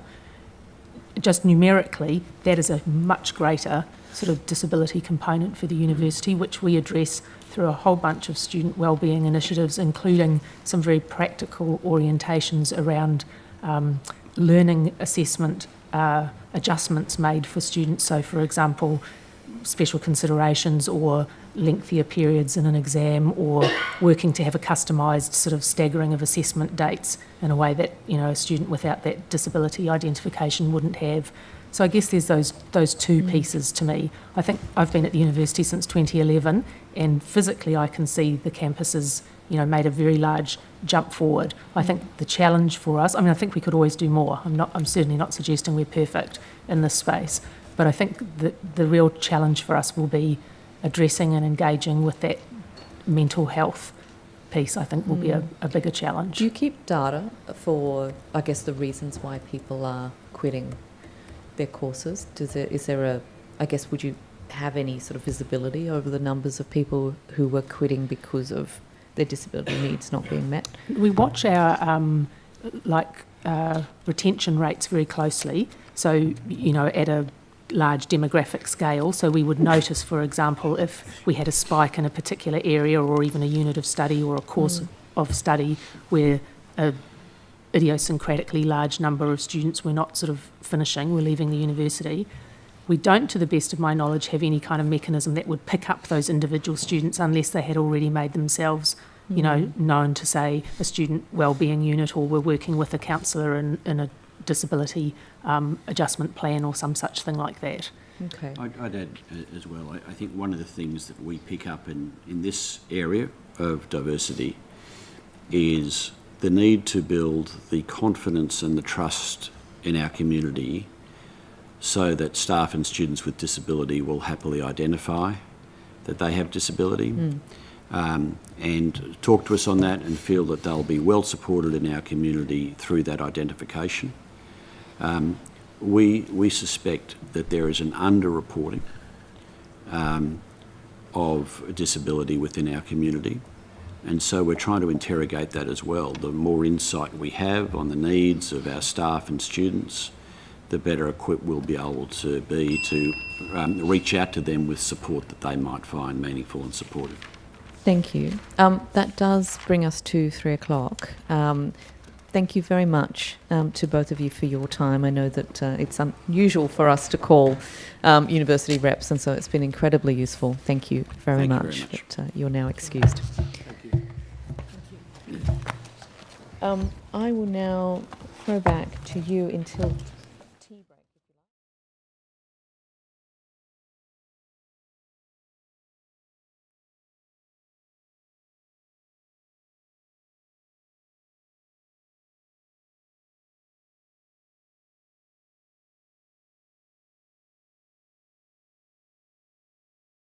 If I'm able to pick up the Bankstown TAFE from earlier today, Mr. Dister, I'm just, if I could touch back on, in terms of the costing of the relocation of the Bankstown TAFE to a temporary site before its reinstatement at the hospital site, in terms of the costs on that, I understand that the previous government had discussions in this space, and the costing was something about 200 million to 300 million, or I'm just wondering whether you may have knowledge of that. I might let my TAFE colleagues jump in. But Thank you. I think we heard clearly from our Minister this morning and Steve as head of TAFE that we're working very closely with health. This is a whole of government project that's got a health component with a TAFE component. It's being packaged together for delivery. They're in productive discussions. The budget of this sits with our health colleagues, and it is a TAFE I know well. In my career, I spent 4 years at that TAFE, sharing the premises on the school side when I was Regional Director of South West Sydney. And so I'm taking you back to my working knowledge around 2012, and I visited many of the facilities there when we're in partnership. So I think there'll be a tremendous opportunity to have modern facilities here on the TAFE side. I think there'll be a period where it'll be difficult because we're going to be on a temporary site delivering continuity, but the end result when we move back onto that campus with modern facilities will be a great fillip for that community. So specific to my question, thank you. Mr. Brady, was 200 to 300 million? A detailed business case for the relocation is under development now. We hadn't done one prior to now, so I'm not sure where that number comes from, but it certainly doesn't have any veracity to it. Mm-hmm. And I guess I just established with the Minister this morning that there's no money in terms of the TAFE budget for the relocation or the re-establishment of the Bankstown TAFE, that this is going ahead on the understanding that we are told that there's an agreement with health. I'm just wondering if you might be able to elaborate on what that agreement is, or whether there's any documents or anything to substantiate this arrangement. Thank you. We're in detailed discussions with our colleagues at New South Wales Health and Health Infrastructure on a very regular basis around the planning and the etc.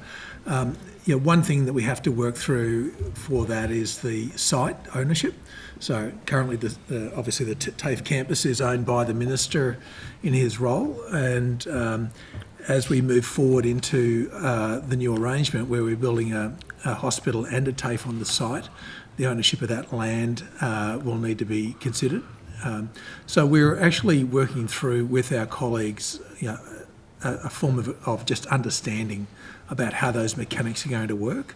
But it's very clear. I met with my counterpart in health infrastructure online within the last 2 weeks, where we clearly discussed the need to develop the joint business case, the fact that a joint business case was the best approach, and that the initial relocation was part of that overall business case, and would come from the bucket of funds that are allocated for the overall project. So as far as I'm concerned, we've got a very clear understanding, and that'll be documented sometime over the next few months. Mm-hmm. So, Mr. Brady, I guess I'm looking for something a bit more substantial about there is an agreement in place. I mean, the 1.3 billion for the hospital, there's no reference to TAFE. Well, no, but it's on TAFE land. So it's pretty hard for them to build a hospital with no land. And there's clearly a TAFE there. So the understanding that the discussion we've had with health and health infrastructure, and the meetings that I understand the Minister's had with his counterpart, is that this is a whole of government solution for the community of Bankstown that requires a skills outcome as well as a health outcome. Mm-hmm. So I mean, in what's terms of clear, an if I can agreement- just add, what's Sorry, clear Mr. is rather than have two separate business cases, both agencies are going to partner together, both ministers, and bring forward to government one business case that covers a build of a hospital, that covers a relocation of the TAFE temporarily, and that covers the reinstitution of that TAFE on that premises. And what's the timing again on that document being finalised and publicly available? The agreement between ourselves and Health Infrastructure.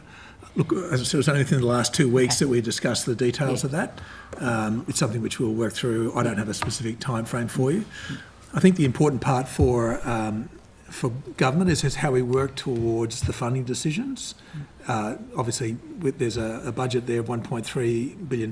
We need to step that through for government about how that's going to work, the scope of the service delivery for both organisations. So probably the most significant milestone will be coming through the budget process as we clarify those arrangements. But we do anticipate being able to move forward, as I said, getting the expression of interest out into the market for the temporary accommodation and start to move forward on that planning and commitments so that we can look at what sort of fit out we require, what we need in order to be able to have that continuity of service delivery, which is critically important.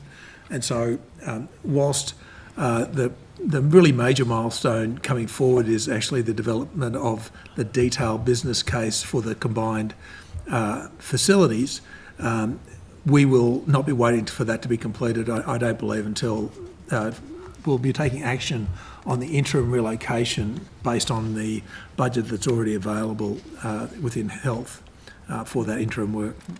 If I could just register in terms of community concern on this, the issue is there's been no public information that the 1.3 billion is going to cover the TAFE.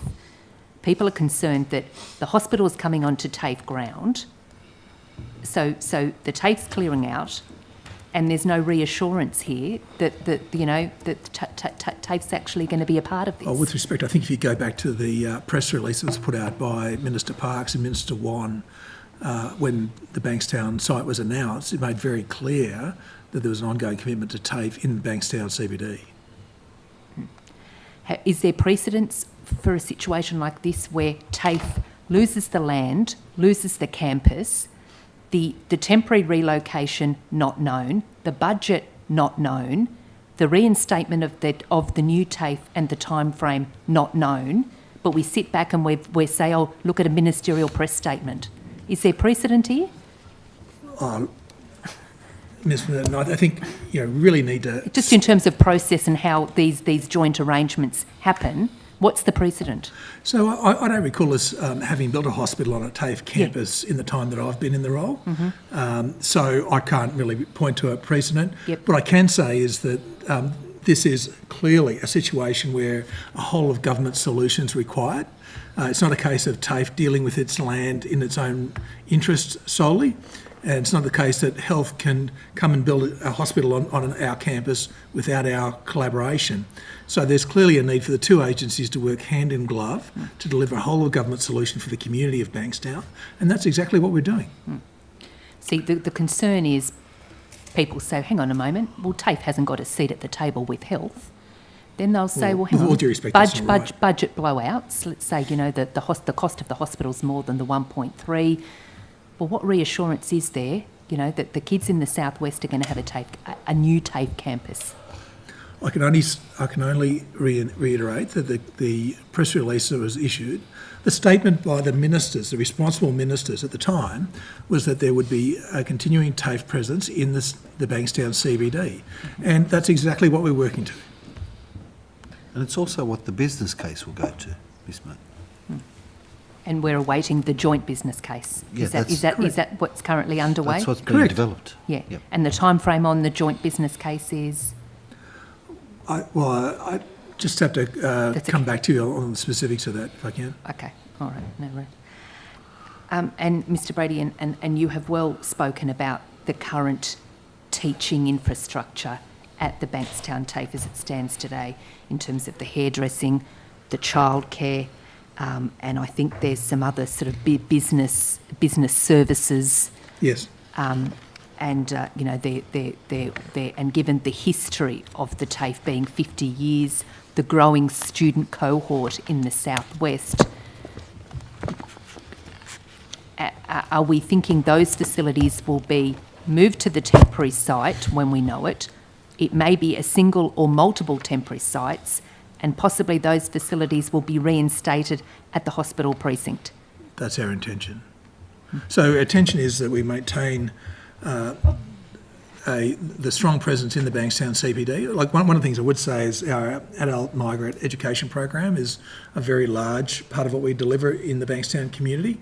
And a very large proportion of our student population have English as a second language. So it's a critical part of supporting that local community that we engage those learners so that we can help them engage with the local community, be part of that community because they have the confidence and the language capability, that we can put them on the path to vocational training and get them engaged in employment. So a large part of what we do in the Bankstown TAFE is work with those communities to not only teach them how to speak English, but also start to engage them in training that leads towards a job outcome. And that's certainly what we intend to continue to do. Mr. Disto, just in terms of communication, what do students know? And I preface this by, Mr. Brady, you were just there highlighting in terms of some of the cultural groups and some of the language cultural environment. What do they know? So they know our commitment to the Bankstown CBD. We've developed a detailed communications plan that will work with local. Sorry, I misheard. You have developed a plan? We have developed an initial plan. We'll revise that as the timeframes, etc., become clearer. That plan talks to us working with local multicultural groups as well as with our teachers and staff on the campus to make sure that they're clear and feel supported with respect to not only the final campus design and delivery, but also the moves, because there'll have to be a decant from the current campus to the new campus and then from that interim campus back into the final facility. Mm-hmm. So, sorry, if I could just, an initial plan, communication. So what do they know today? So they know today, look, with all due respect, there's been a statement that we'll be working with health to deliver a combined health and TAFE campus in the Bankstown CBD, that we will be continuing the delivery of TAFE courses in Bankstown, that there'll be a temporary facility where we're moving to the final facility, which is intended to be on the combined campus, until we have more information, which is coming out of the planning process that we're undertaking now. There's not a lot more I can say to them. Mm-hmm. Sorry. So that statement will be to be issued. So that communications were issued back when the initial announcement was made. Mm-hmm. There has in the form of a ministerial joint press release. There was that, but we also issued communications to our staff. Yep. We'll make further communications as more information becomes available. At this point, I can't say exactly when we're going to relocate. I can't say where. So there's really not a lot for me to say until such time as we progress, particularly this piece of work around the interim relocation. Mm-hmm. What do you think, what do you envisage some of the impacts might be on the students? That we're saying you're going to a temporary site, not sure where or how long, then you're going to come back when we reinstate the campus. Well, the initial impact will be telling them around what's the timing for us to have the interim relocation, where the location of their current studies will be, talking to them about the period of the likely interim facility, and then the likely time for them to move back onto a full campus. So really important to make sure that there's confidence there about the continued delivery of their courses, about where the location and their wayfinding to make sure they can find their courses. And that's all part of what we'll be looking at in the communications plan that we finalise as we get closer to having that clarity of location. And earlier we were speaking about sort of the priority in terms of skills training here in New South Wales. Just in terms of the interim arrangements on this, the cost of that. I mean, we're not going to be, how are we going to manage the continuation of the training? So I'm not 100% clear on what your question is. There'll be a cost of a renting, fitting out of the new facility. There'll be the relocation cost of picking up equipment or whatever it needs to go across, of communicating to people. But the teachers, etc., who are currently being employed will still be employed. So that cost will be very, very similar if they're not the same. So it's really that sort of location, relocation, communication, the fit out, the physical fit out that'll be the cost of that. And in terms of job changes to jobs or job losses or gains, too early? Look, far too. I mean, there's no intention here that there'd be job losses. This is really looking at how do we develop and deliver the facility with the minimum disruption to teaching. Thank you. Mr. Brady, if I might be able to have a look at the Gosford TAFE campus, I'm just wondering what arrangement is in place in terms of the identified site for a new Gosford TAFE campus? Is there a contract in place on land or? So the intended new facility, if we get approval, is the current. Well, it's the old Gosford City Council chambers on Man Street. I don't know if you're familiar with it. So it's currently vacant. And so we have an agreement with the Gosford City Council that we can acquire that land. That agreement was, I think, expired at the end of July this year. Prior to its expiry, we agreed with the council to extend that for a further, I think, 12 to 18 months. So I'll have to come back to you with the timing on that. Sorry? 12 months. 12 months. Thank you, Patrick. So we have the agreement with the council that we can exercise that arrangement so that we can take ownership of that land. It's currently still owned by the council. It's under their care and maintenance until such time as we do, or if we do, take control. And Mr. Brady, in terms of sort of growing the growing sort of student cohort and envisaged training needs, is there a pipeline in place as to where new campuses or expanded campuses by TAFE may be required? Great question, thank you. I think I started talking this morning about our longer term approach to planning at TAFE New South Wales. So what we're trying to do is really drive our planning from the point of view, what's the training needs in local communities? And that takes a top-down and a bottom-up approach. So top-down, we're very much looking at the data that comes through from NCVR, which is the national vet statistical body. So taking that data, combining that with ABS data, any other data we can get, it'll be informed by the New South Wales Skills Plan when that's published at the end of the year. That gives us an overall picture of the training needs across the state. We then need to localise that. So we're driving a lot of local community engagement. As the recommendations out of the vet review progress and there's further emphasis on regional skilling, we'll bring together those pieces so that we get a really strong understanding of not only where the priority skills are, but also where in New South Wales we need to deliver those skills. And so that will then drive us to understand, what's the physical infrastructure we need in order to support that? What's the digital infrastructure as well, because that's critically important. And then also, what's the teaching resources we need? What's the quantity and skill sets of the teachers we have where in order to be able to support those localised skills requirements? So from a physical infrastructure perspective, that then gives us an understanding of not only what have we got today, but what are we going to need into the future? And we're doing that informed by some campus master planning that Mr. Wood's team is leading.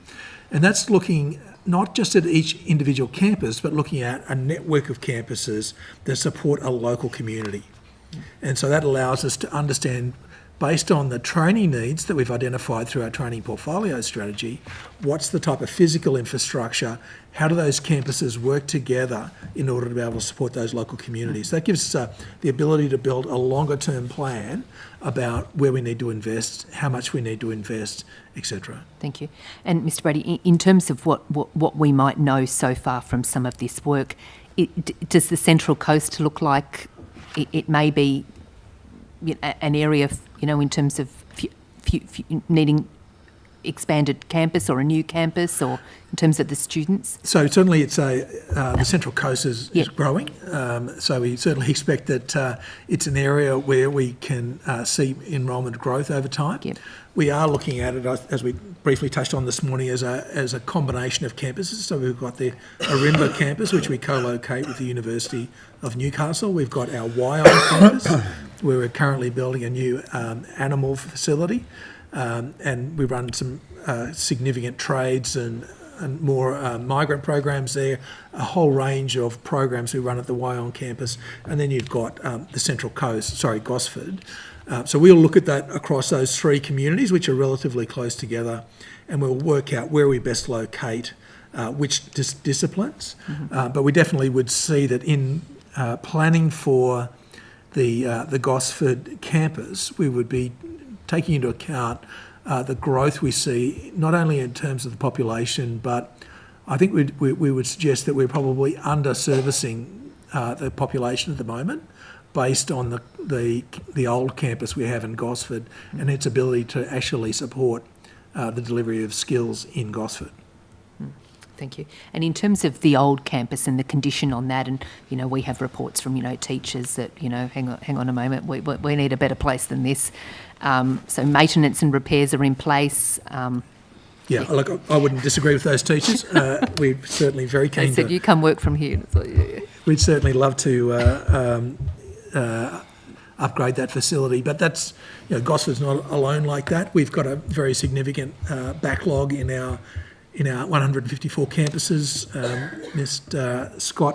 Professor Scott spoke about their heritage buildings. We similarly have a large portfolio of heritage buildings, many of which were old assets of other departments. So the Department of Education have kindly given us some of their old facilities over time, but not the maintenance budget to go with them. Thank you, Secretary.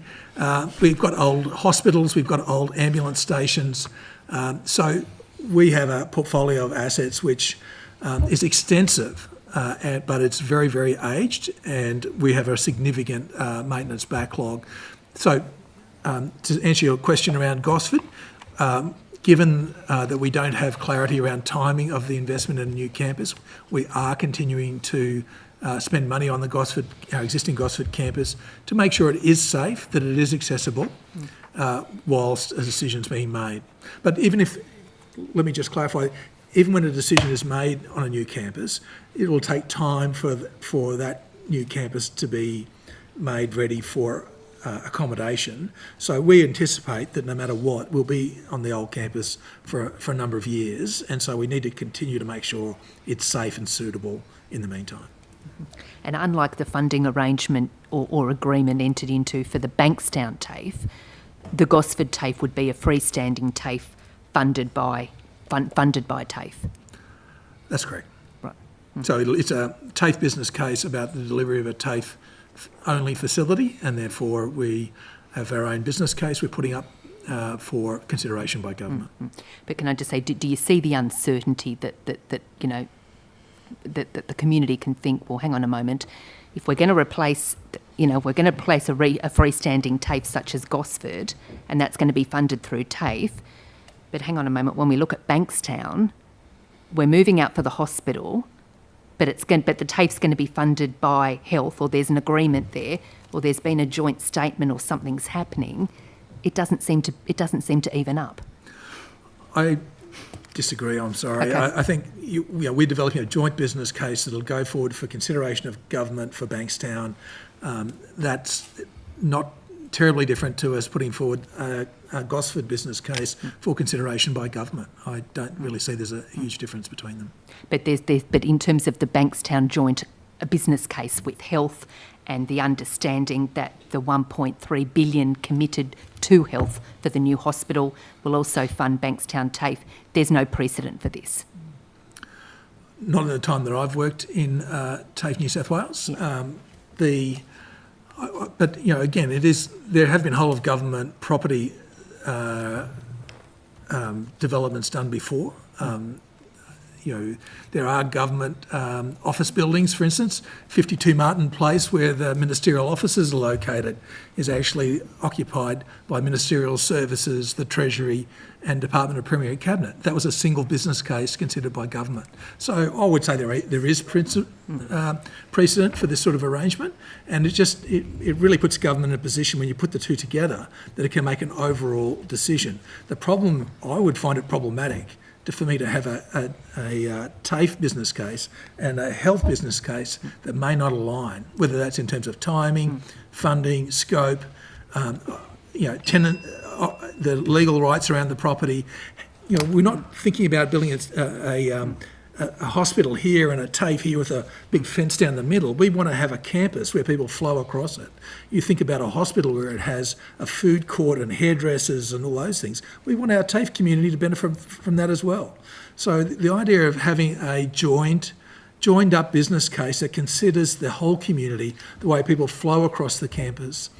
Are we going to build health teaching specific facilities within the hospital? That's quite normal. And then we do similar sort of facilities in a TAFE campus. Why wouldn't we do it once and have it shared by both organisations so that we get economies of scale for government? They're the sorts of discussions we're going into. I've got a meeting with the South West Sydney Health District in the next couple of weeks. We're going to talk about what are the opportunities for us to deliver health-related training on the Bankstown campus. And we think about enrolled nursing as one of our larger courses, and that's the sort of thing we want to talk about. Yeah, thank you, Marta. Yeah, we're out of time. We are going to take a 15-minute break and we'll be back at 3:45. Thank you.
Excellent. And we're back. Thank you. Start again with questions from the opposition. Have my delicious brownie. Thank you, Chair.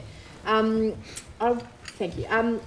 Mr. Brady, to you, just earlier when I was asking about some of the overseas trips and travel, I just was curious to learn a bit more about how many overseas sort of campuses there are at TAFE, where they're located, and how many staff are working there. Can you provide an overview of that for me? So we don't, thanks for the question, we don't have any overseas campuses. Our international delivery works in two ways. We bring students into Australia and teach them here.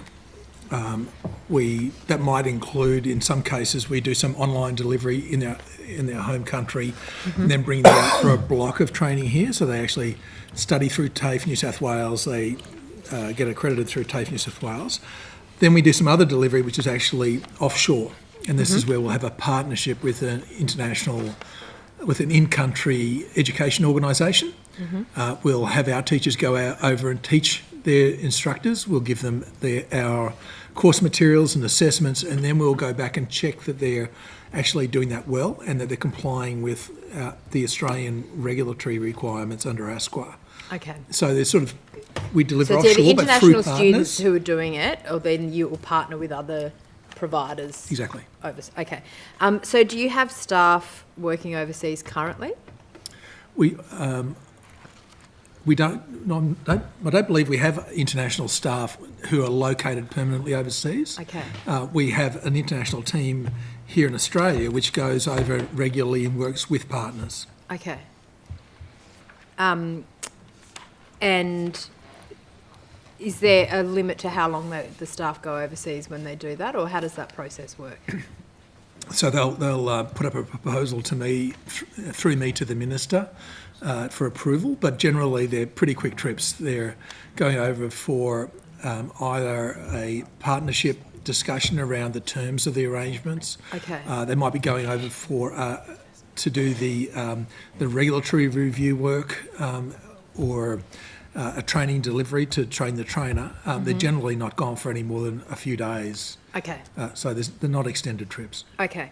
And then just in terms of, I guess, TAFE staff more broadly, do you have any that are working for TAFE New South Wales but either live interstate or overseas and work remotely?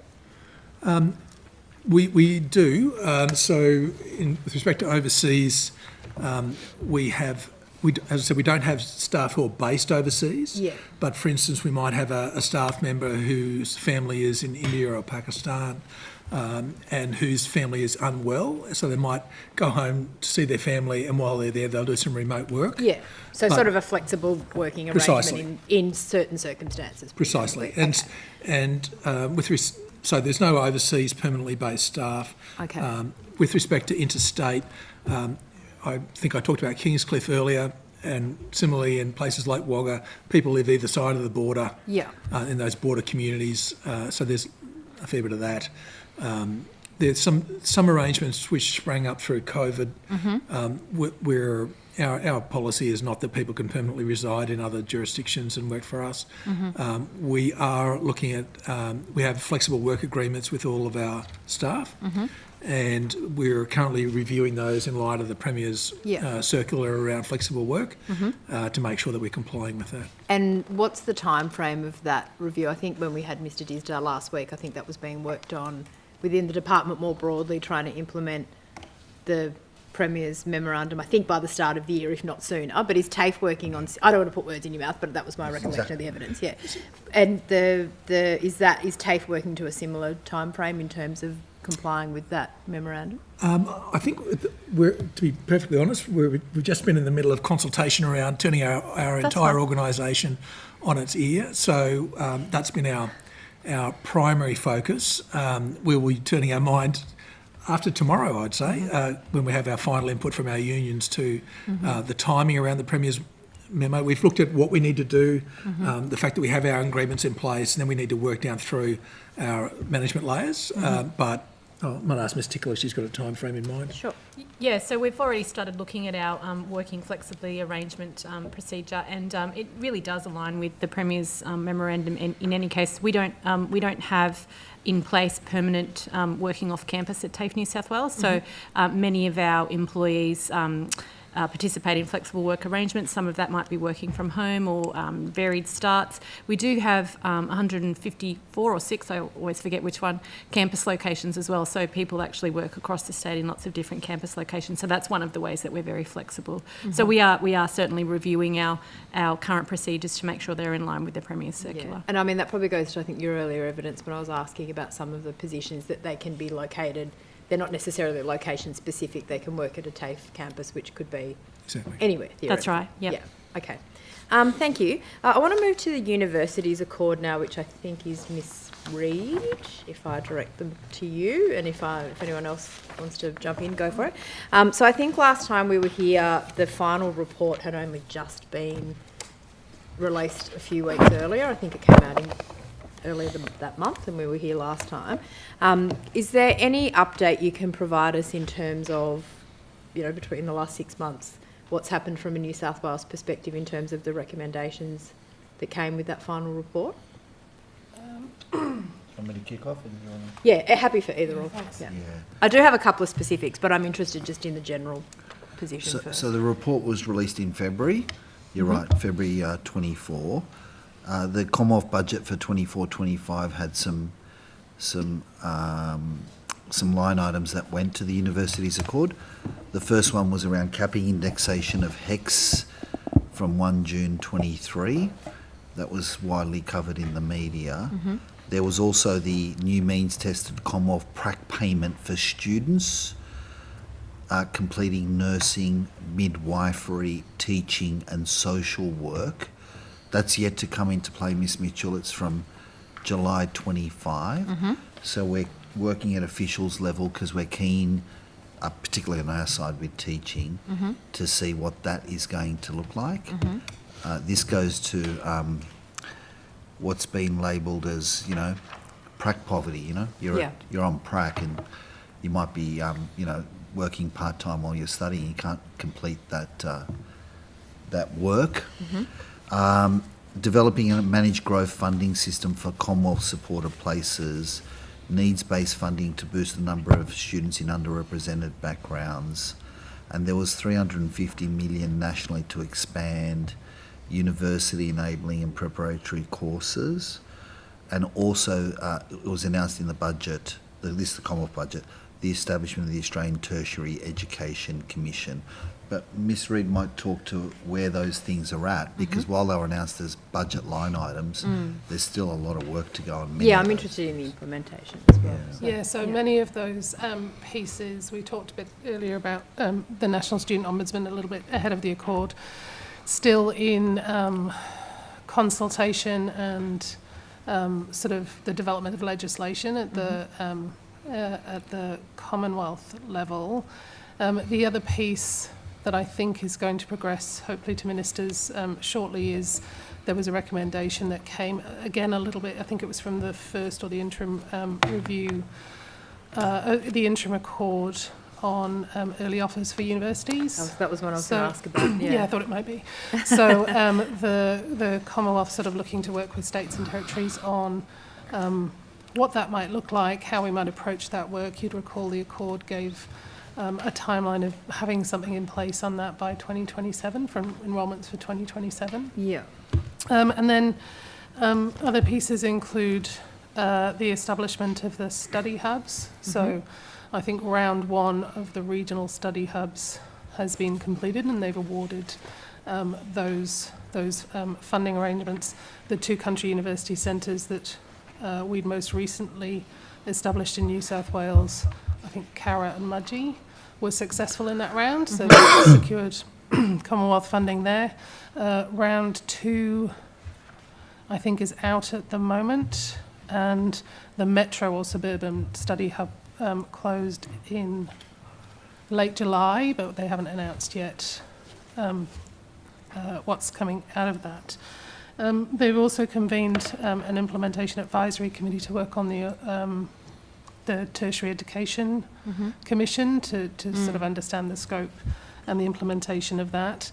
And then in terms of New South Wales, we've submitted sort of feedback. I don't think they did a kind of public consultation call on a couple of different papers, but there's been a paper on the managed funding, the needs-based funding and the managed growth approach for universities that we've, at the officials level, as Mr Disdar said, given them some feedback on.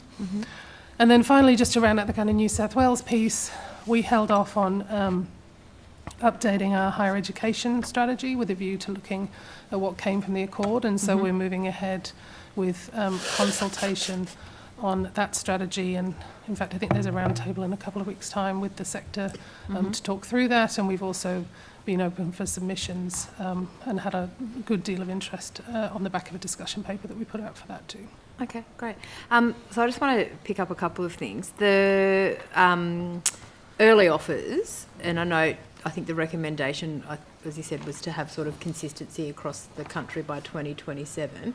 But there was a mention in the report about agreeing through education ministers not to issue them before September in the year before, I think for next year and the year after. Now, I know a number of universities in New South Wales and there have been sort of previous agreements, but what would you anticipate for sort of offers this year, or what's that communication been like with the universities around how that will work? Yeah, so that's in place. So Okay. I think we went with September again, which was the date that New South Wales universities had agreed sort Yes. of independently of the rest of the country in the year prior. Yes. And so Minister Clare wrote, I think, to all universities and said, this is what we're doing this nationally, and so we would expect that no universities were giving offers ahead of that. Yeah. And is there any timeline. sort of, I mean, it's sort of hard though, is it just kind of operating on good faith that they won't, or will that have an impact from 2027 if any universities do go early, or how are you going to make sure that? So the kind of restriction on early offers is in place until 2027 while we do more work on what it looks like to do this well across the country, to balance those considerations of equity in both directions actually. So in places where, say like Western Sydney University, a lot of the offer scheme's not ATAR dependent, and so lots of students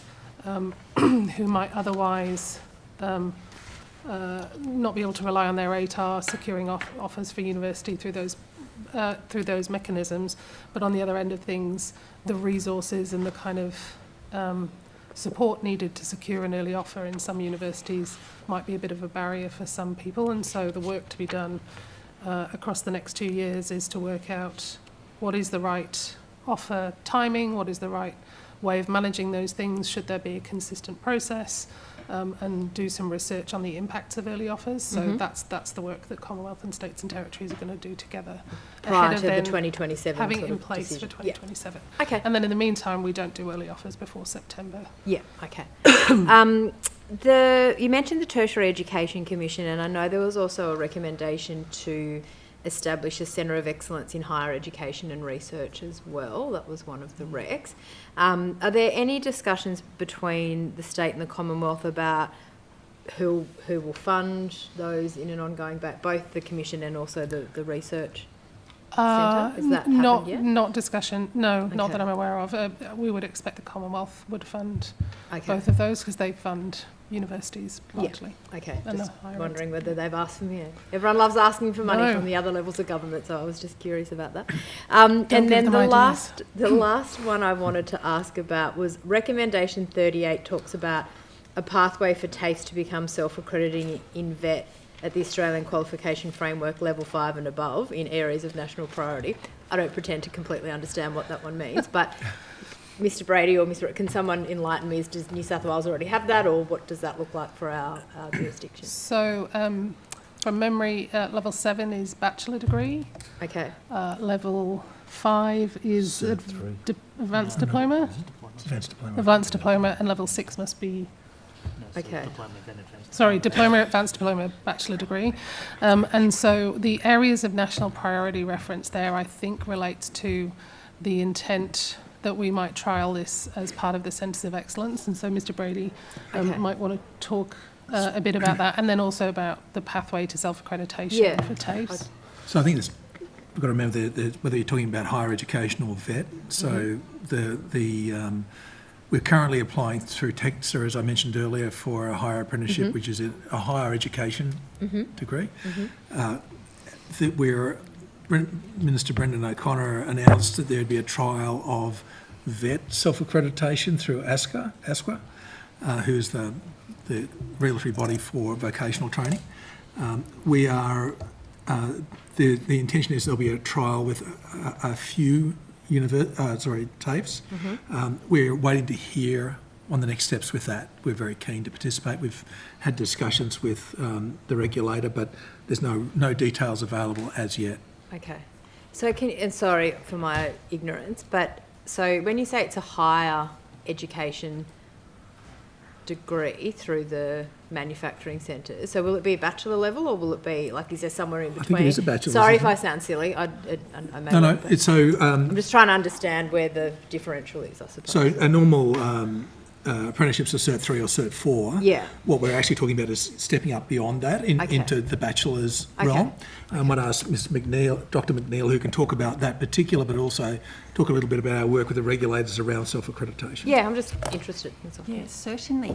The higher apprenticeship program that was just mentioned, it's actually an AQF level 6, which is an advanced diploma. Okay. We have a view to extending that up to AQF level 7, which is a typical bachelor's degree level.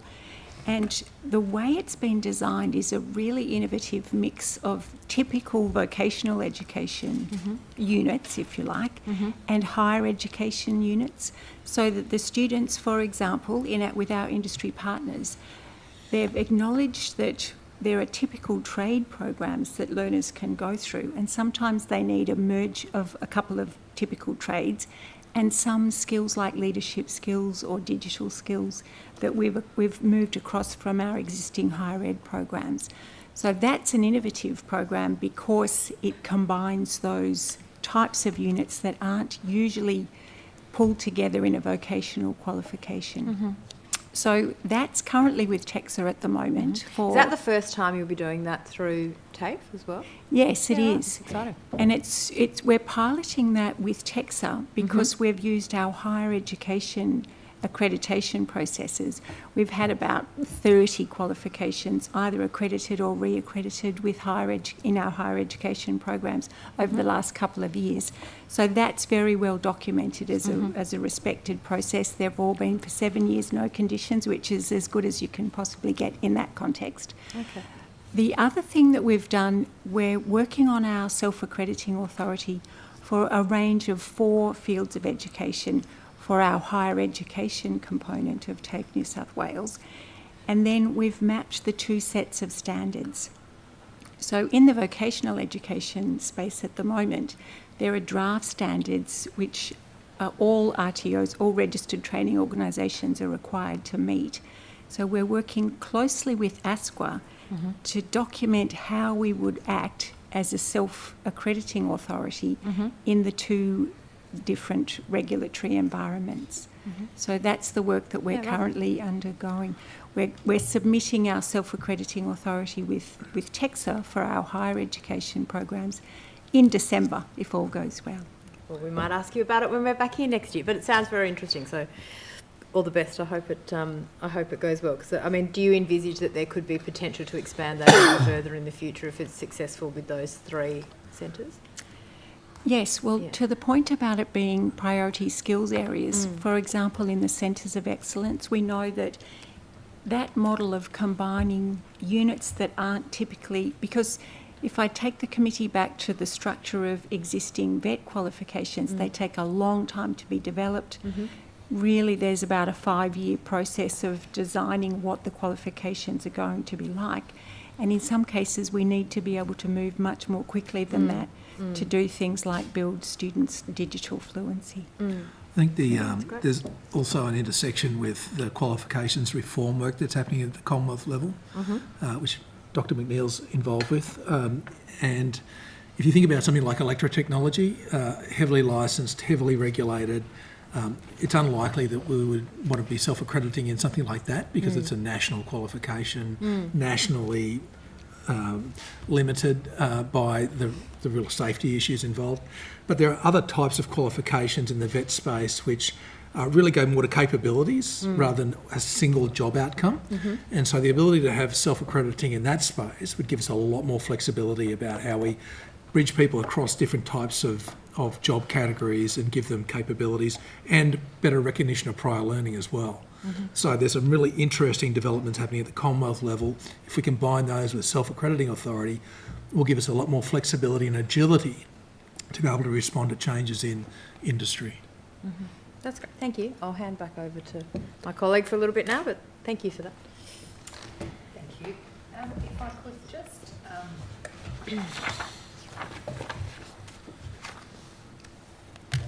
Sorry, thank you very much. Just in terms of infrastructure funding, and Mr Brady, we and I know that we were mentioning this in relation to the Gosford TAFE campus, but I'm wondering if we might be able to get a breakdown of the $190 million allocated for repairs at TAFE campuses, which specific campuses will receive the funding and how much that will be. Just give you a moment. Thanks.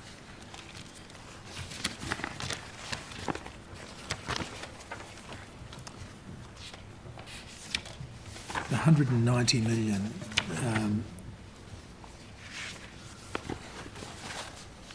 So we've got the asset renewal program. That's 90 million? Yes, it is. I'm not sure where the 190 comes from, sorry. Okay, all right. So why don't we talk about the asset renewal program, which is 90 million. So it's really looking at a whole range of different repairs and maintenance that needs to occur, well, replacements really need to occur across our facilities. So, for instance, it's looking at roof replacements across 10 campuses, replacement of non-compliant electrical distribution boards across 14 campuses, fire system replacement focusing on high-risk non-compliant areas. We're looking at HVAC, so heating, ventilation and cooling systems that are end of life, really looking at remediation of potential safety issues, including retaining walls, trip hazards, footpaths, deteriorating building facades. But it also goes to equipment we teach on, things like lathes and other technical equipment, which we need to keep current. Not only, well, we need to keep it current so we produce graduates who are job ready in a modern environment, but also obviously keep them safe. So a couple of the big issues there, we're replacing aircraft cabin simulator at Kingscliff, which is estimated at $500,000. We're replacing some milling machines at Tamworth, which are worth $247,000, and replacing some hydraulic training equipment at Wollongong, which is estimated at $220,000. Thank you. So in terms of the 90 million asset renewal program, how many campuses fall under that? It covers a statewide program, okay. And so some of those, it depends on where the need is greatest. So we work across our infrastructure teams and with our teaching teams to prioritise where the greatest need is, and then we'll roll out programs of work to deliver that. Thank you, thank you.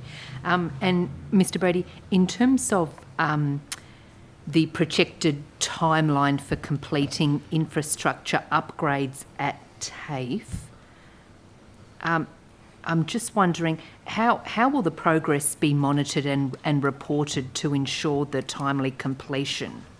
Just in terms of what the process might be on that and the oversight of upgrades to campuses. So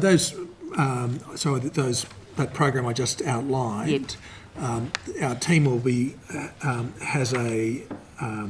well, last year what we did is we put in place some contracting arrangements which were multi-year. One of the things we've struggled with at TAFE New South Wales is single-year funding, which has been a problem for many years.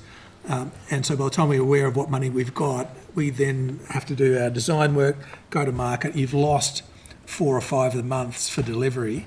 So last year we put in place a multi-year program which allowed us to bring forward packages of work each year. So we've got those packages of work now. We're allocating those. The real incentive for us is the Treasurer hates carry forwards, and so our incentive is to get all that delivered well within the financial year. Thank you. So those the asset renewal program, that's the 90 million. That's right. Yep, right. For this financial year. That's correct. Yep. Mr. Brady, this might be you too. In terms of digital infrastructure upgrade, I'm just wondering where would that sort of sit in terms of the budget?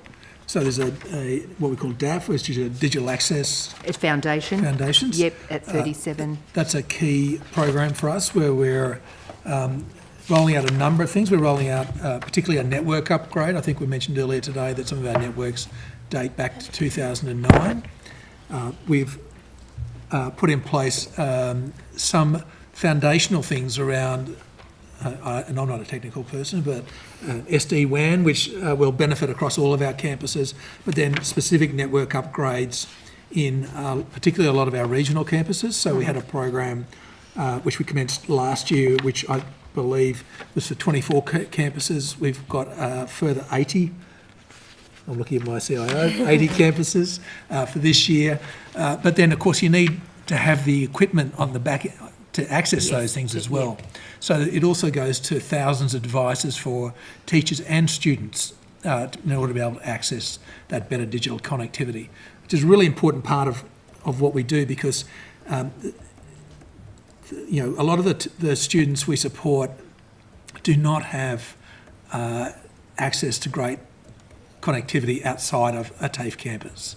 They don't necessarily have home Wi-Fi, they don't necessarily have a computer at home. So being able to come onto our campus, access good Wi-Fi, access a laptop is critical to them to be able to complete their courses, and it's part of an ongoing program we have to improve that access. We've rolled out a very significant number of devices over the last 2 years, and this year we'll further do that to bring our the equipment that we have available to both teachers and staff up to date. Of course, you know, most of this sort of equipment has a lifespan of 3 to 4 years. So once we actually catch up, we've then got to maintain that level of investment. And it's also things like overhead projectors, all those sort of things that are technology-based that we need to make sure that we're investing in so that our teachers have the right tools to support our students. Thank you. And it just didn't, digital upgrades, I'm fine, course offerings, Yep, okay. Thank you. I just want to ask about two semi-recent announcements. We'll say recent announcements from the government. One of them was about the animal care facilities at Curry Curry, I think, getting an upgrade. I'm curious to know, another committee that I'm on, we did an inquiry into vet shortages, but also the importance of veterinary nurses and making sure you've got facilities and enough places available. Does anyone have any details in terms of that particular upgrade and what it's expected to deliver? So I believe that's at Whan. Mm-hmm. I was there a couple of weeks ago, and the building is well and truly under construction. Mm-hmm. I think it's nearing completion. In fact, it's not terribly far away. It will provide some standard classrooms, but most importantly, it'll provide the sort of technical specialised spaces for the support for vet nursing and vet nursing support. So Mr. Woods might have some more detail on that facility. Not specifically, other than to say you asked the question as to whether it's going to provide the spaces necessary. Everything that we're hearing at the moment, based on the demand analysis and talking to the teachers and those that manage the schedule, would indicate that yes, it is going to meet those demands. Having said that, should we get funding and should there be demand, we have the flexibility of being able to increase the capacity in a modular basis as we move forward in time. Okay. And then just in terms of the offering of animal care courses more broadly across the state, and I'm happy if you need to take this on notice, but how many campuses offer those courses currently? I think we'll have to take that on notice. Could you maybe provide a list of where they're offered as well? Happy to, and I think we're also, out of some of this year's budget, or over the forward estimates, we're enhancing our facility in the Northern Rivers as well at Wollongbar. Yep. So there's money going in, and I think we've also just completed at Richmond an upgrade of our vet space as well. Yeah, So it's been an area of focus for us. Yeah. Could you also maybe provide on notice, I guess, how many students you've currently got or the capacity of how many? We're just interested. I mean, we've obviously made some recommendations in the inquiry around opportunities, which we'll wait for the government response. But I think certainly the evidence that we heard was that there's a very high demand in the market for professionals and the role that particularly the veterinary nurses can play to assist the vets as well. So just interested in that space in general, but if you can provide it on notice, that's fine.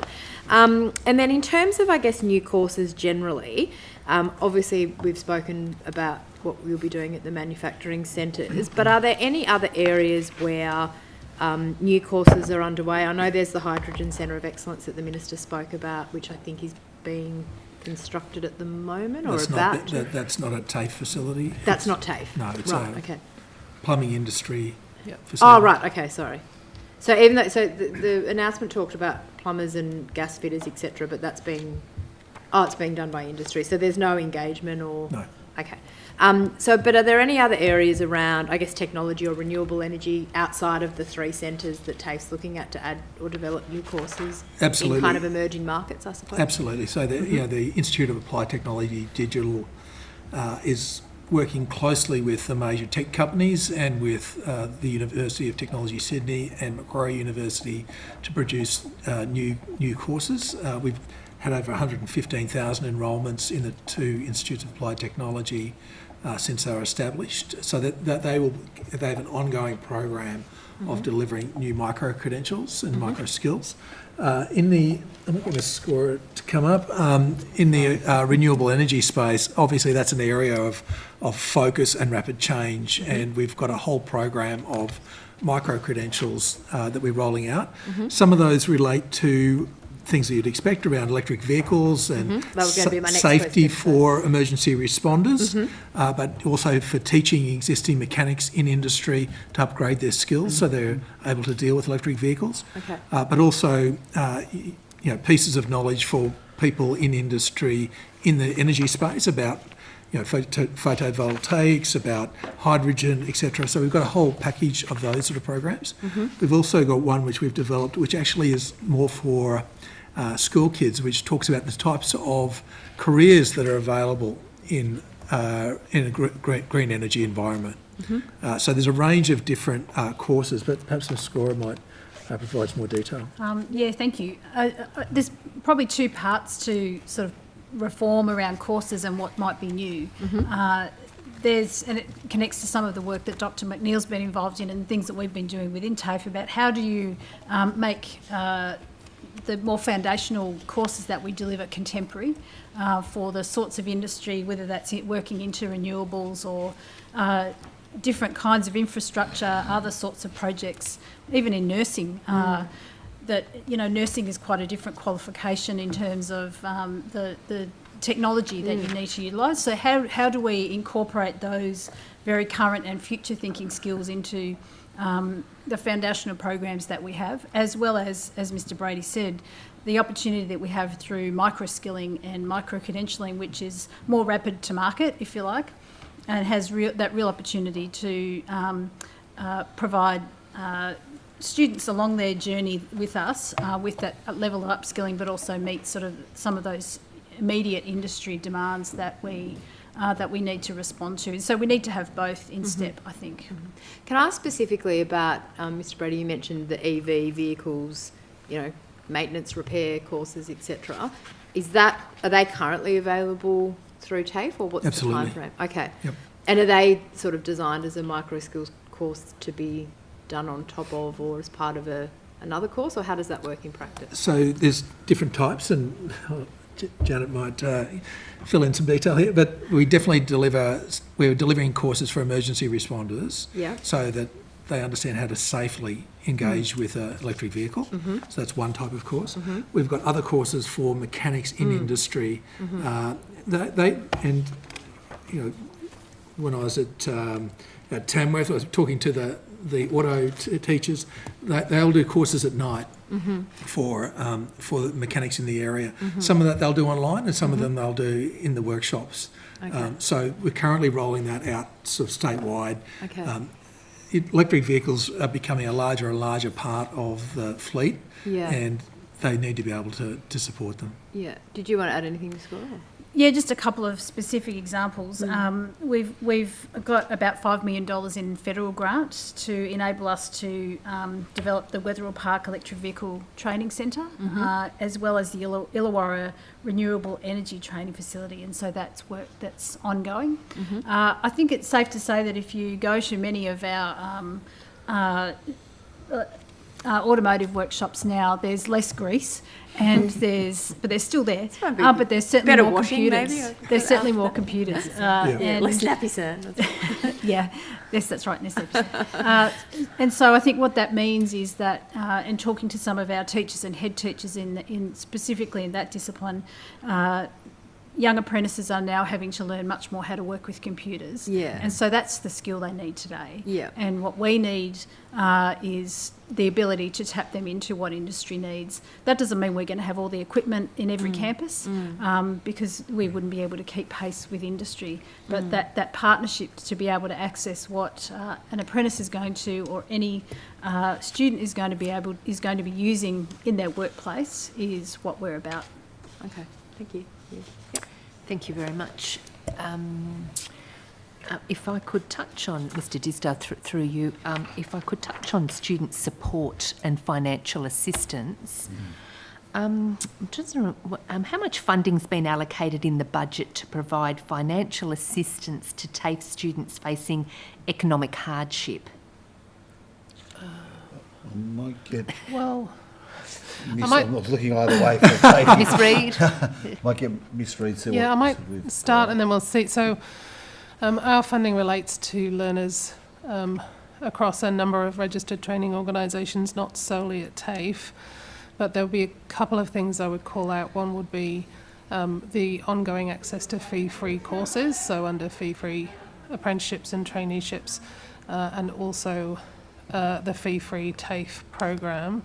And then also the vocational training assistance scheme, which provides support for apprentices who might be sort of located a fair distance from where they might need to travel to attend TAFE or training, and so that supports them with things like accommodation and petrol costs and those kinds of things.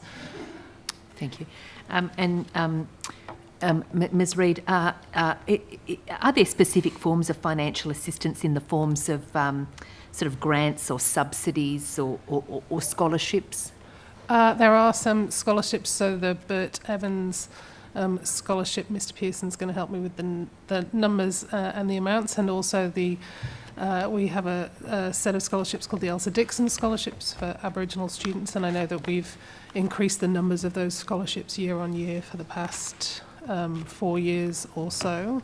Mr Pearson, do you have information on... I think it's 150 for the Bert Evans scholarships, and I'd have to just look for the Elsa Dixon. Sorry, I heard 150. For the Bert Evans. A number of scholarships, is that? That's Sorry, right. is that 150 scholarships? Yes. And so for Elsa Dixon, is at 30 May 2024, we'd approved 313 positions across New South Wales. Thank you.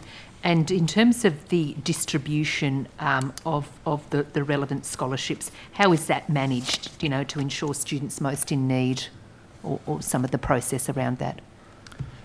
So the Bert Evans Scholarship's an application program, but then in terms of Elsa Dixon, because it's actually working with government departments, it's applying through them, and then they manage the process of selecting candidates. Okay, thank you.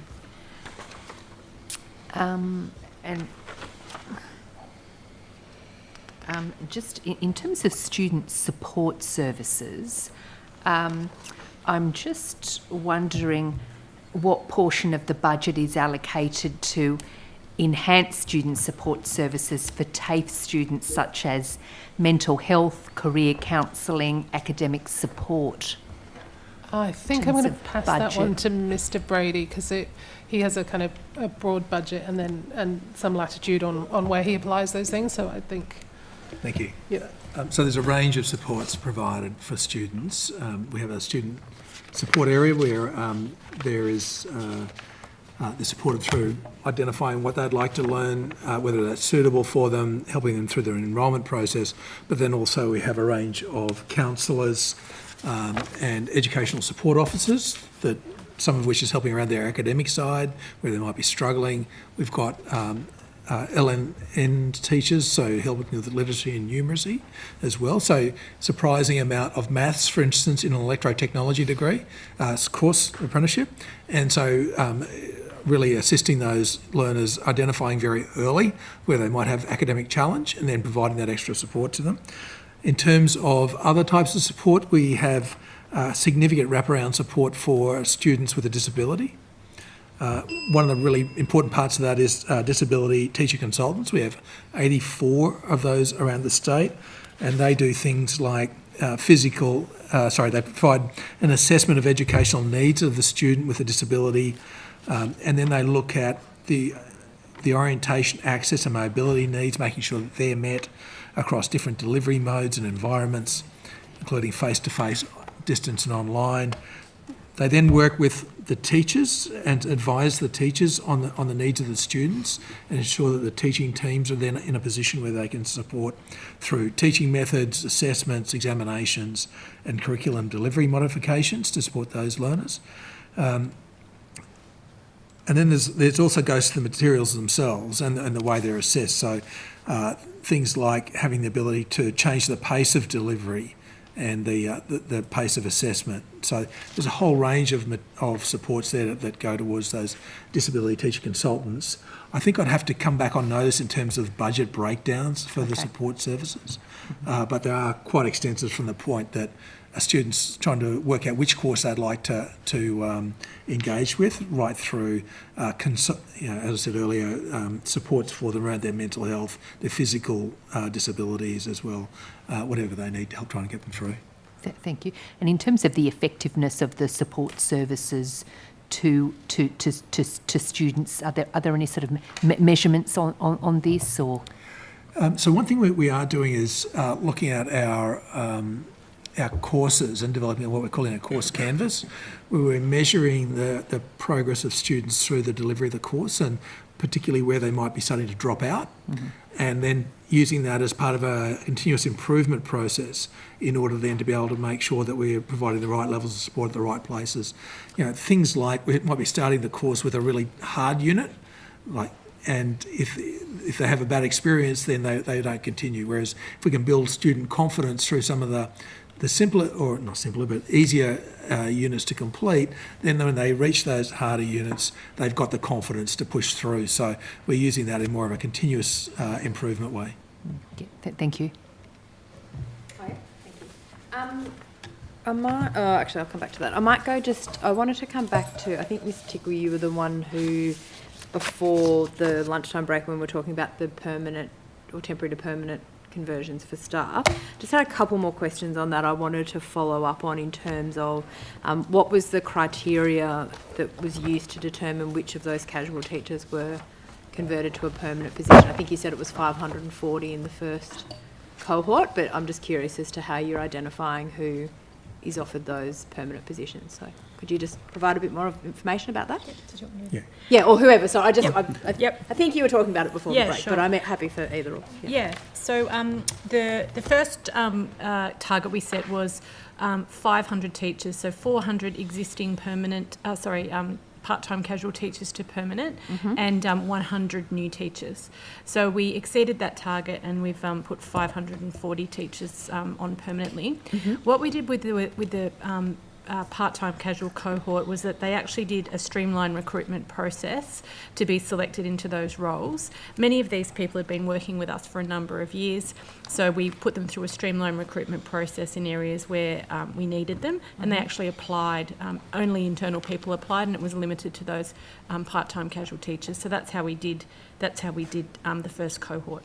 The second lot that I was talking about that we've received initiations from now are actually part of the closing loopholes legislation, which came into effect on the 26th of August. And that federal legislation, resets the definition of what a casual employee actually is. So we've got a number of people that have initiated the process, and we're currently going through and reviewing their eligibility against permanent conversion. If they meet the eligibility criteria, then they'll be converted. That legislation has 6 months to be implemented. So we'll have it implemented by term 1 next year. And the criteria is set out in the legislation for those conversions. Yeah. Okay. Do you have any data, and I'm happy if you need to take it on notice, but just in terms of your overall numbers of teachers, I'm particularly interested in numbers that are permanent, part-time, and then casual. If you've got it now, great, and if not, you can provide it. But. Yep, you do. Do you want me there to you go. Okay. You know the numbers around this better than I do. Sure. So I'll provide you full-time equivalent or FTE numbers. Sure. So our total staffing number has gone up 8.4% on FY24, which is a 907 increase in FTE. Teachers, total number of teachers, 6,299 FTE, so a 5.1% increase, or 307 teachers. In terms of the breakdown of teachers, for 2024 FTE, permanent full-time teachers were 3,436, permanent part-time teachers 202, temporary full-time teachers 331, temporary part-time teachers 53, and part-time casual teachers 2,278. Okay. Thank you. And then is it, and again, this is just using my knowledge of people I know who've taught at TAFE over the years, but is there, obviously there's a role for permanent positions, but are there some people who will come and they might have another job, but they come and they do? So yeah, absolutely. You're always probably going to have a part-time or casual contingent just because of the nature of the offerings and the way that courses are absolutely. running. Yeah. I mean, I was a casual teacher myself for 10 years, and that was by choice. Yeah. So we have many teachers who, for a number of reasons, wish to remain casual. Yes. And in fact, the federal legislation, the closing loopholes legislation, the teachers actually request to be converted. And we've got a number of our part-time casual teachers who have not requested conversion because they don't wish to be permanent. So they're more than likely still working in industry, Yeah. which was great for us because it means they're absolutely industry current and they're coming in and passing on that knowledge to the students. Yeah, I mean, there's benefits both ways for that, I would imagine.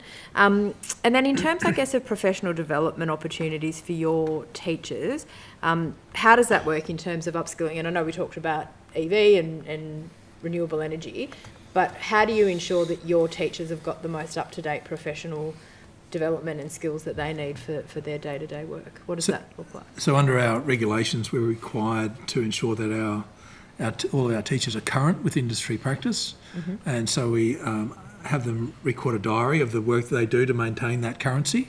That could be a combination of going and working in industry, attending seminars in their chosen field, a whole range of different things that go towards it. So there's a professional development courses that we run for our teachers. We ran a whole festival of teaching and learning this year where we had, I think, about 3,000 teachers attend online through a range of different programs. So things we run internally, things that they will do themselves in industry or with professional associations, they record those in a diary, and that then helps us to provide the evidence to our regulator that our teachers are maintaining their currency. And how do you, I mean, you just mentioned online, but I guess particularly for the teachers in more regional and rural and remote locations, to ensure that they can have access to that same sort of professional development, is there particular opportunities that you offer? Yeah, certainly. I mean, we offer. I love talking about this. So, please go. We offer a lot. We've got lots of time. We offer a lot of professional development opportunities. So our teachers are double-hatted. So as Mr. Brady said, they need to be current in their industry area, but they also need to be current and competent in the practice of teaching and learning. So we offer both of those opportunities for our teachers.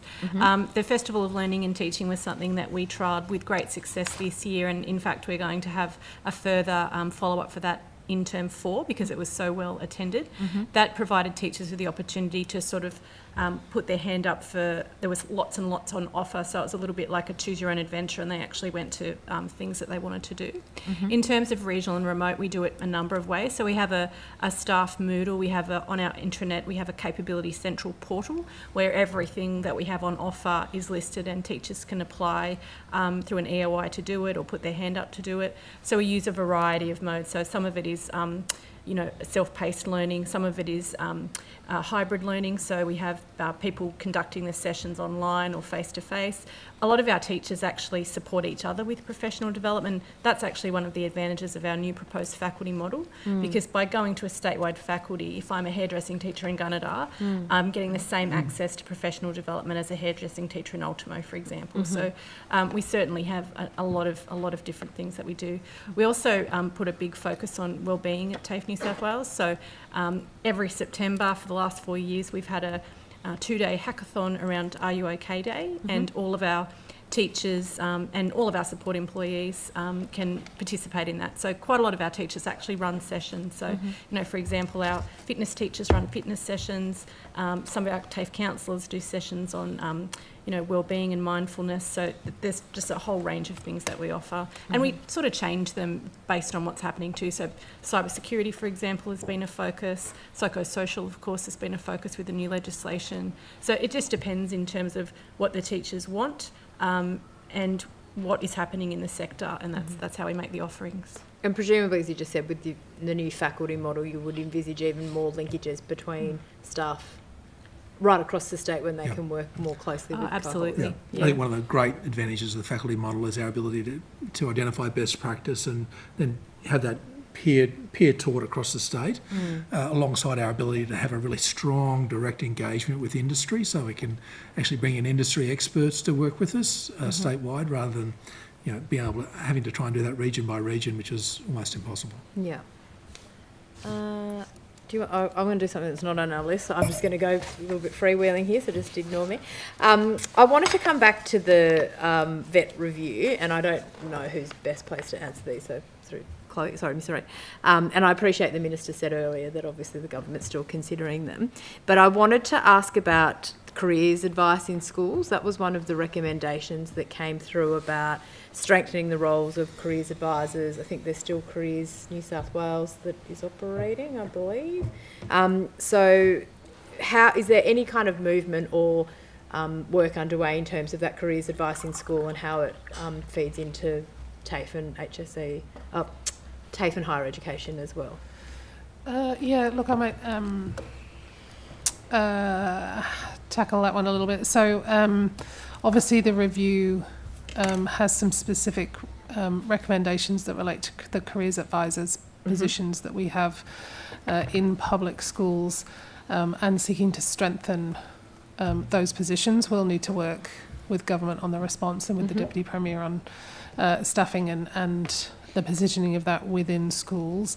In the meantime, there's a range of sort of ongoing professional learning and support that we're putting around careers advice in schools, and we talked earlier about the bringing together of the schools' pathways and careers support, and so pieces like having the head teacher careers that exists in the Educational Pathways program, a really good way for us to be able to both give careers advisors a pathway, a career, kind of a different step in their career to become a head teacher of careers working across a network of schools, but also a way for us to try to expand some of that provision. The Minister's referenced this morning that at the minute we have some things in some places and not in others, and what we really want to do is aim for statewide provision where we've got good support, good advice, and good careers provisions across all of those schools. So definitely excited to take things to government to seek. I have no doubt you would. Seek their position on the recommendations, and certainly careers advice in schools are incredibly valuable piece for parents as well as for the students in the schools. And sort of tying into that, there's also recommendations around, obviously, the school-based apprenticeships, but the vet in secondary schools, and I know that NESA plays a role in that too, and I appreciate that they're not here. But is there any more work happening, and I think I asked about it last week too, but just in terms of increasing the number of vet offerings at schools in those senior secondary years, the changes to the HSC 8R requirements with the vet courses. Yeah. How are you sort of seeing that play out from your perspective? Yeah, so there's a few things there. One would be the answer that I think Mr. Martin from NESA gave on the review of Stage 6 and where that fits in the curriculum rollout. Really interested, work already underway, I believe, between some of my teams and his on what the role of reviewing the vet frameworks that exist largely for year 11 and 12 in schools is. And then I think the other piece is the ongoing kind of making sure we have teachers in training to become vocational education teachers within our schools. And so I stopped into a training session a couple of weeks ago that they were running in Parramatta, where there were teachers doing visual arts. And they said a whole bunch of kids who really want to do visual arts but who really don't come to the theory side of that well. And so we were going to go from, there was one trained teacher in vet visual arts in the state, and so as a result of that training there'll be 13. And so trying to make sure that we continue to offer a really good range of vocational provision in schools, and then where we don't have that ability inside the school gates, then turning to partnerships with TAFE to make sure that our EVET program also delivers those pieces. Yeah, I mean, it obviously be something we'll keep an eye on, because I do think there's, a lot of opportunity there too, and I think that hopefully it'll pan out well in terms of offering more opportunities and getting more students into those subjects. So There is also the freeing up next year, so for year 12 you can do as many vet subjects. I think we talked about that last and get week. the HS. I think Mr. Martin said we'd have some data on that maybe next time to see how it's tracking in terms of enrolments, because it's current year 11 students that would apply to. So and then I just wanted to ask, and again it's in the report, and I preface it by saying I know we haven't got the government response yet, but there's mention about strengthening provider capacity, and particularly the role of Aboriginal community-controlled organisations and RTOs, more support for interested, ACOs to become RTOs, to use a few acronyms. But is there at the moment, in your experience, Ms. Reid, any barriers at the moment, or where does that kind of recommendation come from in terms of the evidence base around needing a better pathway for those Aboriginal controlled organisations? Yeah, I think it comes from a few places. One would be, it's really hard to become a registered training organisation. It's quite a complicated process.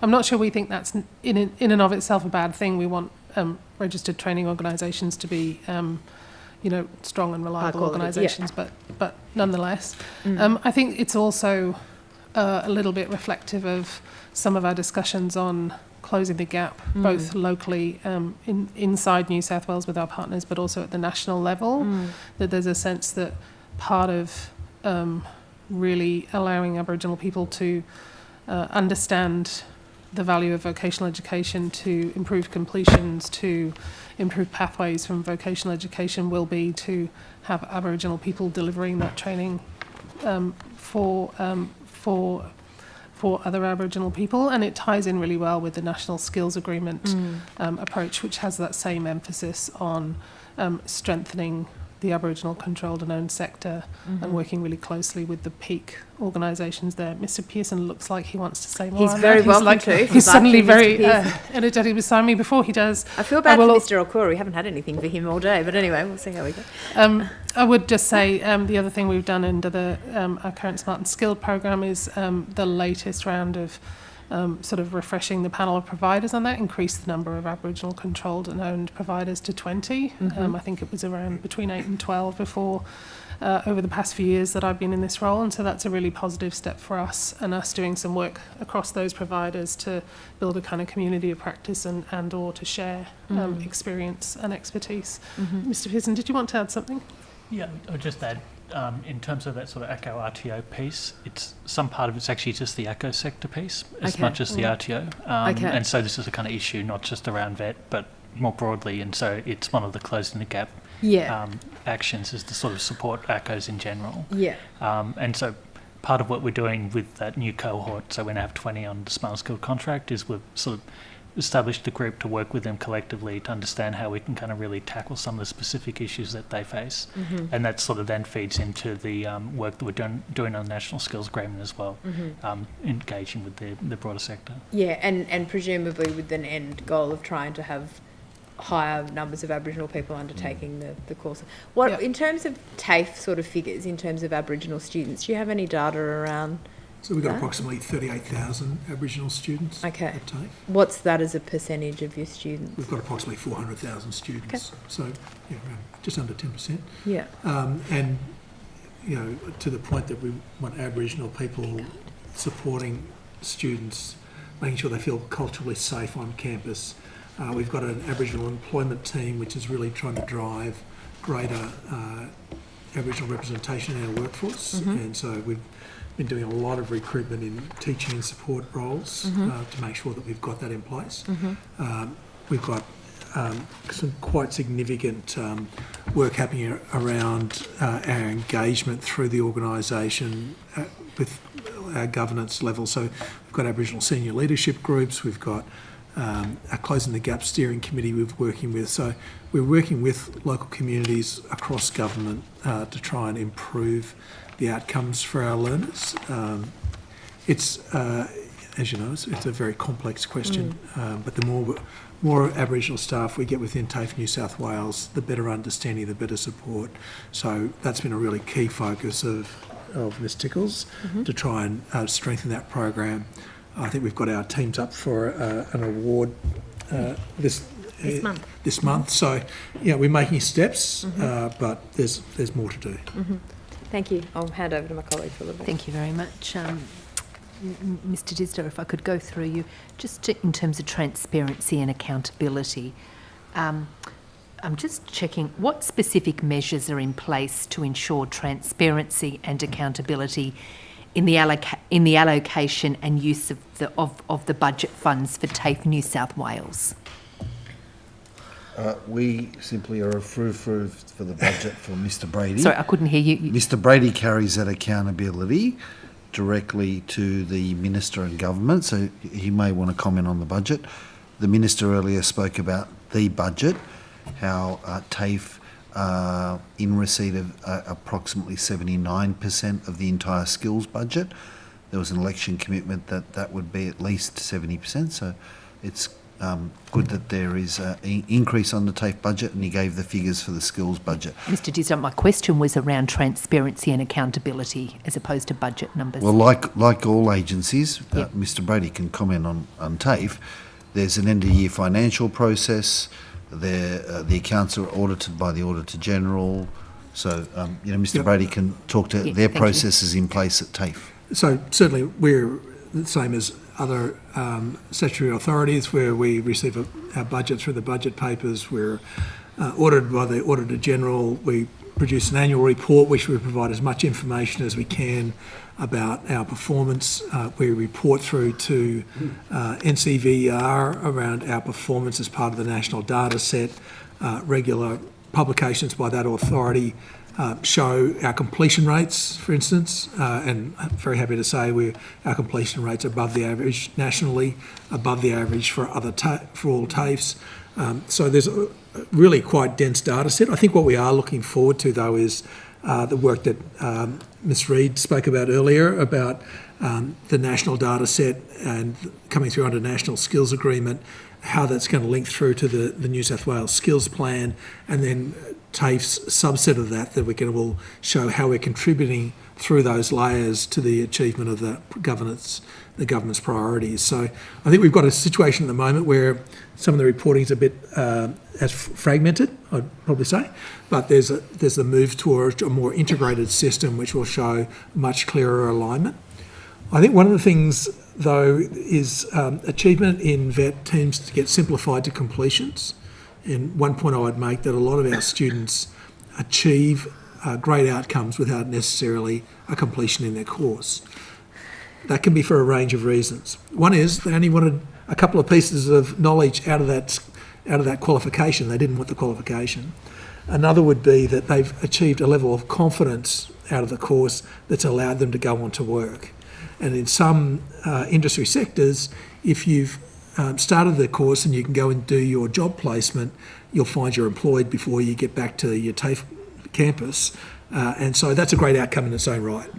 So some of the work we're doing now is to start to do more surveying with our students about what is their intention when they enter the course, so we get a better measurement of what does success look like. But there's more work to do there. No, thank you. And just in terms of stakeholder engagement, just checking how much of the budget's allocated to stakeholder engagement activities to ensure the needs and feedback of students, teachers, industry partners and community groups are incorporated into TAFE New South Wales planning and delivery? Great question. I think we've, as I was saying earlier, we're really shifting our operating model and the way we do our planning. And one of the real drivers of that was to get a much stronger community engagement approach, as well as stronger engagement with industry. So part of your answer is it's embedded in the way we're changing the organisation. So part of standing up the new community area is to make sure that we've got a more fine-grained understanding of community requirements. So we're moving from very large regions, so running from Gosford to the Queensland border was one region, from Orange to the South Australian border was another region, very, encompassing lots of different economies. And so how would you get a handle on what communities actually need? So we're moving towards more the 10-state planning boundaries, which will give us a much better understanding. We've run what we're calling TAFE Connect, which was a series of community engagements. So we did a statewide digital engagement. We've done 13 local community engagements across the state so far. That's going to be an ongoing program. Meeting with the community, understanding their requirements, understanding how we can better engage and support them. And so this area we're standing up as a new part of TAFE New South Wales will have a executive leadership member who will be on my executive, who will be there representing the interests of local communities and students and able to talk to their requirements, but it also feeds directly into our planning processes so that we get that bottom-up community need informing what we're delivering where and how. Mm-hmm. Thank you. In terms of those community engagements, we've done them, really, we're not spending a gazillion dollars to do that. It's more the fact that we're building it into our business as usual. So I think we spent something like $40,000 across all those 13 engagements. Thank you. Mr. Brodie, you've touched on some of this in terms of the TAFE Connect, but in terms of specific mechanisms that will be used to gather and respond to stakeholder feedback. So firstly, there's the forums we're going to be running. We have dedicated leads in each of those regions who engage with the local community, whether that's local government, the local Chamber of Commerce, or the school principals, always a key stakeholder in those communities as well, large businesses in those areas. So making sure we got that information then comes back into our planning processes. We have a complaints mechanism, which is always a very, it's an asset for any organisation to understand what's happening with our communities and with our students. So we've got different mechanisms for those too. And then my LinkedIn profile seems to be a great source of community feedback as well. Don't read the comments. You'll have a lot. Wait, that's Twitter. You'll have a whole lot of new friends now. Yep. Yeah. And Mr. Brodie, just an example. I mean, when we're talking in the community, and just off the back of some of my questions this morning to the minister about the construction sector. Yes. I mean, different builders and contractors would give us views and opinions and their experiences with apprentices and what they're seeing. I mean, you can imagine some of this is positive, some of this is what constructive criticism. I'm just wondering, how are those sort of views captured in terms of on the ground? So we have industry forums that we work with regularly, that we meet with, get their feedback and incorporate that into the way we're delivering our classes. As I said earlier, we've got our course canvases where we're looking at what's happening with student feedback as well as progressions.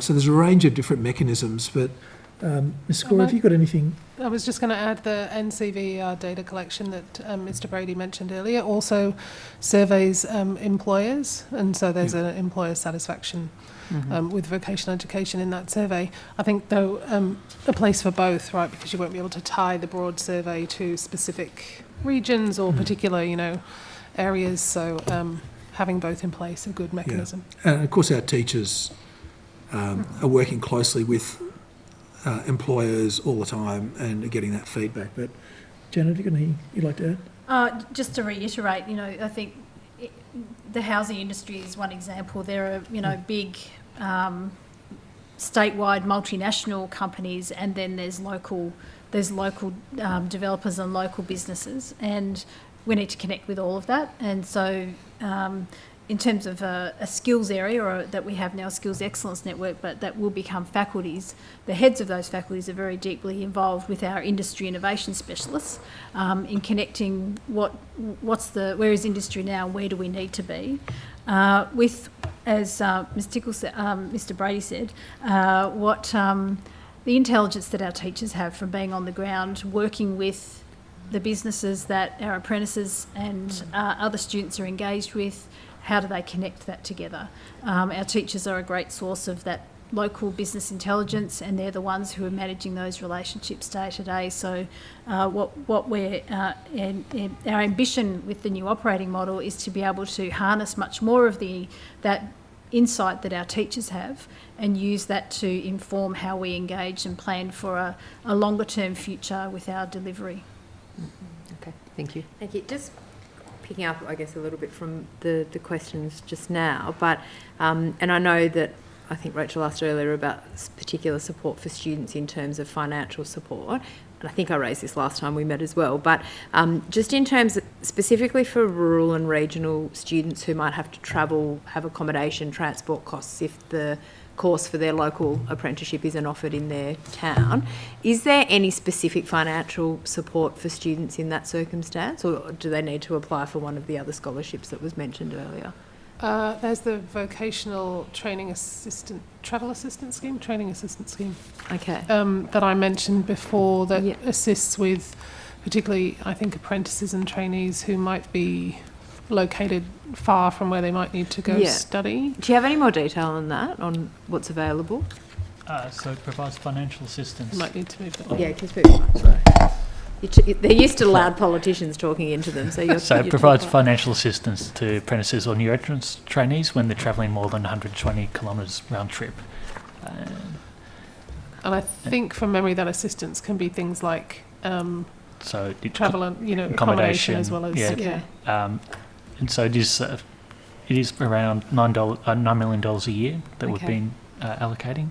And then, but I guess if you live in Gunnedah and you go to Tamworth to do your course, however many days a month or whatever it works, is there a limit that each student can get? And I'm happy if you need to provide it on notice. I'm just curious, I guess, in real terms, what an average student can get under that program. We might take it on notice just around the specifics. Yeah, no, that's okay. And then, again, I sort of asked about this, I think, last time, but in terms of the consultation you have with stakeholders and employers, when you do have larger cohorts or the potential to actually run a course in a rural community rather than having to travel to a Tamworth or a Dubbo or a Wagga or wherever, how do you, is it number of students, is it facilities, is it teachers, is it a combination of the three? Have there been any since we last met that you've been able to offer, I guess, more remote or more sort of rural locations rather than those major regional cities for some of those courses? So it's not necessarily the case that all those courses are concentrated in the large centres. Yeah. So, for instance, in Leeton, we've got a very strong electrotech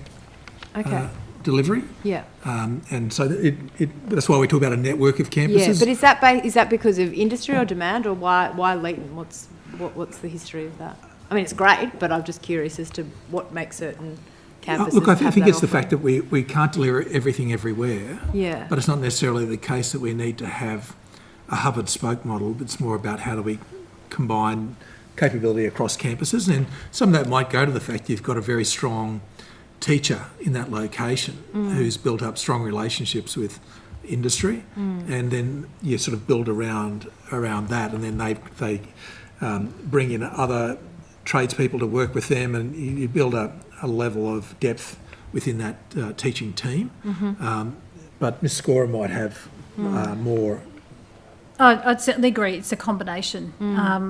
Some courses you definitely need the infrastructure in place in some form, but we do have our mobile training units that enable us to take a lot of the more bespoke equipment to place and for the teacher to utilise it there. It is also about enrolments and predominantly, in my view, reason for not having small classes is it's not a great student experience, but there's certainly still things that we do with small numbers.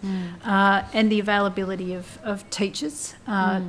Many of our teachers still travel large distances to be able to reach to students, but it's also where the industry is. And I think part of us thinking differently about how we plan for delivery is some of the time we deliver in many places because of history, and I think us having a better sense and intuition as an organisation about where industry might need us enables us to keep step with that a little better. Because that was going to be my follow-up in terms of, do you work with industry and employers about future projections as well? Because if you've got emerging projects coming on in certain areas, they might be able to foreshadow, look, at the moment we've only got this many apprentices, but actually in 5 years we think we'll have triple or quadruple that. How do you use that to kind of plan so it's not a chicken and egg where you're waiting for numbers, but you might not get the numbers without the delivery of the course? Yes. How do you manage that? Well, and that industry has that insight about where the future, what they need in the future. And then there's as we were talking about earlier, the conversation about pre-vocational pathways. How do we prepare students, whether they're in school or in other parts of the community, to be ready for that learning? Because not every student walks in and is able to successfully complete a Cert 4 straight up. How do we prepare for that? And so that's also what we have to plan for.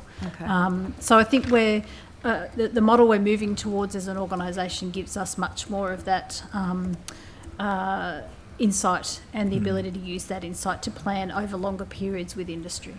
And more flexibility potentially. And more flexibility, exactly. Yes. Sorry. So I was just going to say, that forward-looking planning approach we've been talking about, this is very much where it comes to bear, is having that intelligence from local industry and business about what's coming up over the horizon. Because it takes time to be able to step up a capability. We need to be able to recruit a teacher, recruit someone from industry, train them to be a teacher, make sure we've got the facilities available if it requires specialist equipment, make sure that's in place. So the more we can have that forward view of what industry needs, the better positioned we are to be there when it's needed.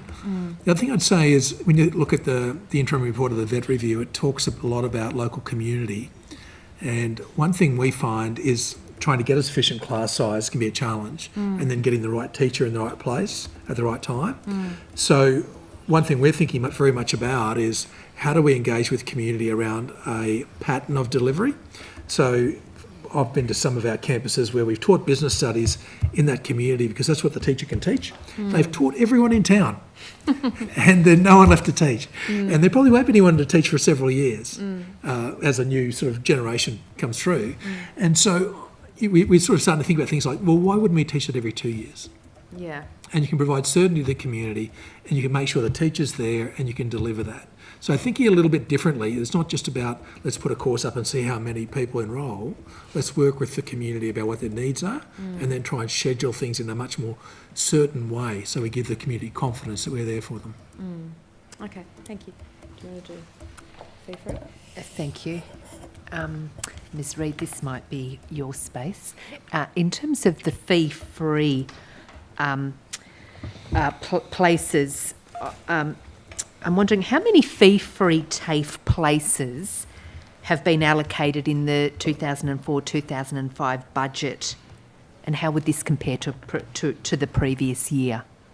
Thank you for the question. So the fee-free program has, two tranches. The first tranche was 2023, and we enrolled 174,451 students. And then tranche 2 runs from 2024 to 2026 inclusive, so they don't really match. You asked about 24-25 financial year. They don't really match the financial years. I think Mr. Pearson is going to give me the actual. No, he's not. So in tranche 2 there are 147,000 places across those 3 calendar years, and I think to 30 June we had already enrolled 44,500 students, just a bit over. Okay, thank you. So about a third. Which would make sense. Ms. Reid, sorry. So that the 2023 figure you gave me was were in terms of places, fee-free places, it was 174,000. 451 students. 451, and that was for who enrolled. Enrolled, thank you. And that being for a 12-month period, 2023 to 2024. Yeah, it's just calendar year 23. Calendar year. And some of those students will obviously still be in training. Thank you. And then in terms of 2024 to 2026, in terms of... the agreement says we need to deliver at least 147,000. 147,400 places. Over a 3-year period. Yeah. Yes, and the agreement actually asks that it does be spread over the 3 years. Yeah. It's. I mean, we've gone from 174,000 over a 1 year to 147,000 over 3 years. Yep. So it's been over a third reduction. Yeah. So the programs are Commonwealth election commitment, obviously jointly delivered with the states as we run the skills systems, and so they had obviously significantly more investment that they wanted to put into that first year, and then wanted to spread the remainder across the other 3 years to then align, I think, with the rest of the time frame of the skills agreement itself. So that's why it's staggered that way. And there is a tranche 3, which was announced in the Commonwealth budget. Oh yeah, of course. Which is for construction places. Yeah. So that's around 20,000 nationally, but that agreement's still in negotiation. Okay. And that starts from 2025 over 2 2025. years. No, thank you. And I appreciate, as you say, they are federally funded, but in terms of the availability and how they're managed here, what measures are in place to ensure that these fee-free places are accessible to students across all regions of New South Wales, including rural and remote areas? So in terms of the availability, they're tied effectively to the allocations that our providers have for the subsidies, and those subsidies are then actually distributed across New South Wales. So we fund by different regions. So effectively 50% of our subsidies go outside of the Sydney metro area. So that does give us that spread. We also obviously have a distinct allocation that goes to TAFE New South Wales compared to the rest of the non-TAFE market. And are those fee-free places tied to a specific area of study, or is it just... Yeah, there's a course list, which is similar to how other programs that we've run like this operates, but there's significant enrolments across kind of priority areas, so care and support, technology and digital, construction and agriculture, all featuring heavily in terms of the course profile. Can you provide a demographic breakdown of the students who have enrolled in fee-free TAFE places so far? Perhaps we could come back to us. Mr. Brady, do you have one for your enrolments in the fee-free? I think we have to take it on notice. Yeah, I think we might take that on notice. Okay, thank you. And I guess,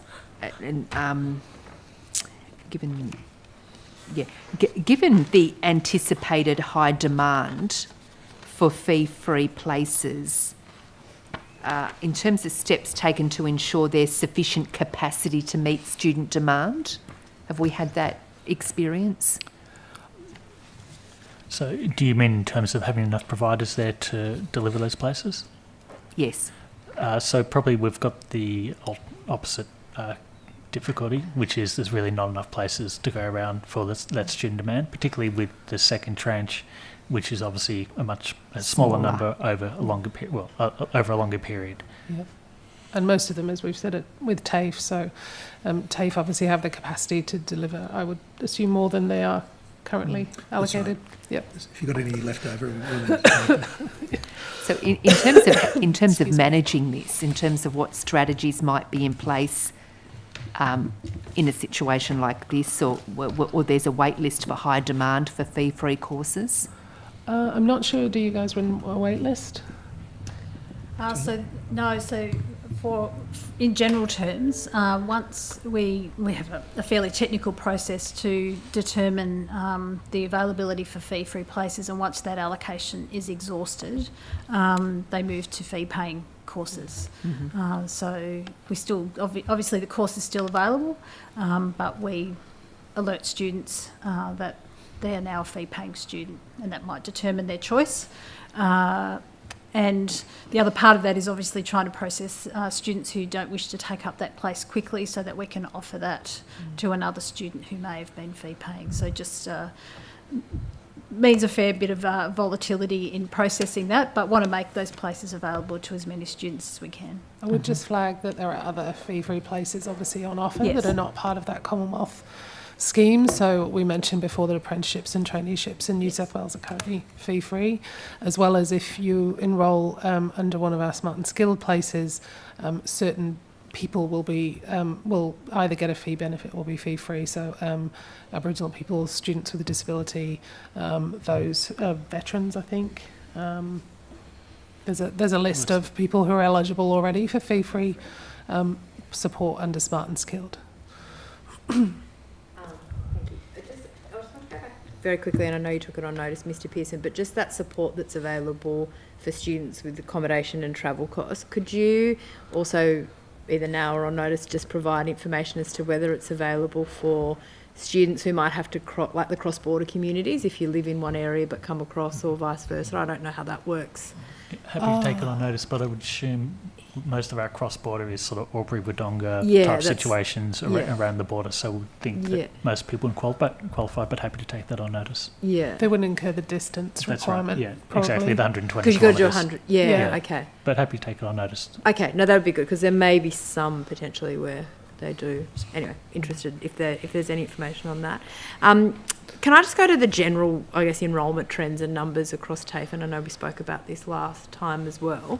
But what so far this year, how are the enrolments tracking, and is it on par with previous years? What are the numbers like?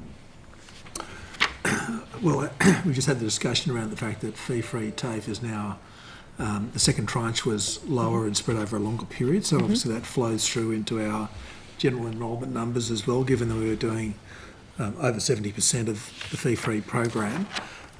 So our enrolments for 2023 were just over 400,000 enrolments, which is pretty much where it was pre-COVID, but it's down a little bit from the peak in, when in the peak in 2020 when we had all the COVID stimulus with the, responsible service of alcohol and all that. Very short courses, they count as an enrolment, the same as a 4-year course does. We had a peak of 468,000 enrolments, but as I say, you comparing apples to oranges. Certainly a lot of the courses we delivered through fee-free were more Certificate 3, Certificate 4 type courses, which were much more substantial pieces of delivery. So we would say that we've had very strong enrolment. Ms. Score, anything you'd like to add? No, nothing. And I'm also particularly interested, obviously, in regional areas as well. What are you seeing with student numbers there in terms of trends? I don't actually have that data with me. No, I don't. Okay. No, we can provide. If you can provide on notice, maybe a bit of a breakdown in terms of students and where they are based. The issues around equity and accessibility, and I know we spoke before about Aboriginal students, but we've done an inquiry recently, as the Chair mentioned, into access for young people with disability in terms of educational settings. What is sort of offered or available to assist any students with disability, and do you have a breakdown of numbers of students who fit that cohort?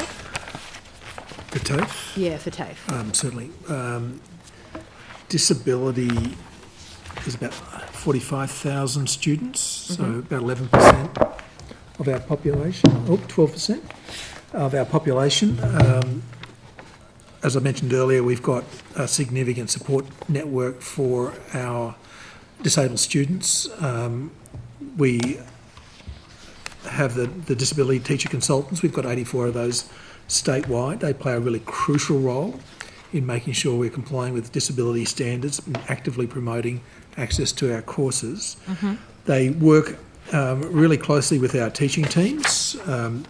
All the consultations are confidential with the learner, and then they go and work with the teaching teams to make sure that we've got all of the support necessary.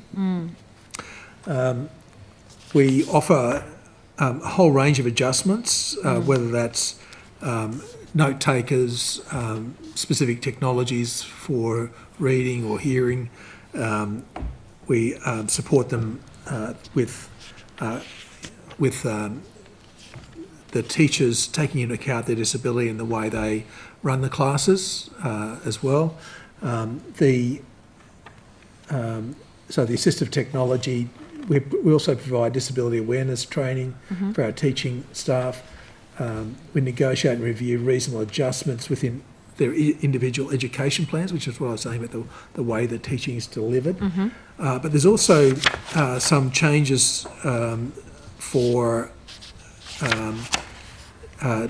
disability access courses. So courses specifically tailored to provide a slower pace and more repetition of learning, where that's the suitable support for the learner.